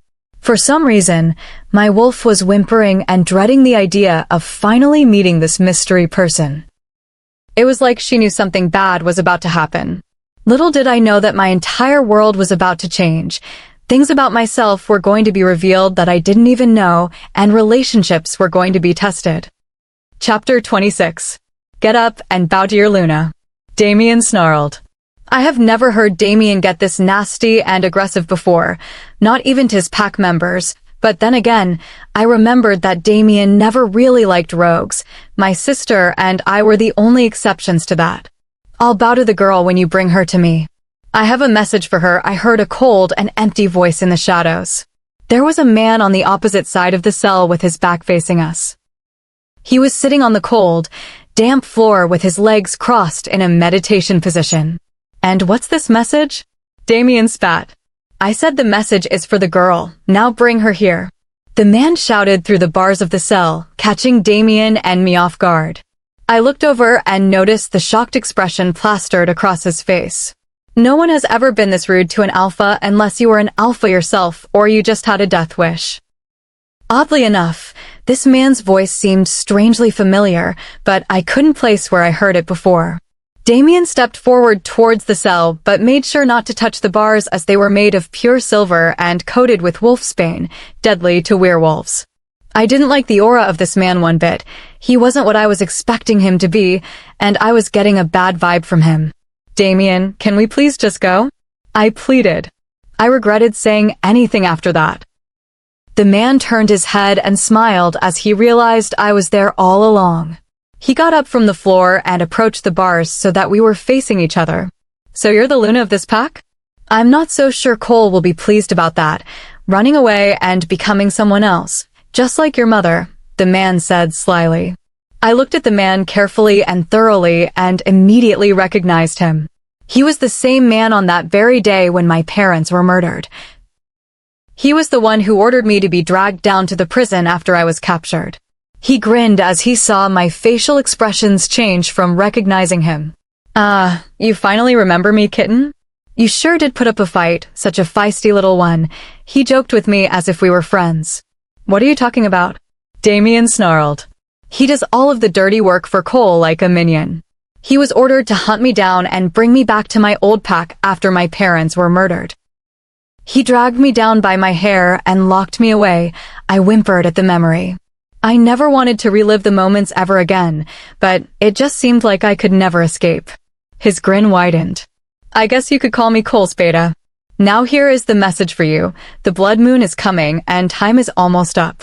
I've let you roam free for long enough, but now that comes to an end. I can take you forcefully, or you can willingly come to me and rule as my mate. Nothing will stop me. Your dead parents won't stop me, and you won't stop me. I will be seeing you soon, love. And that was from Cole? I asked, horrified. Yes, and he always gets what he wants, no matter what he has to do to get it. He grinned evilly. Remove him. I want him taken care of, and I want his body burned to ashes.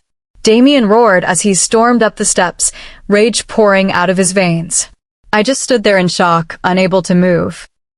It was as if I weren't allowed to live the normal life I've always wanted. I've been running away from something I didn't understand, and now that I understand it, it is even more terrifying. What was going to happen to me? I watched as the guards opened the cell door and advanced towards the man. He had light brown hair caked with dirt and debris. His clothes were ragged, and his face was truly showing his age. Unlike most werewolves, he looked to be about in his late 40s. Behind those dark brown eyes was a person corrupted by a monster. Cole. See you later, was all he said to me before the guards got a good grip on him and handled the situation. That was my cue to go and check on Damien. As I walked up the steps and was welcomed by the warm sunlight, somehow I still felt cold on the inside, like the sun refused to reach inside of me. IRY. I turned to the side to see Lillian dashing towards me with fear-filled eyes. IRY, you need to please help Damien. He's getting out of control. She squealed in desperation. I looked down and noticed a blackish-blue fresh mark in the crook of her neck, standing proud. Blake marked you? I asked in shock. Now is not the time for that. She yelled as she grabbed my hand and we dashed through the forest, towards the pack house. Anger boiled through my veins as we ran through the pack. It was nearly unhealthy. It was like I wanted blood and conflict. I knew it was Damien's thoughts and emotions as they felt so strong that it was nearly nauseating. We walked through the pack house, and I gasped at the sight before me. The living room was in a wreck, the couch was smashed to bits, and there was a clear hole in the TV as if someone punched it. There were holes everywhere in the walls, and the table in the center of the room was now in half. He went into the room cursing and screaming. I've never seen him this upset before, Iris. Please help him. Danielle ran up to me and hugged me with concern on her face. I patted her dark brown hair and smiled. I'll help him as much as I can, I said as she let go to look up at me with watery baby blue eyes. I walked away, leaving Lillian with Danielle behind in the destroyed living room, and walked up the stairs, where I heard roars and shouts shaking the walls of the halls. He was angry because he didn't want to lose me. He was frustrated because his mate was in danger, and he didn't understand what was happening, and now someone was threatening his precious mate. I knew this because I could feel every single one of his emotions.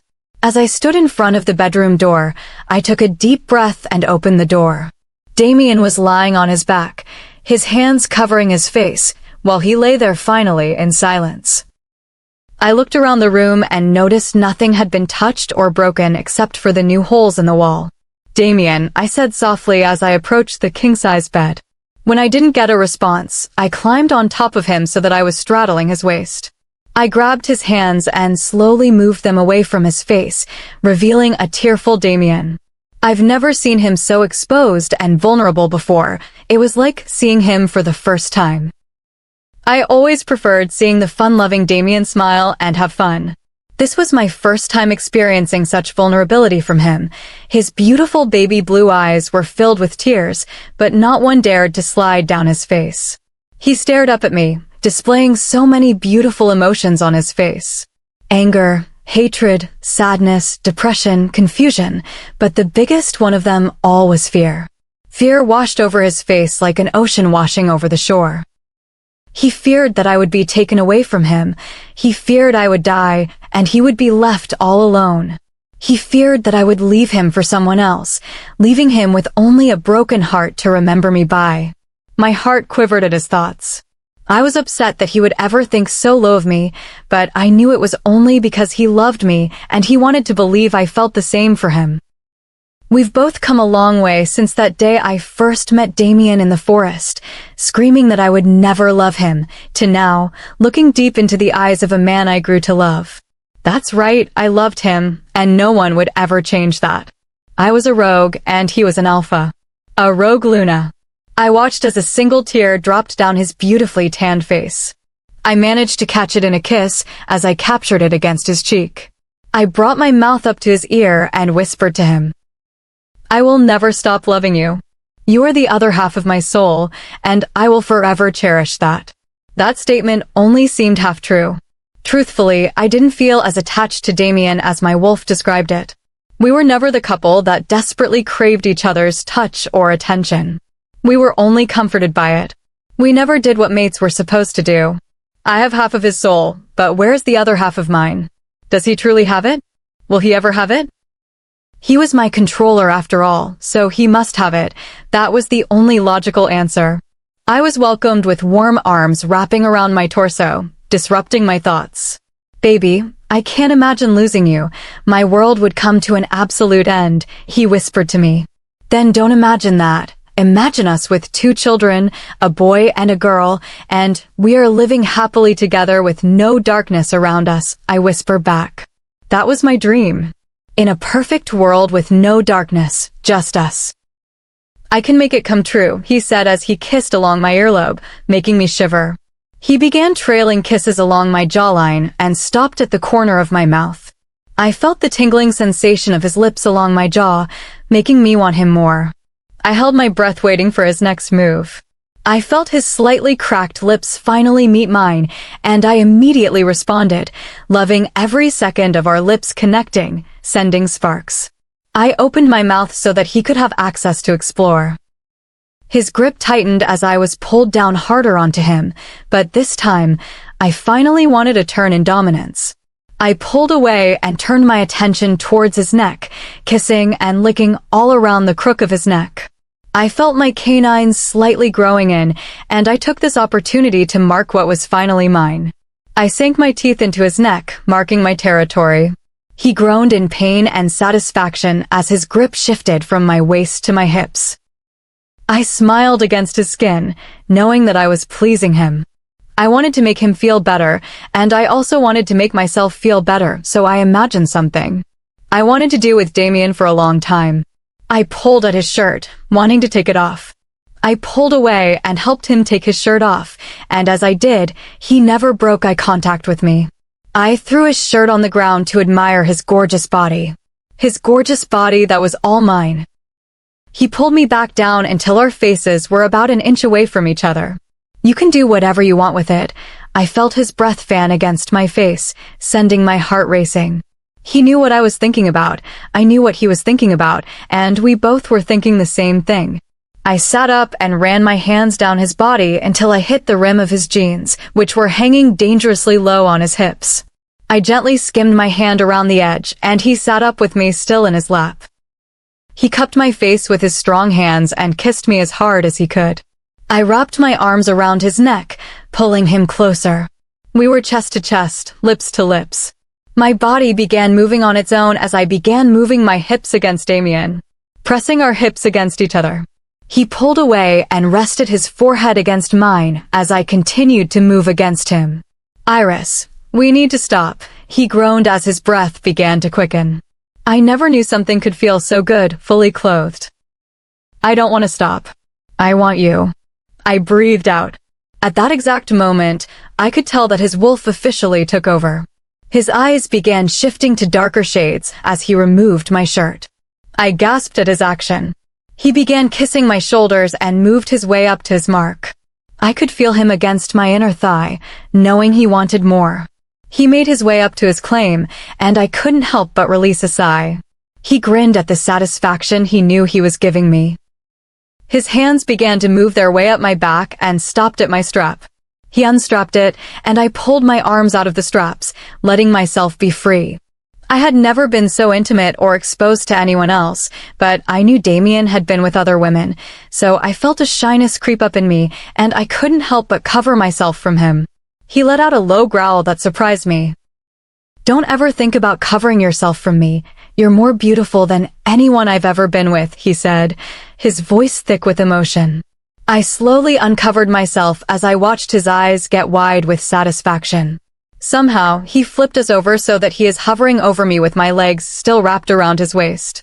I slid my hands down his abs until I was back at his jeans button and zipper, slowly unbuttoning his pants and sliding the zipper. He paused to take his pants off and throw them on the ground. This isn't about me right now. He moved my hands and ducked his head down to my chest and captured my skin into his mouth. I sighed under his touch, pulling his head closer to me as his tongue swirled around and then down my stomach, sending me shivers of delight. He stopped at my navel and slowly began to pull down my pants. I lay there closely watching him until they were fully off. He slid down so that now neither of my legs was hoisted up on his shoulders, and his face was right in front of my core. "What are you doing?" I questioned, growing self-conscious. He chuckled lightly before ducking his head down and gently kissing around my entrance, making me clutch his head and arch my back against the bed. Every touch felt sensitive and new. My body was feeling things I've never felt before. I sighed out his name and looked down to see him smirking at how much pleasure he was giving me. He reached back up and planted a kiss on my lips, allowing me to taste myself from his mouth. I watched as he sat up to finally take his boxers off, and once they were fully off, I gasped. He chuckled at my reaction as his eyes twinkled.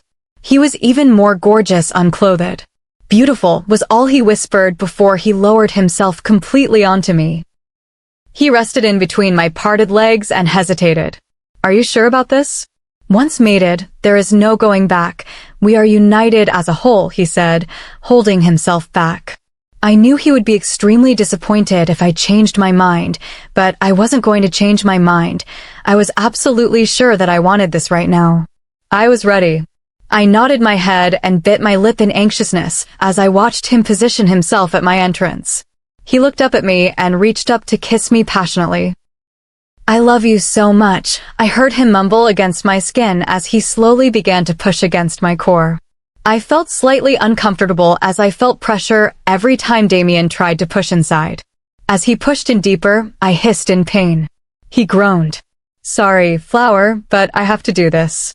All of a sudden, he moved in quickly, and I called out in pain.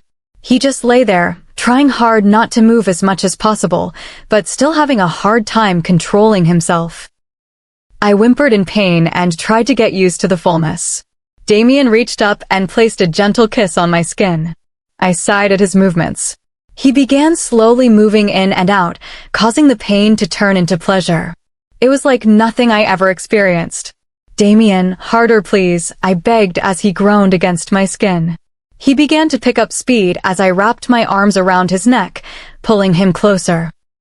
He began kissing all the way up until he reached his clitoris and began to kiss and lick around it. I sighed into his ear, which encouraged him to go faster.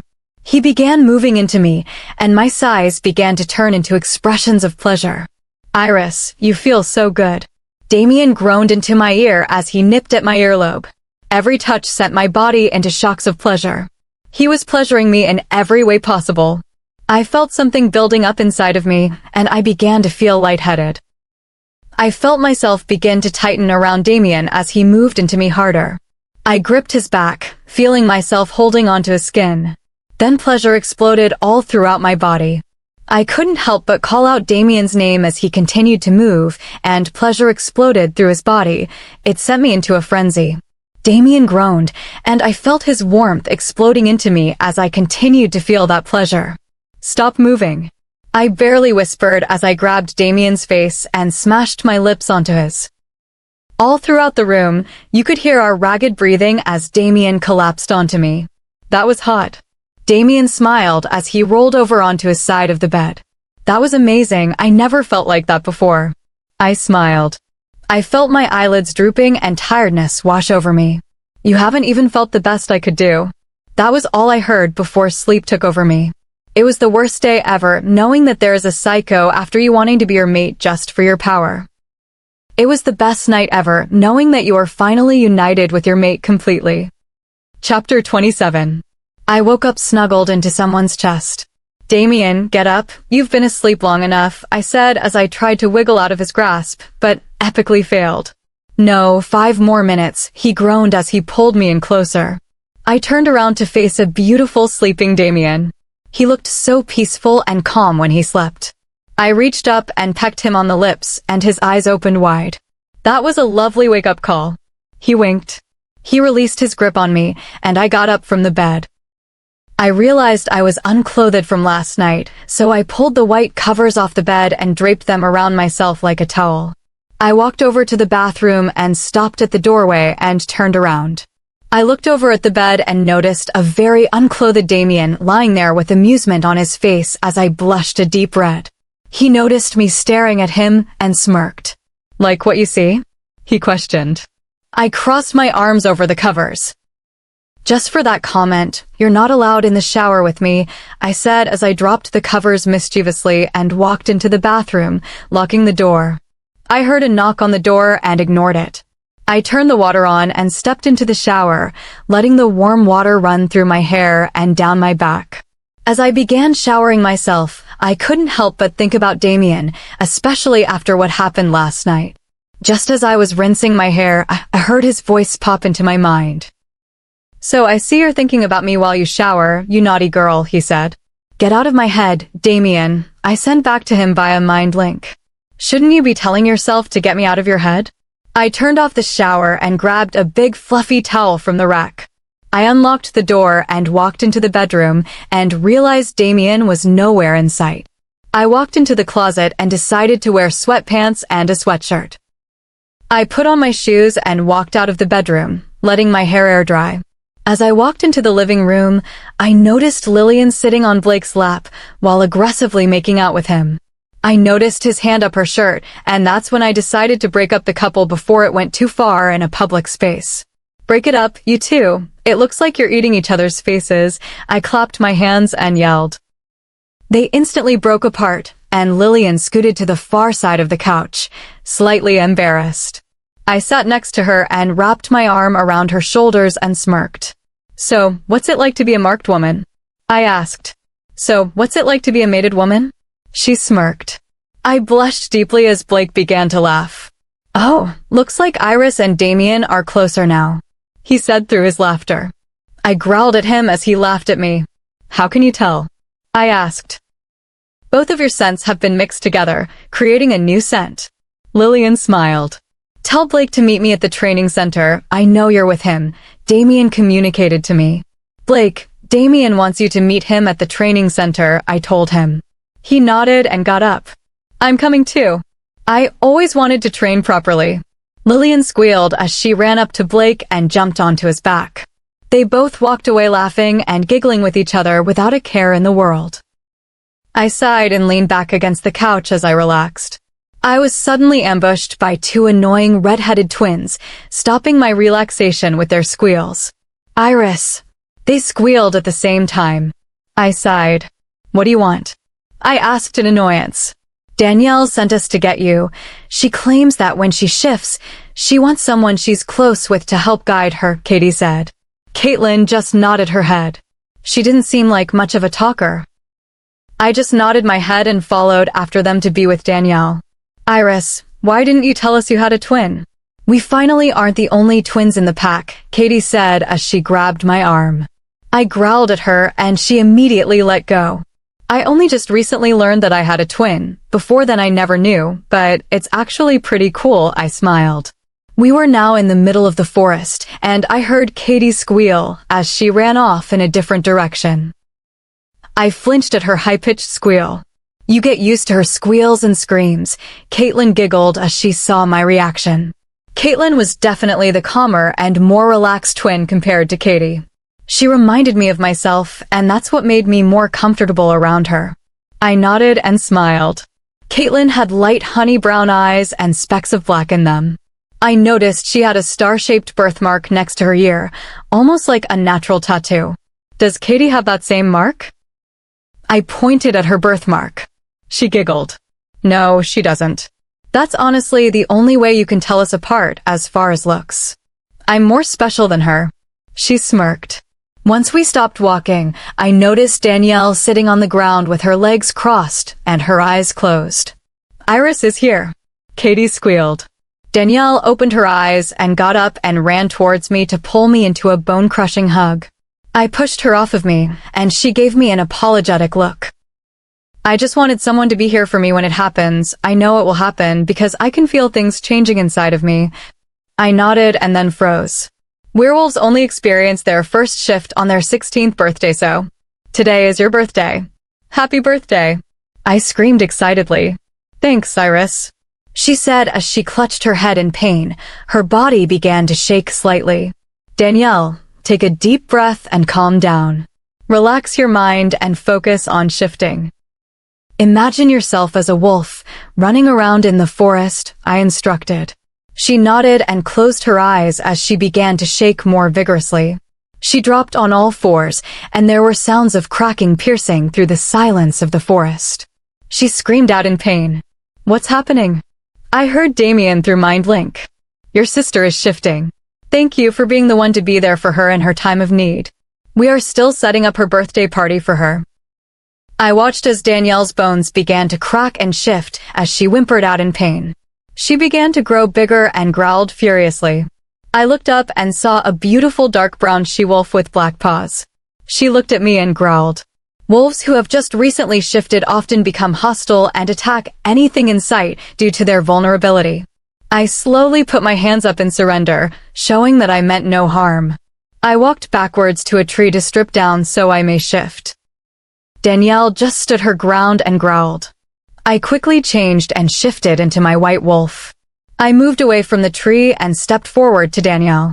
At my sight, she bowed her head. Her wolf could tell that I was an alpha female. I walked over to her and buried my nose in her neck to show that I was friendly. She looked up and licked the side of my face. I looked up and tilted my head to the side, wanting to know what she wanted to do. She head-butted me in the side softly and ran away. She came back and head-butted me softly before running away again. I could tell that she wanted to play tag, and I was it. I took off after her and laughed. Well, it was more of a gargling and growling sound, but it was meant to be a laugh. We pretty much played tag for almost the whole day, and even Katie and Caitlin joined in eventually, making teams. Flower, bring Danielle back for her surprise. I barked and walked up to Danielle and mind-linked her. Danielle, they need us back at the pack house. She nodded and shifted, then shrieked at the realization that she was unclothed. Iris, I don't have any clothes. She squealed. I laughed at her, and she just glared at me. I walked in front of her and knelt down, signaling her to get on my back. "You want me to get on your back?" she asked as she tried to cover herself up with her arms. I barked and stuck my tongue out. Hesitantly, she got on my back and lay down as my fur covered most of her. I was bigger than most wolves, and she was a small girl, so she was buried deep into my fur, away from peeping eyes. I slowly started walking back to the pack house, not wanting to shake up Danielle. As I entered the clearing to the pack, I noticed a few teenage guys looking at us. A few of them wolf whistled, no pun intended, noticing Danielle. I stood up tall, careful not to drop Danielle, and growled at them. Their expressions turned into fearful ones as they realized I was the Luna. They bowed and quickly walked away, not wanting any trouble. I began walking back to the pack house again. Just as I headed up to the door, someone opened it and tried to shoo me off. "Shoo, no wolves in the pack house. Now don't make me get the Luna," an angry Chase said to me.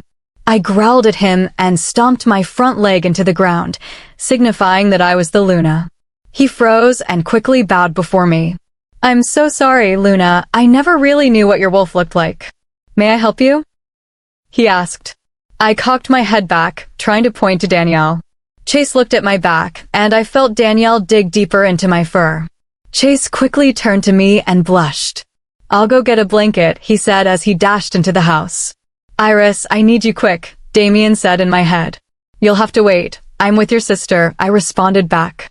"Well, hurry, but please, before this fight escalates." My ears perked up at the word fight. Who was fighting, and why did I have to get involved? Last time I tried to break up a fight, I nearly strangled a wolf to death. Chase came back with a blanket and wrapped it around Danielle. She slowly got off my back and walked toward the pack house with the blanket wrapped tightly around her. I took off to the training center, feeling that Damien was there. Once I got there, I noticed a giant white wolf pinning down a familiar honey-brown wolf. She was snapping at her neck, pushing her paw and teeth deeper into the wolf's throat. I ran up to her and headbutted her in the side, knocking us both down. She got up and shook her head as she growled at me. "Shift," I said to both of them through Mind Link. They both bowed their heads and began to shift. There lay a very unclothed Lillian and Jade before me. I growled at them both as if telling them to dress. Blake went to cover up Lillian, and someone rushed over to help Jade stop the bleeding and take her to the pack hospital. Damien walked up to me and combed his fingers through my fur. I looked up at him and purred. "I always forget how beautiful your wolf is," Damien said as we started walking to the pack house. I barked. I couldn't really communicate much since I was a wolf. "Well, you could just mind link me," Damien chuckled. I laughed, which sounded like a gargling, high-pitched noise, which made Damien burst out laughing. I growled as we approached the pack house. There was a blanket resting on the step. Damien unfolded it and motioned for me to shift. I shifted, and he draped the blanket over me. "It's freezing out here," I said, shivering under the blanket. Damien just chuckled. He wrapped his arms around me, and we walked through the door. "You're a jerk. Am I not good enough for you?" I saw Lillian, still wrapped in a blanket, screaming at an angry Blake. "What are you talking about?" he said, irritated. "That girl had you on the ground, flirting with you and straddling you, and you just let it happen," she yelled. She turned and saw us walk in. When she saw Damien, her facial expression changed to fear and timidness as she ran off down the hallway. I raised an eyebrow. What was that about?" I asked. "I was training with Jade, and she happened to take me down when Lillian walked in, and she thought she was flirting," Blake shrugged.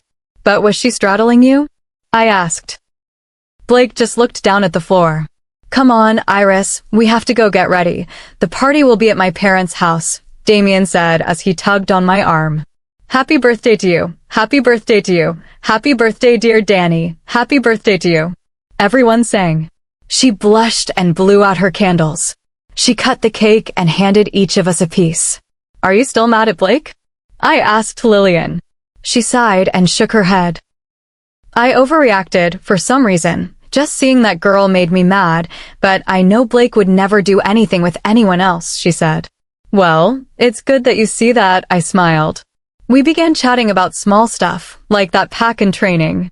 Soon, I felt warm, husky arms wrap around my waist. I turned around to find Damien giving me a goofy grin. Lily, I started to say as I turned around before I realized that Lillian disappeared. That was very strange of her. She would start complimenting Damien or something. Iris. I looked over and saw Danielle with cake all over her face. I giggled. They smashed cake in my face. She pouted with her arms crossed. Have some alone with your sister while I get some air, I told Damien via the mind link. Damien nodded and released me. I walked out of the house and just walked around, enjoying the crisp air as the sun set in the sky. I heard crying in the distance, and I walked into the woods to finally see Lillian on her knees on the ground crying, and I immediately felt pain for her. Lily, what's wrong? I sat down next to her to pat her back. You're gonna hate me, she repeated as she continued crying into her hands. I didn't understand what she was saying, for I could never hate her. She was my twin. Lily, I could never hate you. Now tell me what's wrong, I said calmly. I don't know what's wrong with me. I don't know how it's possible why I feel the way I feel, she mumbled. I began to worry for her. Lillian, just spit it out, I said, irritated. She looked up at me with tearful black eyes. I'm in love with Damien. Chapter 28. I backed away from her, my wolf surging forward in anger. I fought hard to keep her under control. What do you mean you're in love with Damien? I asked, my voice shaking. Lillian quickly covered my mouth with her hand. Please don't shout. I know this hurts you. I don't understand why I feel this way. Whenever I'm near him, I feel a strange pull, emotions I can't explain, she whispered. I gently removed her hand and stepped back. When did this start? Is that why you've been flirting with him? I asked. She looked down at the ground. A few days ago. I still love Blake deeply, but I also feel something for Damien. That's actually why I stopped flirting with him, she said quietly. I felt a wave of darkness rise inside me. If you ever try to come between Damien and me, I will not allow it, I said, my voice much darker than I intended. Lillian's black eyes slowly shifted back to emerald green. Fear and hurt filled her gaze. Iris. You don't mean that, she whispered, tears forming in her eyes. She turned and ran out of the forest. I stood there shaking. My own twin sister had feelings for my mate. The pain was unbearable. Iris, what's wrong? I can feel your anger, Damien's voice entered my mind. Nothing. I'm coming back. I took several deep breaths, trying to calm the storm inside me, then walked back to the pack house. Damien and Danielle were standing outside. I forced a smile as I approached. So Danielle, how was your first shift? I asked. She winced.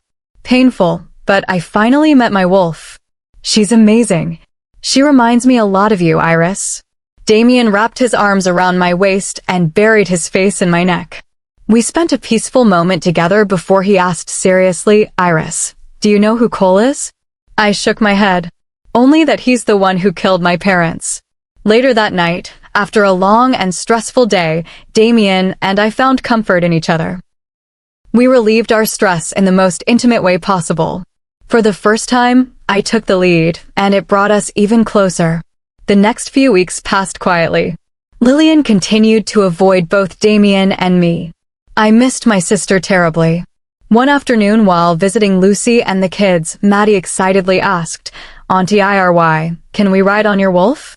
She's so pretty. I smiled and shifted for them. After giving both Maddie and Emma a gentle ride around the pack, Lillian suddenly appeared. You will be a great mother someday, she said softly. I shifted back and hugged her. We were finally talking again. As we walked back to the house together, a sudden wave of nausea hit me hard. I rushed to the bathroom and got sick. Lillian held my hair back. When I finally felt better, she looked at me seriously. Iry, you might be pregnant. My heart stopped. We immediately went to the pack doctor. After the test, he returned with a bright smile. Congratulations, Luna. You are pregnant. Lillian gasped in joy. I stood frozen in shock. I was carrying Damien's pup. Later that evening, I sat on Damien's lap in the living room. After John left, I took a deep breath and looked into his eyes. Damien, I'm pregnant. His eyes widened in disbelief. Then the biggest, most beautiful smile spread across his face. He pulled me into a tight hug and kissed me deeply, laughing with pure happiness. Before I could say anything else, Blake came running in, panic in his voice. Alpha, where is Lillian? Suddenly, I felt extremely dizzy. My vision blurred. Blake's next words made my blood run cold. I found a small pool of blood and Lillian's shoe behind the house. Everything went black. My sister was gone. Chapter 29. I was chained to the wall, silver pressing against my skin, causing discomfort as it tried to heal. The room was dark with no light, not even a window. The door slowly began to open as a man in his 30s appeared. Deep gray eyes, jet black hair, and a large gash across his face. Hello, Lillian. How nice of you to join. A smile crept onto his face. He walked forward with a hand behind his back. I got a little surprise for you, he grinned. He showed me his gloved hand with a silver dagger in it. He grabbed my face with his free hand and held it roughly. Luna, I know you hear me. The blood moon is coming, and I need to release your true form. If you don't come willingly, then I have other means of bringing you forcefully. Until then, your sister and I will have some fun. Iris, I love you, Lillian cried into my mind. I watched through her eyes in horror as he lifted the silver dagger and hurt her arm. She cried out in pain. 1 week later asterisk. There were holes everywhere in the concrete walls. Every time I punched the wall, I felt my bones in my hand break and then heal back slowly. Lillian! I screamed as I gripped onto the silver bars of the cell. Tears filled my eyes as the silver burned my skin. Iris let go of the bars. Damien screamed at me from the other side, trying to remove my hands. Make the pain stop. I screamed. I wasn't talking about the pain from the bars. I was talking about the pain in my heart from my sister being hurt. I could feel her pain when she was mistreated. I felt the pain from when she wasn't next to me, comforting me, and I wanted it to go away. I heard her cries in my dreams, echoing throughout my skull.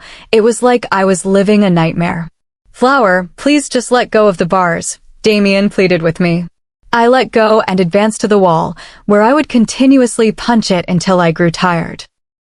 I ordered the pack to lock me in the biggest cell they had because I felt myself losing my mind and myself. I could feel the darkness surfacing, feeding off of my anger and despair. I let out a cry as I felt a rush of pain in my stomach. It was heat mixed with intense discomfort. I felt her crying in my mind. Lillian, I am coming. I called out. I clawed at the concrete wall to the point where my fingertips began to bleed. I was going crazy, and this was what Cole wanted. He couldn't reach my mate, the controller, so he took the next best thing. My twin sister. Iris, stop. Flower, we are looking for her. I have half the pack looking for her, just please be patient, he cried out. Damien has been down here every day with me since I ordered them to put me down here. Not once has he left my side. The first few days, I was depressed, but now I was losing my mind. Everyone has come to visit me. All pack members, including Danielle, Violet, Curtis, Katie and Caitlin, Lucy, John, and even Jade. She hated me, but she felt bad for me. Everyone sympathized with me and mourned for my missing twin. Everyone visited except Blake, since he was out with the search party, desperately looking for his mate. He was the only one feeling my pain, and even he didn't feel as much pain as I did. It felt as though my heart had been stolen. She was gone, but will I ever get her back? Lillian. I cried. I wanted her back. I wanted her back. I needed her back with me. My wolf was forced to leave and take care of my child with the remaining strength she had left. I was being selfish with my health. I knew what I was doing was bad for my unborn child, but I just couldn't help it. Alpha, may I give the Luna her checkup?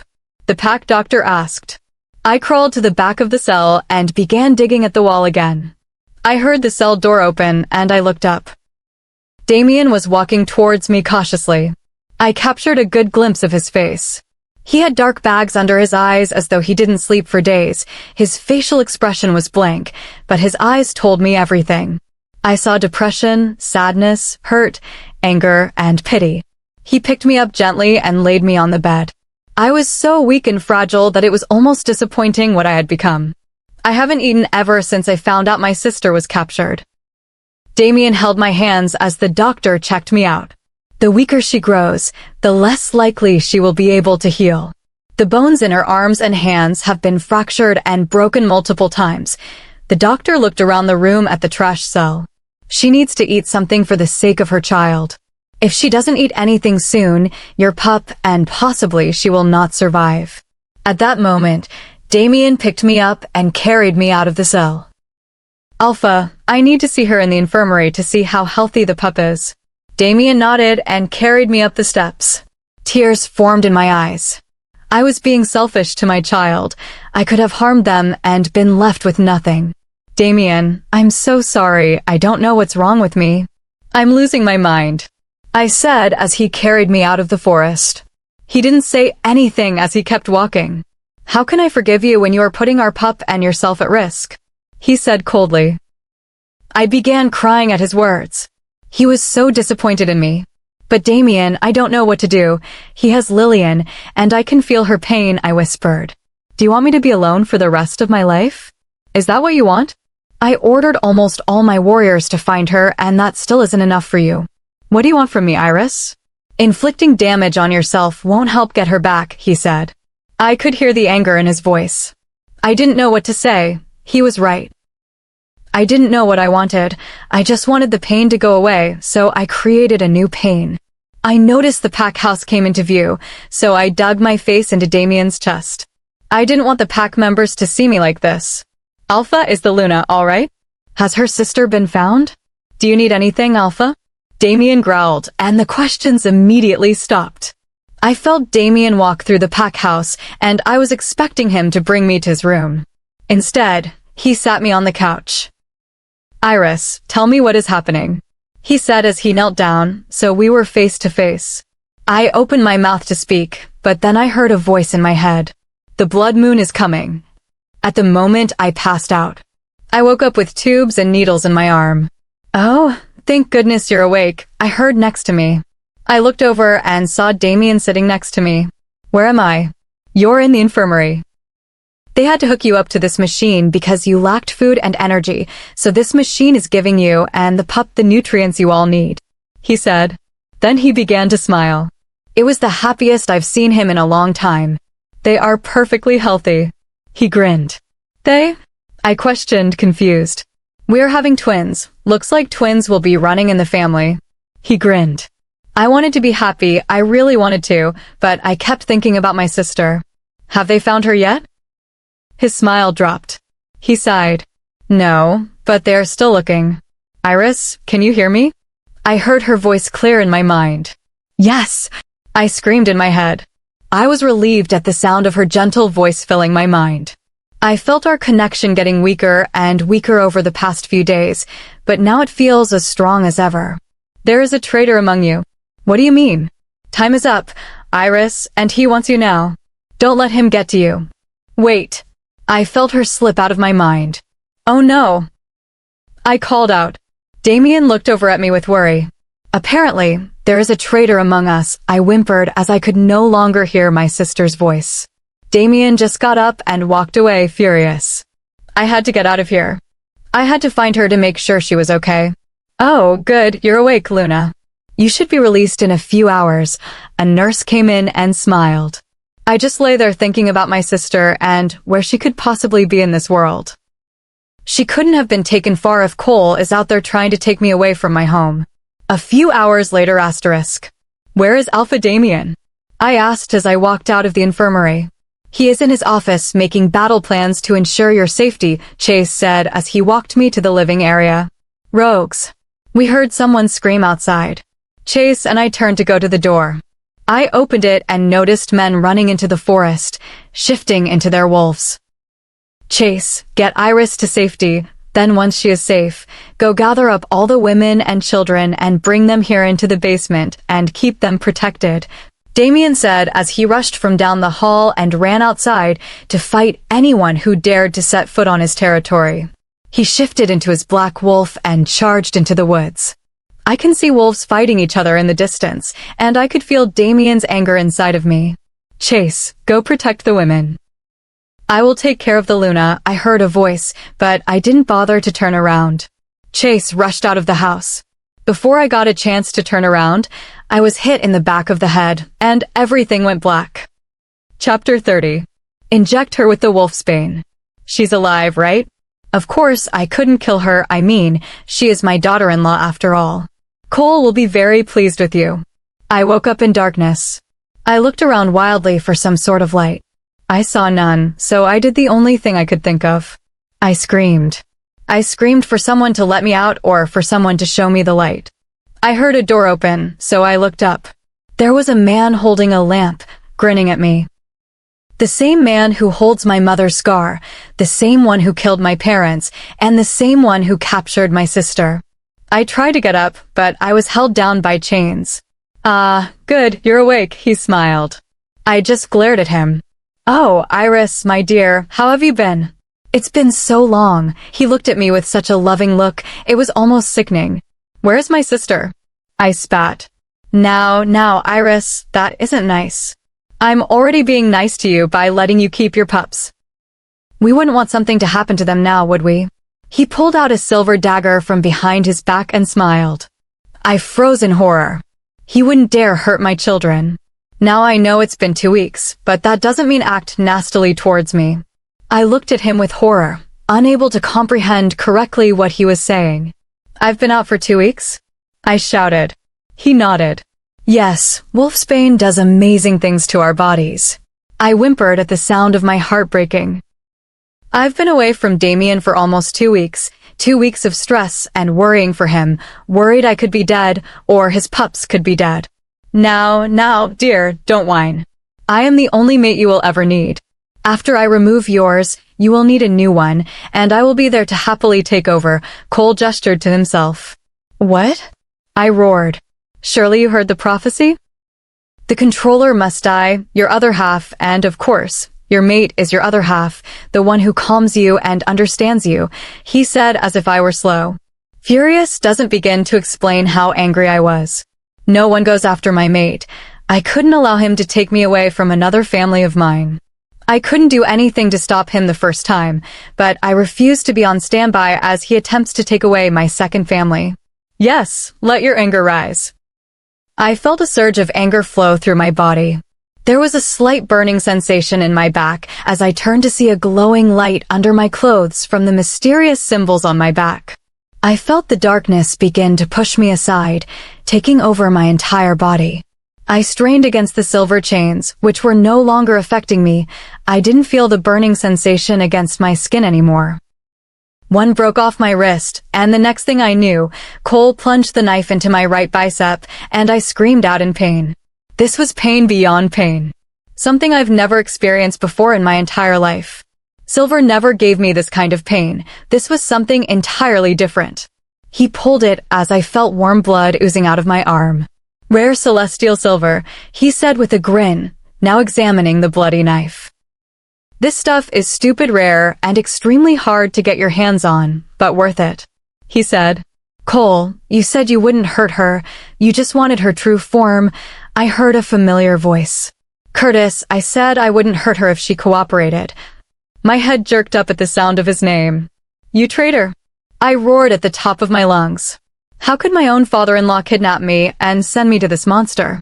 Iris, it's not what you think, Dash. You betrayed me, your son, and your whole pack. I cried out. I'm trying to help my pack, damn it, and you're gonna help me. He yelled. I screamed and cried at the same time. I didn't want to be here. I wanted to be with Damien, happy and pregnant in our very own home. Iris, don't cry. All the pain will be over soon, I promise, Cole grinned. Boys, come and get her. That was all I heard before I felt the chains lift off the floor, and I was dragged by my hair out of the room. I clawed at the huge hand holding my hair, and I screamed for him to let me go. I was pulled up some stairs and into a bedroom where they threw me in, and I noticed a small girl in the corner. She reminded me of Danielle. Luna, you're to wear this dress for your ritual, the blonde-haired girl said quietly. And what if I don't? I said coldly. The moment I said that, the girl looked as if she would burst into tears. All right, I'll put it on. I sighed. It wasn't her fault that I was here. She was probably forced into this role, like how I am, so there was no need to take my anger out on her. I walked over to the girl and took the dress. I watched as she turned around to give me a little privacy. It was a white, strapless dress, pretty simple. I was told I wasn't allowed to wear any shoes, and I sat there quietly in the chair as the young girl began brushing my hair. I rubbed my stomach, trying to signal to my pups that everything would be all right and that I would keep them safe no matter what. My, don't you look beautiful? I turned around to see Cole standing there in khakis and a white button-down shirt. The blood moon will soon rise tonight, which will start our ritual tonight and make you mine finally. He grabbed my arm and yanked me out of the room. I noticed he still had the dagger in his pocket, still coated in my blood. He pulled me down a hallway and out of a house. The next thing I knew, we were outside, and I couldn't believe where we were. We were in the moonshine territory. Yes, don't you remember this place? It's your old pack. And right there is where I killed your parents. If Lucy hadn't betrayed me and decided to run off with that Alpha, then this would have gone a lot smoother. He pointed to the spot in the middle where flowers began growing. My sweet Lucy was the love of my life. We wanted to run off together and be free until that Alpha took her from me. Now I have you, and no one will stop that, he said as he tried to kiss my forehead. I tried to move away as far as possible, but with a swift move, he grabbed the dagger and held it to my neck. It was like someone was holding a flame to my neck, all the heat burning my neck. Don't fight this, Iris. Just let it happen, he yelled. He put the dagger back in his pocket, and we continued to walk. I saw a building lit up as I could hear distant people laughing and talking. I realized that this was the ballroom. Cole, so you have found the Luna? Excellent. We are so excited for the ritual, a man dressed up in a fine tuxedo said at the front door. I looked at him in horror. Why would these people come here to watch some kind of ritual, and why did they keep calling me Luna? Come now, Iris, we don't want you being late for your big night, Cole said with a tug. This man was insane. Everyone here was insane and sick, watching my captivity like it was some performative act. We walked in, and it was beautiful. Beautiful chandelier hanging from the ceiling. Tables aligned together, fancy edibles sat on the tables. In front of them all was a giant table with silver chains on it. It looked like a restraint table. I began to try and pull myself away from Cole. I knew I was meant to be up there, but I didn't want to be there. Don't fight this. Let us be free. Come on now, Iris. Harming those pups right out of you sounds really tempting right now, since you don't want to cooperate, Cole said angrily. I whimpered and nodded my head. I don't want to put my unborn pups in harm's way. We made our way up to the front, where I was forced to lie on the table. Guards came over and chained my legs and arms up. I cried out in pain at the touch of the silver, burning my flesh. Before I knew it, the tables were being turned, so I was facing up and out to the crowd, and they began to applaud. Somehow, Cole brainwashed these people into thinking this was some sacred ritual. They were all here to witness my captivity. Please bring out the guests of honor, Cole said excitedly. At once, people left a huge empty circle in the middle of the room. Guards began to pull out 2 people and threw them in the middle of the floor. Once they looked up at me, I screamed, Lillian! Damien! I tried to wiggle myself out of the chains, but it was no use. I was trapped. Let her go, Damien roared. Iris, I'm sorry, Lillian said. She looked horrible. She was dressed in rags.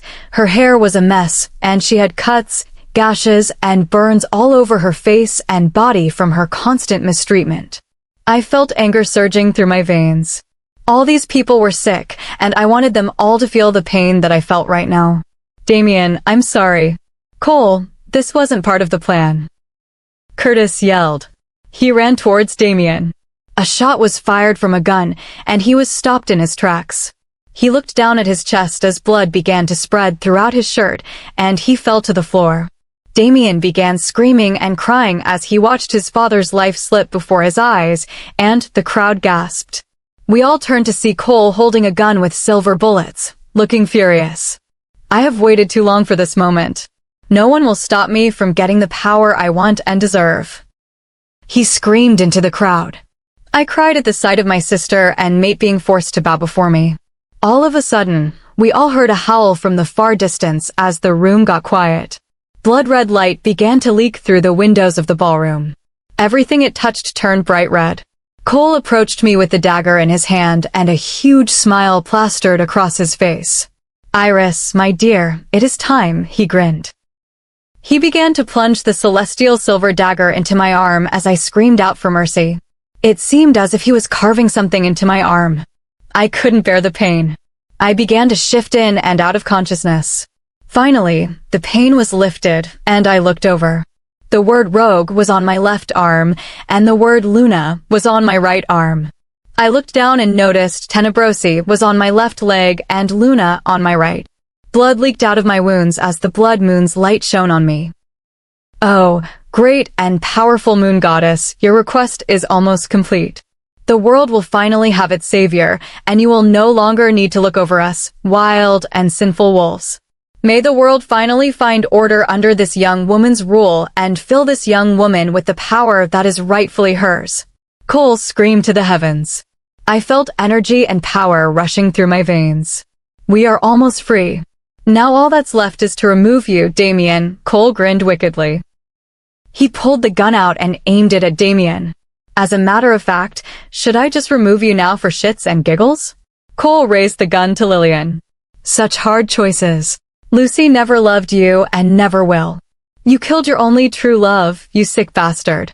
Iris will never rule with you. No matter who you remove, you will never control what's inside her." Lillian screamed. "Shut up and let me finish what I started," Cole said angrily. He raised the gun at my controller, the other half of my soul. The one I've always trusted, even when I didn't trust them. The one who took care of me and loved me even when I hated them. I watched him pull the trigger. Chapter 31. Damien's POV. "Chase, get Iris to safety. Then once she is safe, gather up all the women and children and bring them here into the basement and keep them protected," I said to Chase as I rushed out of the house past him and Iris. Everything seemed as though it was crashing down around me. Lillian was captured, Iris was driving herself crazy, and now rogues were attacking us. I don't want my children to be born into this world. Children. I'm going to be a father, and Iris will be a mother. When this is all over, I want to propose to Iris. I will give her the best wedding a girl could only dream of. I wanted to spoil her rotten. Iris deserves better than all of this. I didn't understand any of this at all, but I knew Iris deserved none of this. She only deserved the world. I ran out of the house and quickly shifted into my midnight black wolf, and I ran into the forest to the sounds of growling until I was close enough to smell rogues. There were quite a few of them. I've never seen rogues travel in such large numbers, so this had to be the work of Cole. I heard a wolf whimper, and I turned to my left to see Blake's gray wolf pinned down by a rogue. Ever since Lillian was captured, Blake hadn't been the same. I know how he feels, not being around his mate, being so far away from her, scared to death of what might happen to her. I used to be in the same predicament as him, so I understood. I ran over to the wolf and knocked him off of Blake as he went flying. "Blake, go back to the pack and make sure you're not followed." "You are not in the right state to fight," I ordered Blake. He didn't fight my words, he merely bowed and limped away. Out of the corner of my eye, I noticed the wolf charging at me, so I swerved out of the way. I caught it by the neck and bit down hard until it was motionless.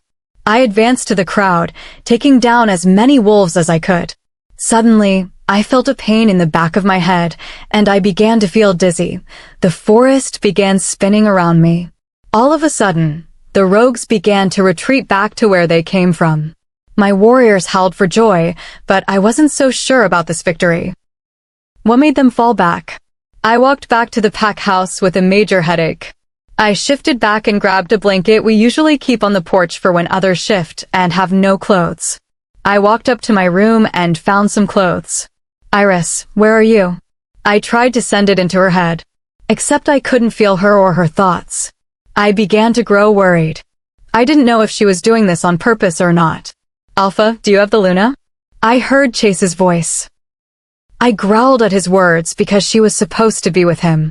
I stomped downstairs to the living area and noticed Chase looking around nervously. "Where is she, Chase?"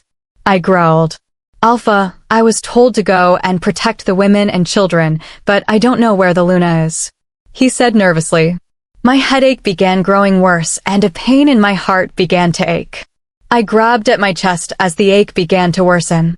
I fell on my hands and knees as the pain became unbearable. "Alpha, are you all right?" I heard Chase ask. "Damien, what's going on?" I heard a voice.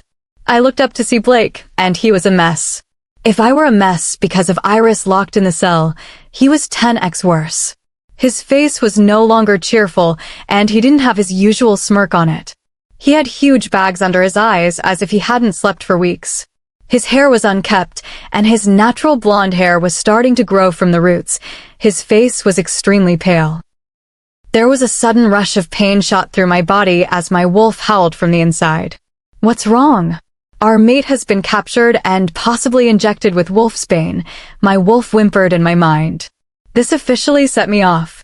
I jumped up and grabbed Chase by the throat. I pinned him to a wall and kept my hands around his throat. "You let my mate get captured. You had one job, and it was to keep her safe." I roared. I officially lost it. I was nothing without Iris. She was my other half, and if she's lost, then I'm lost. I watched as Chase's face began to turn purple from the lack of oxygen. He struggled and tried to break free, but he could not match my fury. "Damien, let go of him," Blake yelled as he tried to pry my hand away. I finally let go of Chase and let him fall to the ground, gasping for breath. "Why the heck did you leave her alone?" I screamed. "Your father told Demi to leave her with him," Chase stuttered. I growled and then kicked Chase in the face as he was on the ground. I marched out of the pack house and straight to my parents' house. "Where is he?" I roared as I burst through the front door. My mother and Danielle jumped up from the couch, surprised. "Damien, you could have knocked," my mother scowled. "Where is Curtis?" I said using my alpha tone. I watched as my sister flinched and bowed, but my mother continued to scowl at me. "Don't you dare use your tone on me. I was once the Luna of this fine pack and had to deal with your father's tone all the time. So don't you dare even try," she screeched at me. Another sudden pain shot through my heart. It was as if someone was trying to rip it out. I fell to the floor, gripping my chest. This pain was unbearable. "Damien, what's wrong with you?" Danielle yelled as she came to my side. "Iris has been captured, and I think Dad has something to do with it," I whimpered. Mom froze and began to turn pale. She looked as if she had seen a ghost. "Your father," she whispered. "Yes," I gasped out. She quickly helped me get up as she and Danielle took me back to the pack house. "Danielle, go get John from his home. Tell him the Luna has been captured, and we need more warriors looking for Iris and Lillian. Damien and Blake are in no right state, seeing as though they lost their mates. Tell John if he sees your father." She paused. "Bring him in for kidnapping and treason." "No, Mom, I need to help and find her," I pleaded. She looked at me with concern and pity in her eyes. "Damien, the pack loves Iris just as much as you do. We will try our best to look for her, but right now, dear, you are not fit to go out. This only makes you vulnerable," she said sadly. I nodded and got up to walk to my room. I couldn't ignore the pain in my heart. It was like someone repeatedly stabbing it. Wolves cannot live without their mates. Literally, they were the other half of your soul, and without your other half, you just die. I walked past a room and heard crying. I noticed that this was Blake's room. I turned the knob and quietly opened the door, but not quietly enough. "Who told you can come in here?" Blake spat at me. "Myself, considering that I am the alpha," I said calmly. I didn't get upset with him for snapping at me because he was going through what I was going through, losing our mates. "Sorry, Alpha," he muttered. I went to sit next to him on his bed. "Remember the time in high school when we were 16 and you thought you fell in love? You thought she was the one, you even said you hope you never find your mate cause she was all you wanted," I chuckled. He smiled. "Yeah, I really thought she was the one, but she broke my little teenage boy heart. After that, I knew my mate would never do that to me. And she didn't. Lillian is everything I ever wanted and more, he said sadly. And that time when I hooked up with a girl and she was expecting to be the next Luna? I laughed. At that, Blake smirked. It felt good to have that stupid little smirk back on his face. I remember her words like it was yesterday, but dammy, I'm the next Luna. You said you would be good to me. He mimicked her. And I said I promised her I would be good to her in bed. I laughed. Man, we were kind of players in school. I thought we would never find our mates. Crazy how our mates ended up being twin sisters, Blake said. I don't know how I thought Jade was the one. I was so sure that she would be the next Luna. It's funny, because I was gonna mark her that day I found Iris out in the woods. I guess the moon goddess couldn't allow that. Imagine how that would turn out, I said. Iris would leave your sorry self. He laughed. I rolled my eyes at him. Whatever, Iris would never leave me. At that thought, pain shot through my body. I fell onto the floor, gasping for air. I wanted to cry out in pain, but no sound came from my mouth. Damien, just hold on, we'll get her back. This past week has been horrible. My wolf felt weaker and weaker, and there was no sign of Iris. Alpha. I heard a voice. I looked up from my desk and noticed Jade standing in front of my desk. What Jade? I growled. I might have some information as to where the Luna might be, she said with disgust. I shot out of my seat at her statement.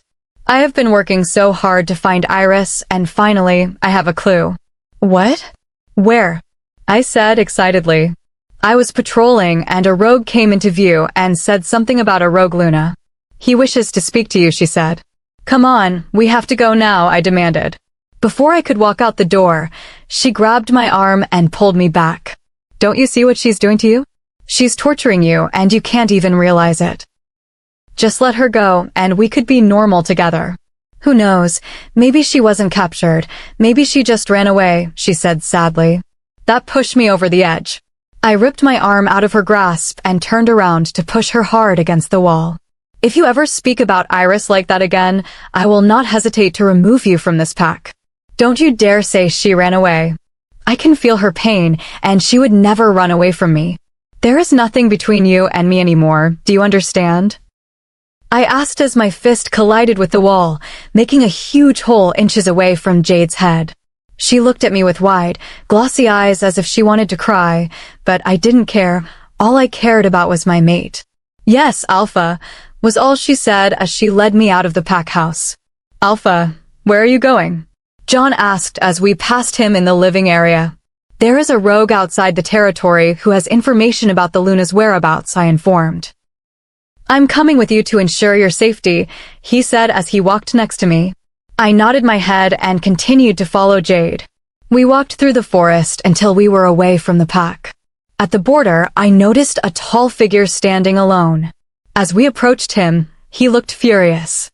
I told you to bring the Alpha and the Alpha alone, he hissed at Jade. Anything you have to say to the Alpha, you can say in front of me since I am his third in command, John boomed.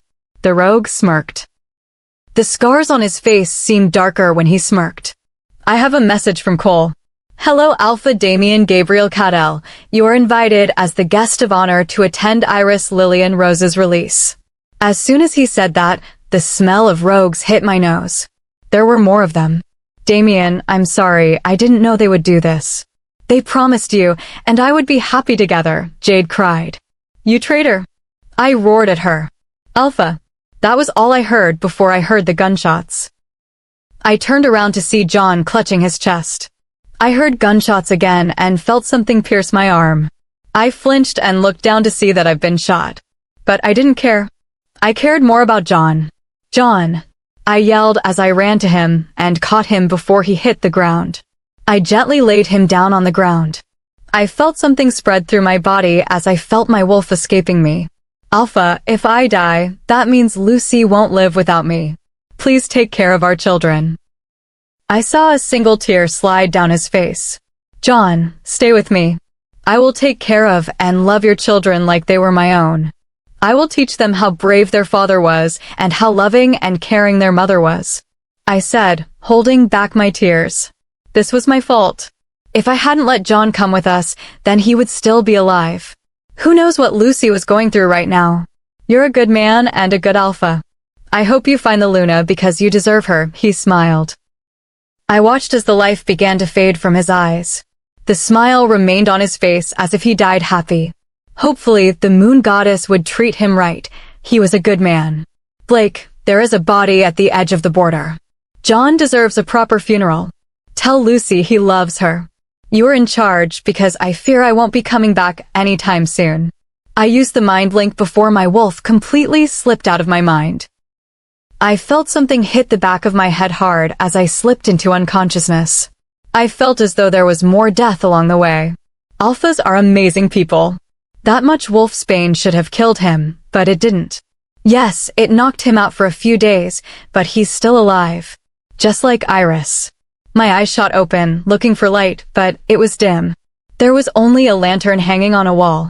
I looked around and noticed a woman with black hair and white streaks in it.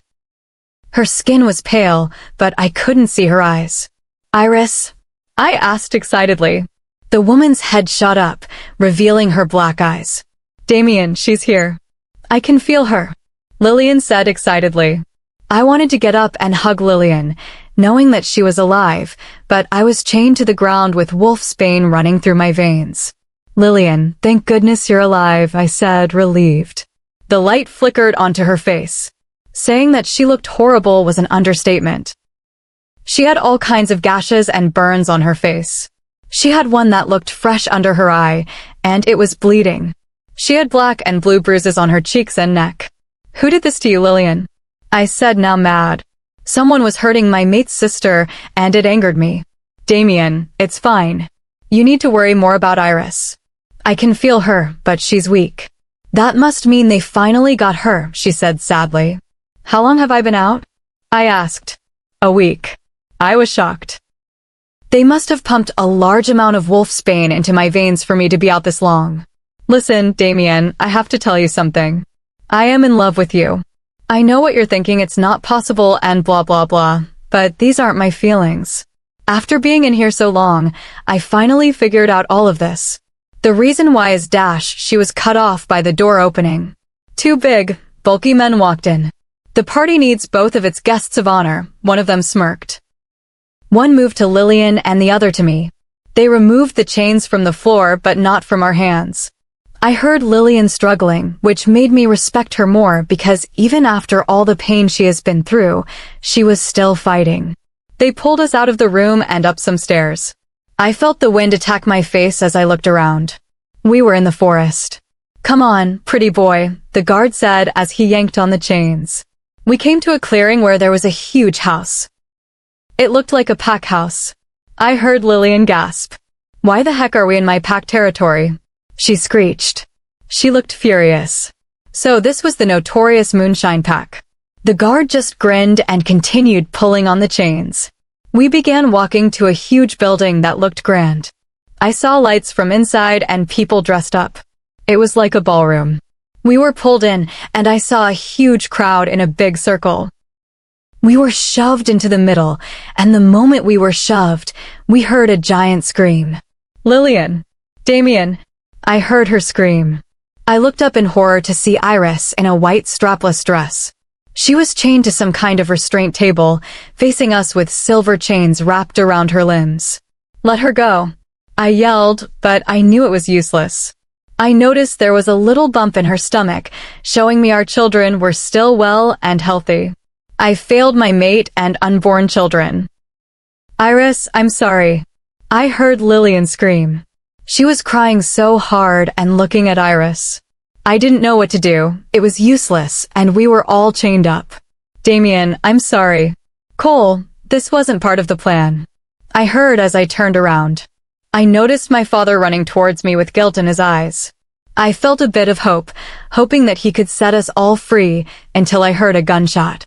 I watched as my father fell to the floor, blood staining his chest. I screamed and cried over my father's death. Yes, he did betray us all, but I saw the guilt and regret in his eyes. He was still my father after all. I looked over and glared at the man, whom I assumed to be Cole. I have waited too long for this moment. No one will ruin it for me, he yelled. Just then, we all heard a wolf howl from a distance as red light spilled through the windows. It was the blood moon. Cole smiled and walked over to Iris. I watched as he plunged some kind of knife into her skin and began carving words into her. I wanted so badly to kill everyone in this room, especially Cole. He was causing my mate pain, and I wanted to watch him suffer. She screamed her screams, filling my ears and drowning out my thoughts, torturing me until he was finished. I read the words Rogue Luna, Tenebrosi Luna. He screamed some words to the moon goddess about power and control, but I was too focused to pay attention. I watched as blood leaked down her arms and legs from her wounds. Now all that's left is to remove you, Damien. I jerked my head up. Cole was pointing a gun straight at my head. Why would he possibly want to remove me? He couldn't remove me. I needed to take care of my mate and children. As a matter of fact, should I just remove you now for shits and giggles? Cole now aimed the gun at Lillian. Such hard choices. Lucy never loved you and never will. You killed your only true love, you sick bastard. Iris will never roll with you, no matter who you remove. You will never control the darkness inside of her. Lillian screamed. I was shocked that she had talked so rudely to him like that, considering that he has a gun. Shut up and let me finish what I started, Cole said angrily. I watched in horror as he raised the gun and aimed for the head. I closed my eyes and waited for it all to be over. I would never see my children grow up, and I would never be able to take care of John's children. I heard him pull the trigger. Chapter 32. He did it. He killed the person who had always loved me, even when I didn't love them. I watched as he made 3 shots. 2 in the chest, 1 in the head. Lillian was gone. It was like she was falling in slow motion, and the whole world stopped around her. I wanted to catch her, but I was trapped. Darkness consumed me, but for once, I could finally see what I did when I turned into the monster. I let out an ear-splitting scream, making everyone cover their ears in pain. I broke the silver chains off my arms and then my legs. Silver no longer affected me as it once did. I felt my eyes grow dark and the symbols on my back glow. My hair grew longer, but instead of black with white streaks, it turned all black. I took a step but landed on air. I felt power rushing through my veins. I wanted to fulfill what I wanted to do earlier. I wanted to make everyone in this room pay. How is this possible? She was not the controller. He's the controller, Cole said, pointing the gun at Damien. I raised my hand, and then Cole's hands began moving, pointing the gun towards one of his guards. Luna, do not do this. You're under my control, Cole said angrily. I smirked. No one controls me, I said darkly. I twitched my finger, and the bullet went flying straight into the guard's chest. I looked at Cole and raised both of my hands. He rose in the air with fear plastered upon his face. I threw him onto the table I was previously on and wrapped the chains around him. I watched him scream in pain as the silver wrapped around his skin. I could control things with my mind. I could manipulate things with just a flick of the wrist, and no one controlled me. This was the power I was destined to have. I raised myself up in the air so everyone could see me and tremble before me. You all deserve consequences for voluntarily watching this disgusting ritual, and it shall be by my hands, I boomed.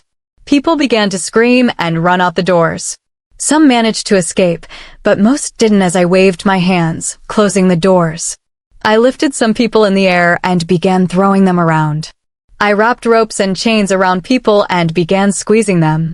I lit a fire and began burning people, watching their life leave before them. I was losing myself, and the darkness inside of me was enjoying this, which made me enjoy this even more. Watching this much destruction numbed me from Lillian's death, from everything. Iris, my flower, please stop. I heard a cry from below. I looked down and noticed Damien looking at me with fear in his eyes.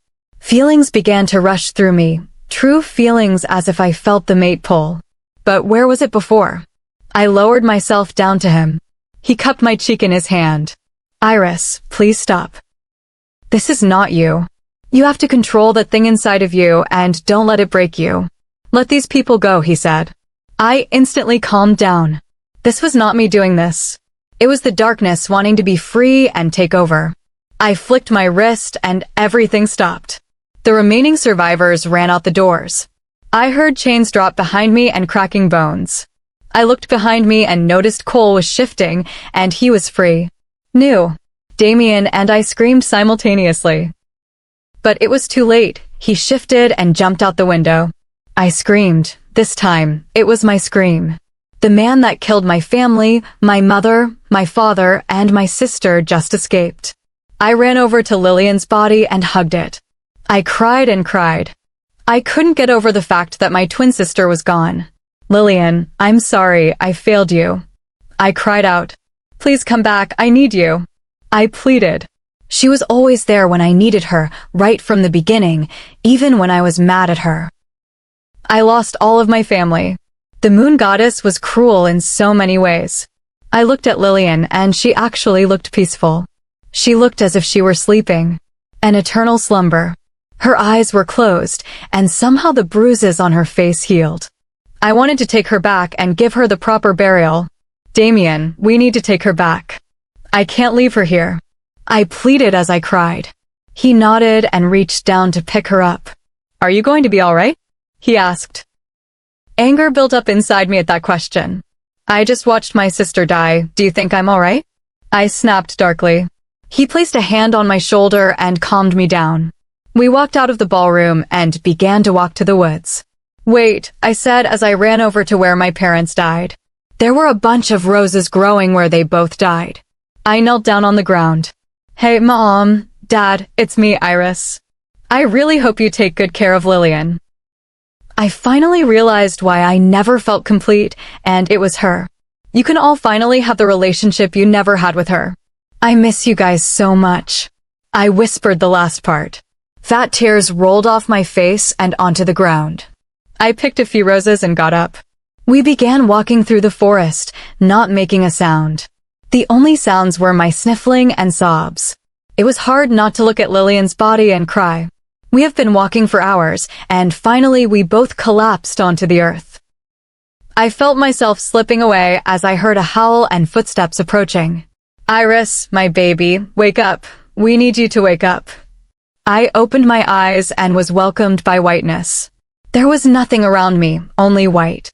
I realized I must be in the infirmary. That means we made it back to the pack. Hello there, my little flower. I heard a gentle lulling voice. I looked over and saw something that could have scared me to death. My mother, father, and sister were standing next to my bed, smiling at me. Hey there, IRY, how are you feeling? Lillian asked me. I felt tears forming in my eyes. I was going crazy. I was seeing my dead family before me. Come on, baby girl, don't cry. You're not going crazy. Please don't cry. My father said as he wiped a single tear off my cheek. I failed all of you, I said as I cried. No, you didn't. You were a brave child, more brave than I could ever imagine. I'm just sorry we had to leave you deal with this by yourself, my mother said as she patted my hand. Iris, I need to tell you why I loved Damien. It wasn't me with those feelings, it was you. I had the other half of your soul. As identical twins, we are basically the same person. It's the reason why we could talk to each other in Mind Link, and why I could calm you. You loved Damien so much that I began to feel your love for him since I had your soul, she explained. So where is it now? I asked. Damien. He is your new controller. Whoever has the other half of your soul is your controller, she smiled. We are proud of you, Iris, but we have to go now. My father said. Please don't leave me, I whimpered. Iris, my flower, we will always be with you, but in here. She pointed to my heart. I smiled and nodded. I love you all. We love you too. I opened my eyes and was welcomed by brightness, again. So that all just happened in my head. I looked over and noticed Damien lying his head down on the side of my bed. I gently brushed my fingers through his hair, and he shot up. He smiled at me with relief. The doctor said when you wake up, you can leave. He said you can never heal those markings on your skin because Cole used celestial silver, Damien said. Then he frowned. John is dead and Lucy is dying. I gasped. Not John and Lucy. They still have their children to take care of. I promised John we would take care of them, Damien said, reading my mind. Can we go visit her? I asked. He nodded and helped me out of the bed. We walked out of the room and down a hallway. I heard screaming at the other end of it. We opened the door and saw a screaming Lucy clutching her chest. I felt sorry for her.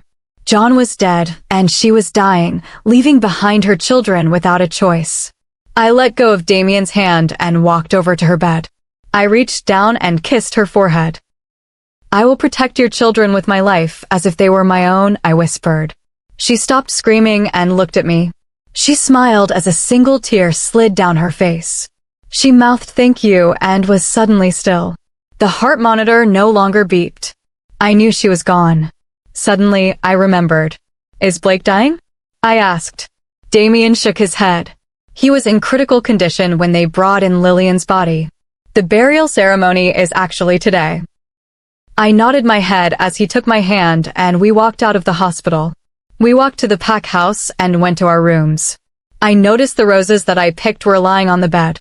I got into the shower and took a long one, contemplating my life and thinking of all the things that led up to this moment. Once I got out, Damien was no longer there. I walked over to the closet and picked out a long black dress. When I put it on, I didn't bother with shoes. I looked into the mirror and gasped. My left eye was my usual green, but my right eye was black like the color of Lillian's eyes. I touched the right side of my face. "I protected your pups for you. Any damage they would have gotten, I took for them. I heard my wolf." "Thank you." I walked out of the pack house and met Damien in the front. We walked around the pack house and went down a trail. Once we got to the ceremony, I gasped. It was beautiful here. All kinds of flowers grew here and blossom trees. As the wind blew on them, little flowers would hover everywhere. We got on stage and noticed Blake standing there. "I want you to make the speech," Damien whispered. I nodded and walked up to the front. There was a sea of people wearing black that came to honor those who had died. "Thank you all for coming," I began. There is a time in all our lives when we have to let something or someone we love so much go. Today, that is Lillian, John, and Lucy. We will never forget their kindness and bravery. I say now that they may rest in peace. I finished. Every single pack member began to howl for their fallen pack members. I howled with them. Blake's was the loudest. I got down from the stage and went to place the roses I got where Lillian was buried. "I love you, Lillian," I said as I placed them. 1 month later. My belly was growing bigger, and I am happy to say that my twins are still healthy. I was currently reading to Matthew, and Damien was playing with Emma. We kept our promise and cared for Matthew and Emma like our own. "I'll huff and I'll puff and I'll blow your house down." I read. Matthew pouted. "But wolves aren't bad." I smiled. "Well, some wolves are Maddie. They all aren't like us." "Were my mommy and daddy bad wolves?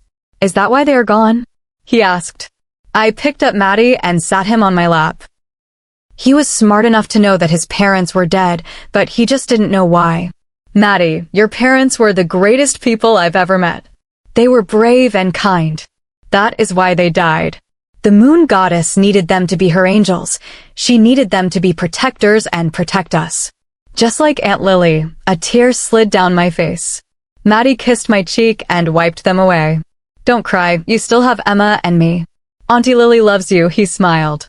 I smiled and hugged him. I really love this kid. Chapter 33. You all will bow down to me. I am your Luna, and I control you all, I laughed darkly. Everyone bowed at my feet and chanted Luna. I laughed as I forced silver chains on them and squeezed them. I watched as Damien looked at me with hurt and fear in his eyes. There was a pile of bodies in the middle of the pack. Matthew and Emma were at the top of the pile. "I'm not evil," I screamed. "Iris, my flower, please wake up. You're not evil. You would never do such things to us." I opened my eyes and noticed Damien hovered over me with worry in his eyes. "You saw my dream?" I whispered. He nodded his head, and I burst into tears. "What is wrong with me?" I asked. He pulled me up and engulfed me in a hug. Warmth spread throughout my body, and I never wanted him to leave. This was the feeling I never had before. "Nothing is wrong with you, Iris. It's not you. You have to control that thing inside of you. Don't let it take control," he said as he petted my head. I flopped back onto the pillow as he let go of me. "Please hold me again," I pleaded. He chuckled and lay down next to me, placing his hand on my belly. It's been 2 months since I first found out I was pregnant, and my belly has grown. Usually, it takes a human about 9 months until they give birth. But for werewolves, it's about 6 months since the pups grow fast. The bump wasn't big, but it was visible through clothes. Hi there, pups. It's me, your daddy. Damien began talking to my belly. He's been doing that for a while. All of a sudden, I felt a sudden craving for Oreos. Damien, let's go get breakfast. I'll wake the kids up, I said.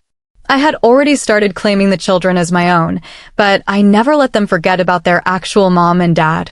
All right, what do you want to eat? He asked as he removed his face from my stomach. I felt cold when he stopped touching me, but I ignored it. Oreos, I said excitedly. Damien raised an eyebrow. Iris, it's 9 o'clock in the morning. You don't even like Oreos. I got up from the bed and crossed my arms. Look, if I want Oreos, then I want Oreos, I said angrily. Who was he to tell me when I could eat Oreos? I went into the closet and got out a pair of sweatpants and a hoodie. I put them on but stayed barefoot. I walked out and went to the room next door, ignoring Damien. I opened the door and noticed Matthew sitting on Emma's bed, reading to her. I'll huff and I'll puff and I'll blow your house down, Matthew said. Emma pointed at something in the book. No, he's not bad. Wolves aren't bad. He was just upset, and piggies made him sad. People do crazy things when they're sad, Matthew said, hugging his sister. Man, I really do love this kid. He better not change when he gets older. Emma pointed to her mouth and rubbed her belly. He nodded and got up. Maddie, what did that mean? I asked, fully opening the door. She's hungry. I taught her how to talk with her hands, Maddie said, running up to me. He came over and hugged me, careful not to harm my stomach. He held his ear up to my stomach, as if waiting for something to happen. Are my baby cousins in there? He asked as he tapped on my belly. I chuckled. Yep, they're in there, Maddie. He grinned and grabbed Emma's hand and walked downstairs. As we got downstairs, I noticed Danielle sitting on the couch with Blake, talking. These 2 months have been hard for Blake, losing a mate, but not dying was a miracle, but he didn't see it as such. I could tell he was in pain, and it hurts him whenever he looks at me. Whenever he sees me, I know he gets reminded of her, and it breaks his heart every time. To lose your mate and not even know her for too long must be devastating. I cleared my throat and watched as they both jumped up from the couch. Danielle smiled at me, and for a moment, I saw sadness and hurt flash in Blake's eyes. I know, I felt his pain. Lillian's dying was the worst thing that ever happened to both of us, and we both shared that pain, being connected to her. I walked over to him and hugged him. Blake, I feel your pain, you're not alone, and I'm here for you, I whispered to him. I felt his body relax, and he returned the hug. Thank you, Iris. You just look so much like her, he whispered into my ear. I pulled away and smiled. I walked into the kitchen and made the children cereal. I reached into the top shelf and pulled out a pack of double-stuffed Oreos. I don't normally like them, but today it was all I wanted. I opened the pack and began stuffing my face as Damien walked in. I glared at him. Are you still mad about the cookie thing? He said as he rolled his eyes. For some reason, that pissed me off. I swallowed what I had in my mouth and turned to Damien. Oh no, I'm just great. I shouldn't get mad at something stupid like you asking me why I want to eat Oreos at 9 o'clock in the morning. I shouted sarcastically. As I said that out loud, it sounded ridiculous. Why was I getting so mad about this? I felt so stupid. I felt tears forming in my eyes as I thought about it. Damien, I'm sorry, this is stupid. I don't know what's wrong with me. I just feel fat and stupid, I cried. Damn it, these stupid hormones. Damien ran up to me and hugged me. Baby, it's okay. I'm sorry I shouldn't have said anything. You're not fat and stupid, you're pregnant and intelligent, he whispered to me. I felt so warm in his hug, it soothed me. He rubbed circles into my back to calm me down, and they were doing more than calming. Damien, stop, I sighed into his ear. I heard him growl as he quickly stopped and walked away. I chuckled. 3 months later. Who ate all the pickles? I roared. I was currently looking through the fridge for my pickles when I noticed they were all gone. I heard a gasp behind me. I turned around to see Maddie with a shocked expression, holding a pickle, and Emma laughing silently. I glared at Matthew, and he took off running instantly. I heard him crunching away at the pickle as Emma dropped to the floor laughing. "Matthew, you evil child," I said angrily.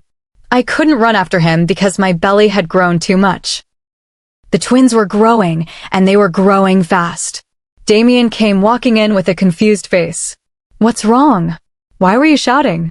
he asked as he wrapped his arms around my belly. "Matthew ate all my pickles and then ran away," I whimpered. He chuckled into my neck. "Were they for the babies?" I nodded my head. He inhaled into my neck, and I felt his muscles relax. "I'll go out and get you more," he said as he bent down to my stomach. "Would you like Daddy to get you more pickles?"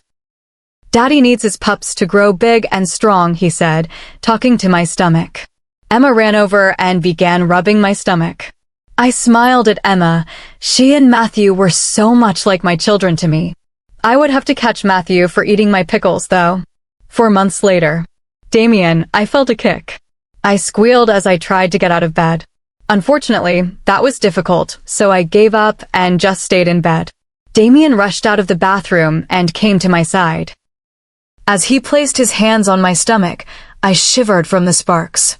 After a minute or so, I felt it again. "Whoa, that was a strong kick." Damien grinned as he kissed me. He was so happy to have pups. I sighed.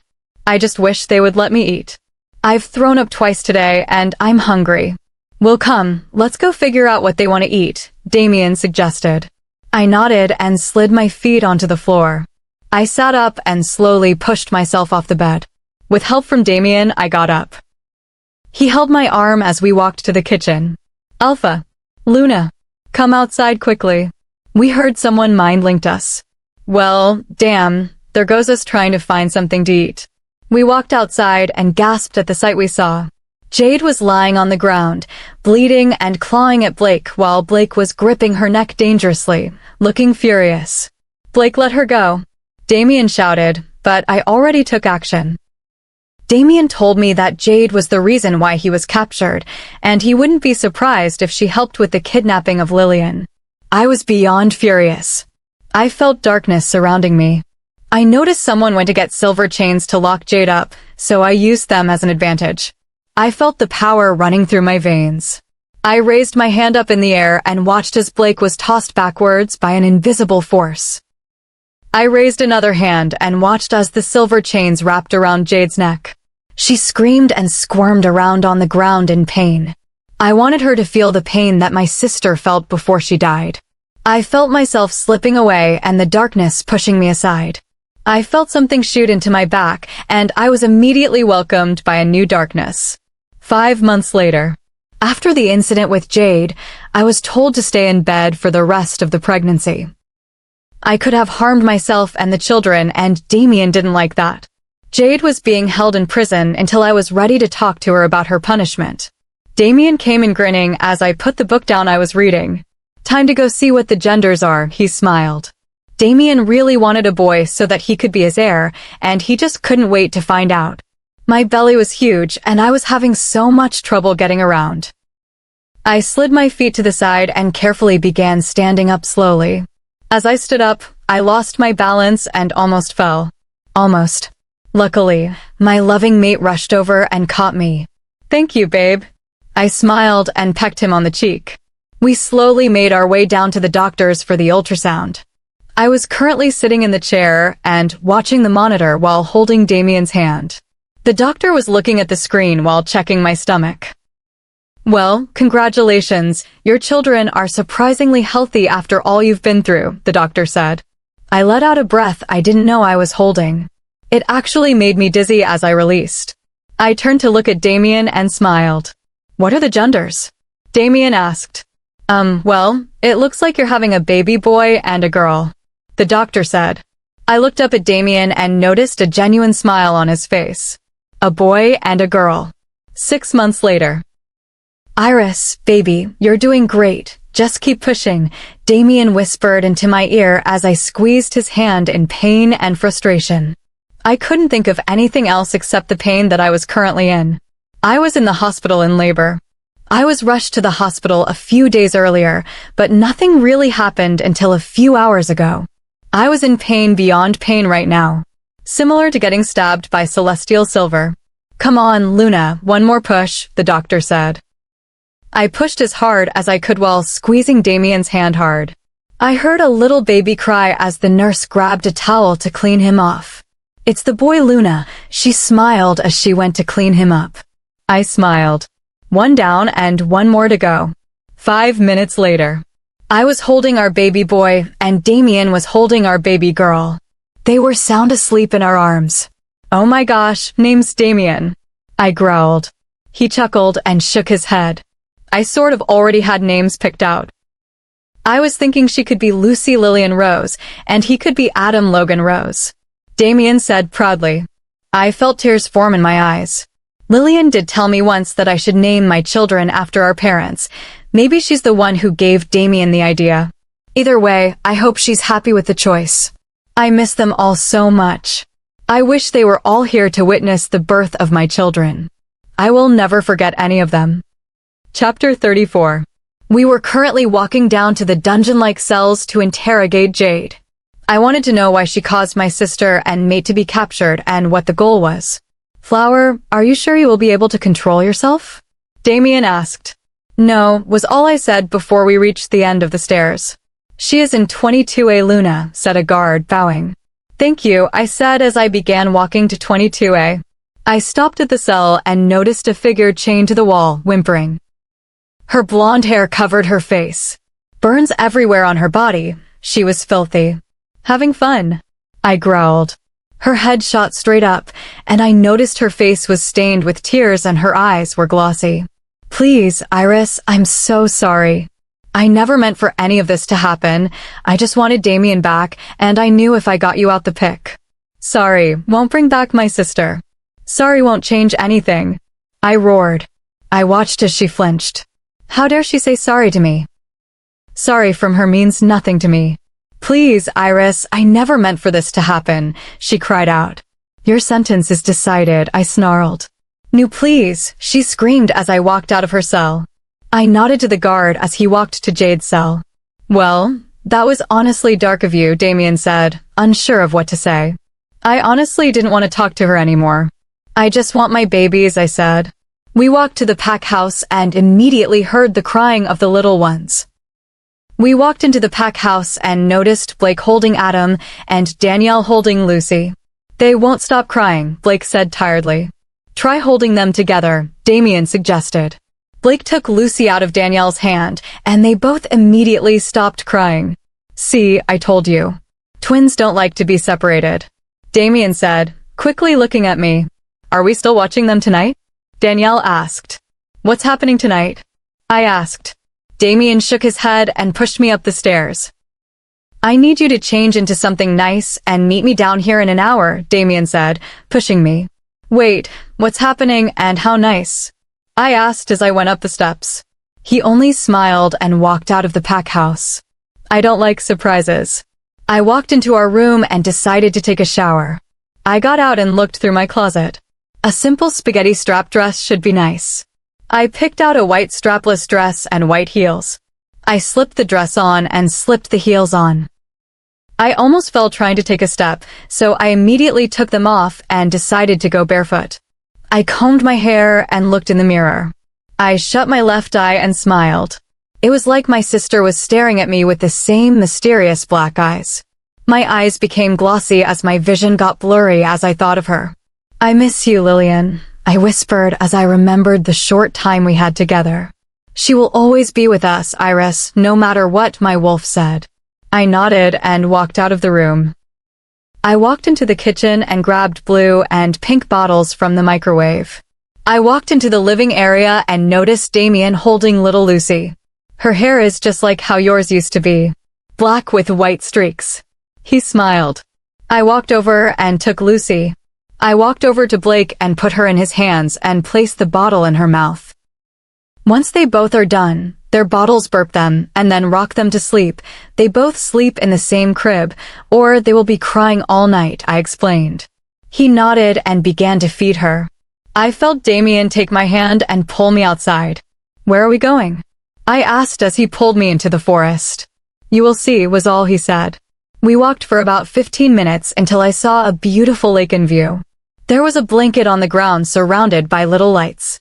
Damien, this is simple but amazing, I know, he grinned. He pulled me over to the blanket and we sat down. There was a basket and he pulled out 2 wine glasses, a bottle, a long black box, and quickly hid something behind his back. He pulled the cork out of the bottle and handed me a glass. To us, he said as he raised his glass. I nodded and raised my glass. I noticed out of the corner of my eye that he hadn't drunk from his glass and seemed nervous. I felt an uneasy feeling rise in the pit of my stomach. Was he going to leave me? No, he couldn't leave me when we have children together. Would he? Iris, you're such an amazing and strong person. I honestly don't know how I got such a mate. I don't know what I would do without you. About a week ago, I was thinking about our relationship, and I realized I don't want to call you my mate anymore. It's just not working out, he sighed. I felt my heart breaking and darkness swirling around me. I was on the verge of tears.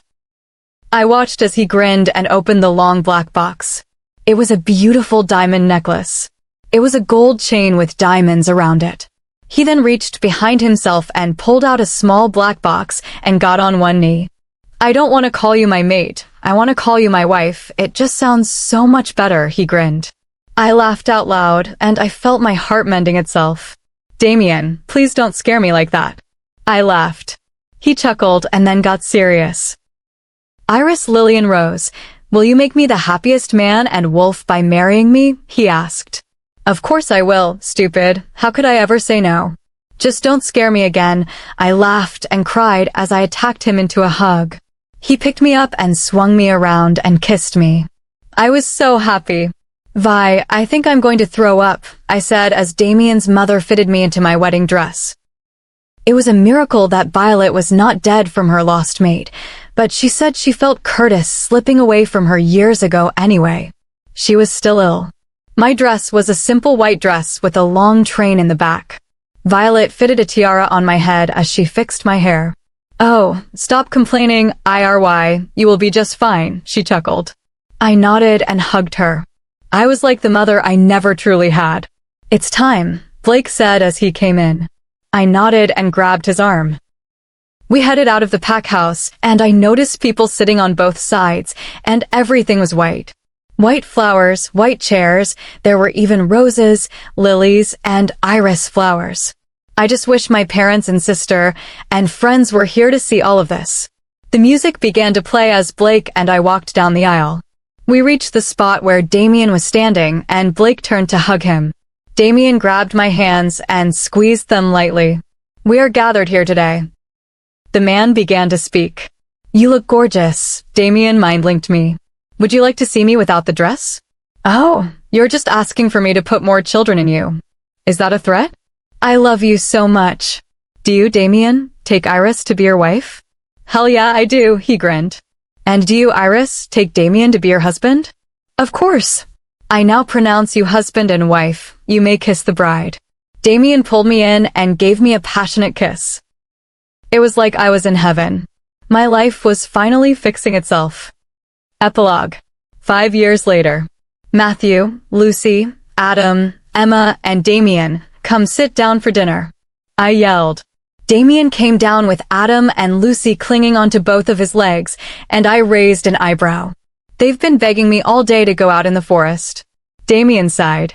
Matthew came down with Emma on his back. Matthew is now 11, and Emma was now 8 years old. I have grown to love them so much that sometimes I have to remind myself they are not my biological children, but I still love them. Mom. Emma is giving me the silent treatment. Maddie pouted. He splattered mud in my hair. Emma told me through Mind Link. Emma was still a mute but was very talkative through the Mind Link. Sometimes she would wake me up in the middle of the night to talk about random things. Adam and Lucy, go sit down at the table and leave me alone, Damien growled playfully. They both pouted and raced to the table. He walked over to me and embraced me.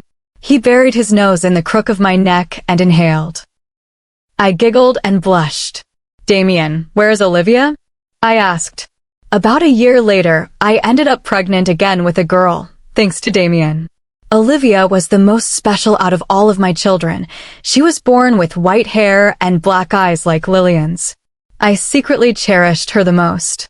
She is the entertainment room for watching a show, he mumbled into my neck. Our family had to move out of the pack house because we were such a large group, so Damien had a house built for us. I love you so much, Damien said as he crashed his lips onto mine. You, Mommy, and Daddy are kissing. Adam and Lucy said at the same time. Damien pulled away and chuckled.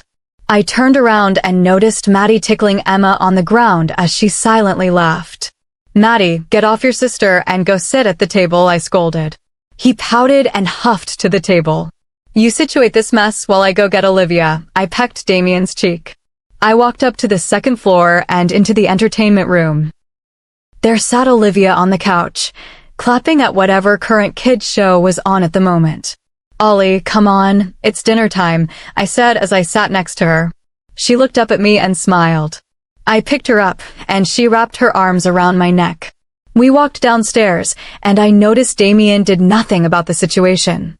Adam and Lucy reattached themselves to his legs, and Matthew and Emma were rolling around on the ground. I raised my hand and sent all the children flying into their seats. They looked at me with fear and shock in their faces. I walked over to Damien and handed him Olivia. You're too soft on these children, I laughed. He shrugged his shoulders and smiled. Olivia clapped and kicked in Damien's arms. Mommy, do it again. She squealed. Some letters she had trouble pronouncing. I shook my head and laughed. We sat down at the table with Olivia in Damien's lap. I looked around and smiled at my happy eating family. What are you smiling about? Damien's mind linked me. Us. What about us? We are just one big happy family. I wish my parents and Lillian were here to see this. I said sadly. Baby, they are here in spirit. There was a knock on the door and Emma went to get it. Little Emmy. I heard Danielle squeal. I smell pasta, Blake said as he walked in hand with Danielle. Turns out that 3 years ago, Danielle found her mate. Blake found his second chance at love. It was each other, and Damien was not happy about that. Flashback.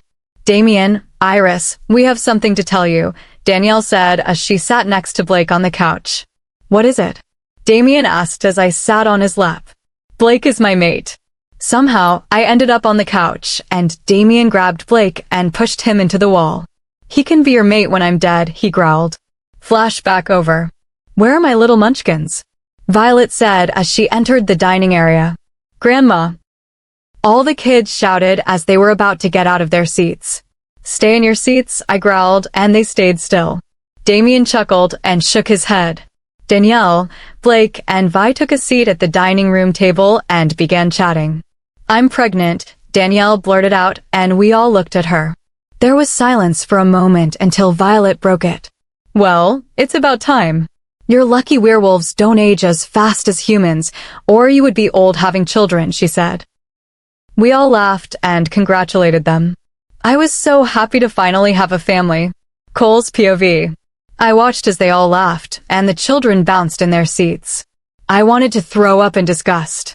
She was supposed to be my mate, ruling the world with me. I will not stop until I have her by my side, just like Lucy was supposed to. I have to kill her mate, and I won't stop till I have his blood on my hands. I will kill every single person until she is mine. I won't stop.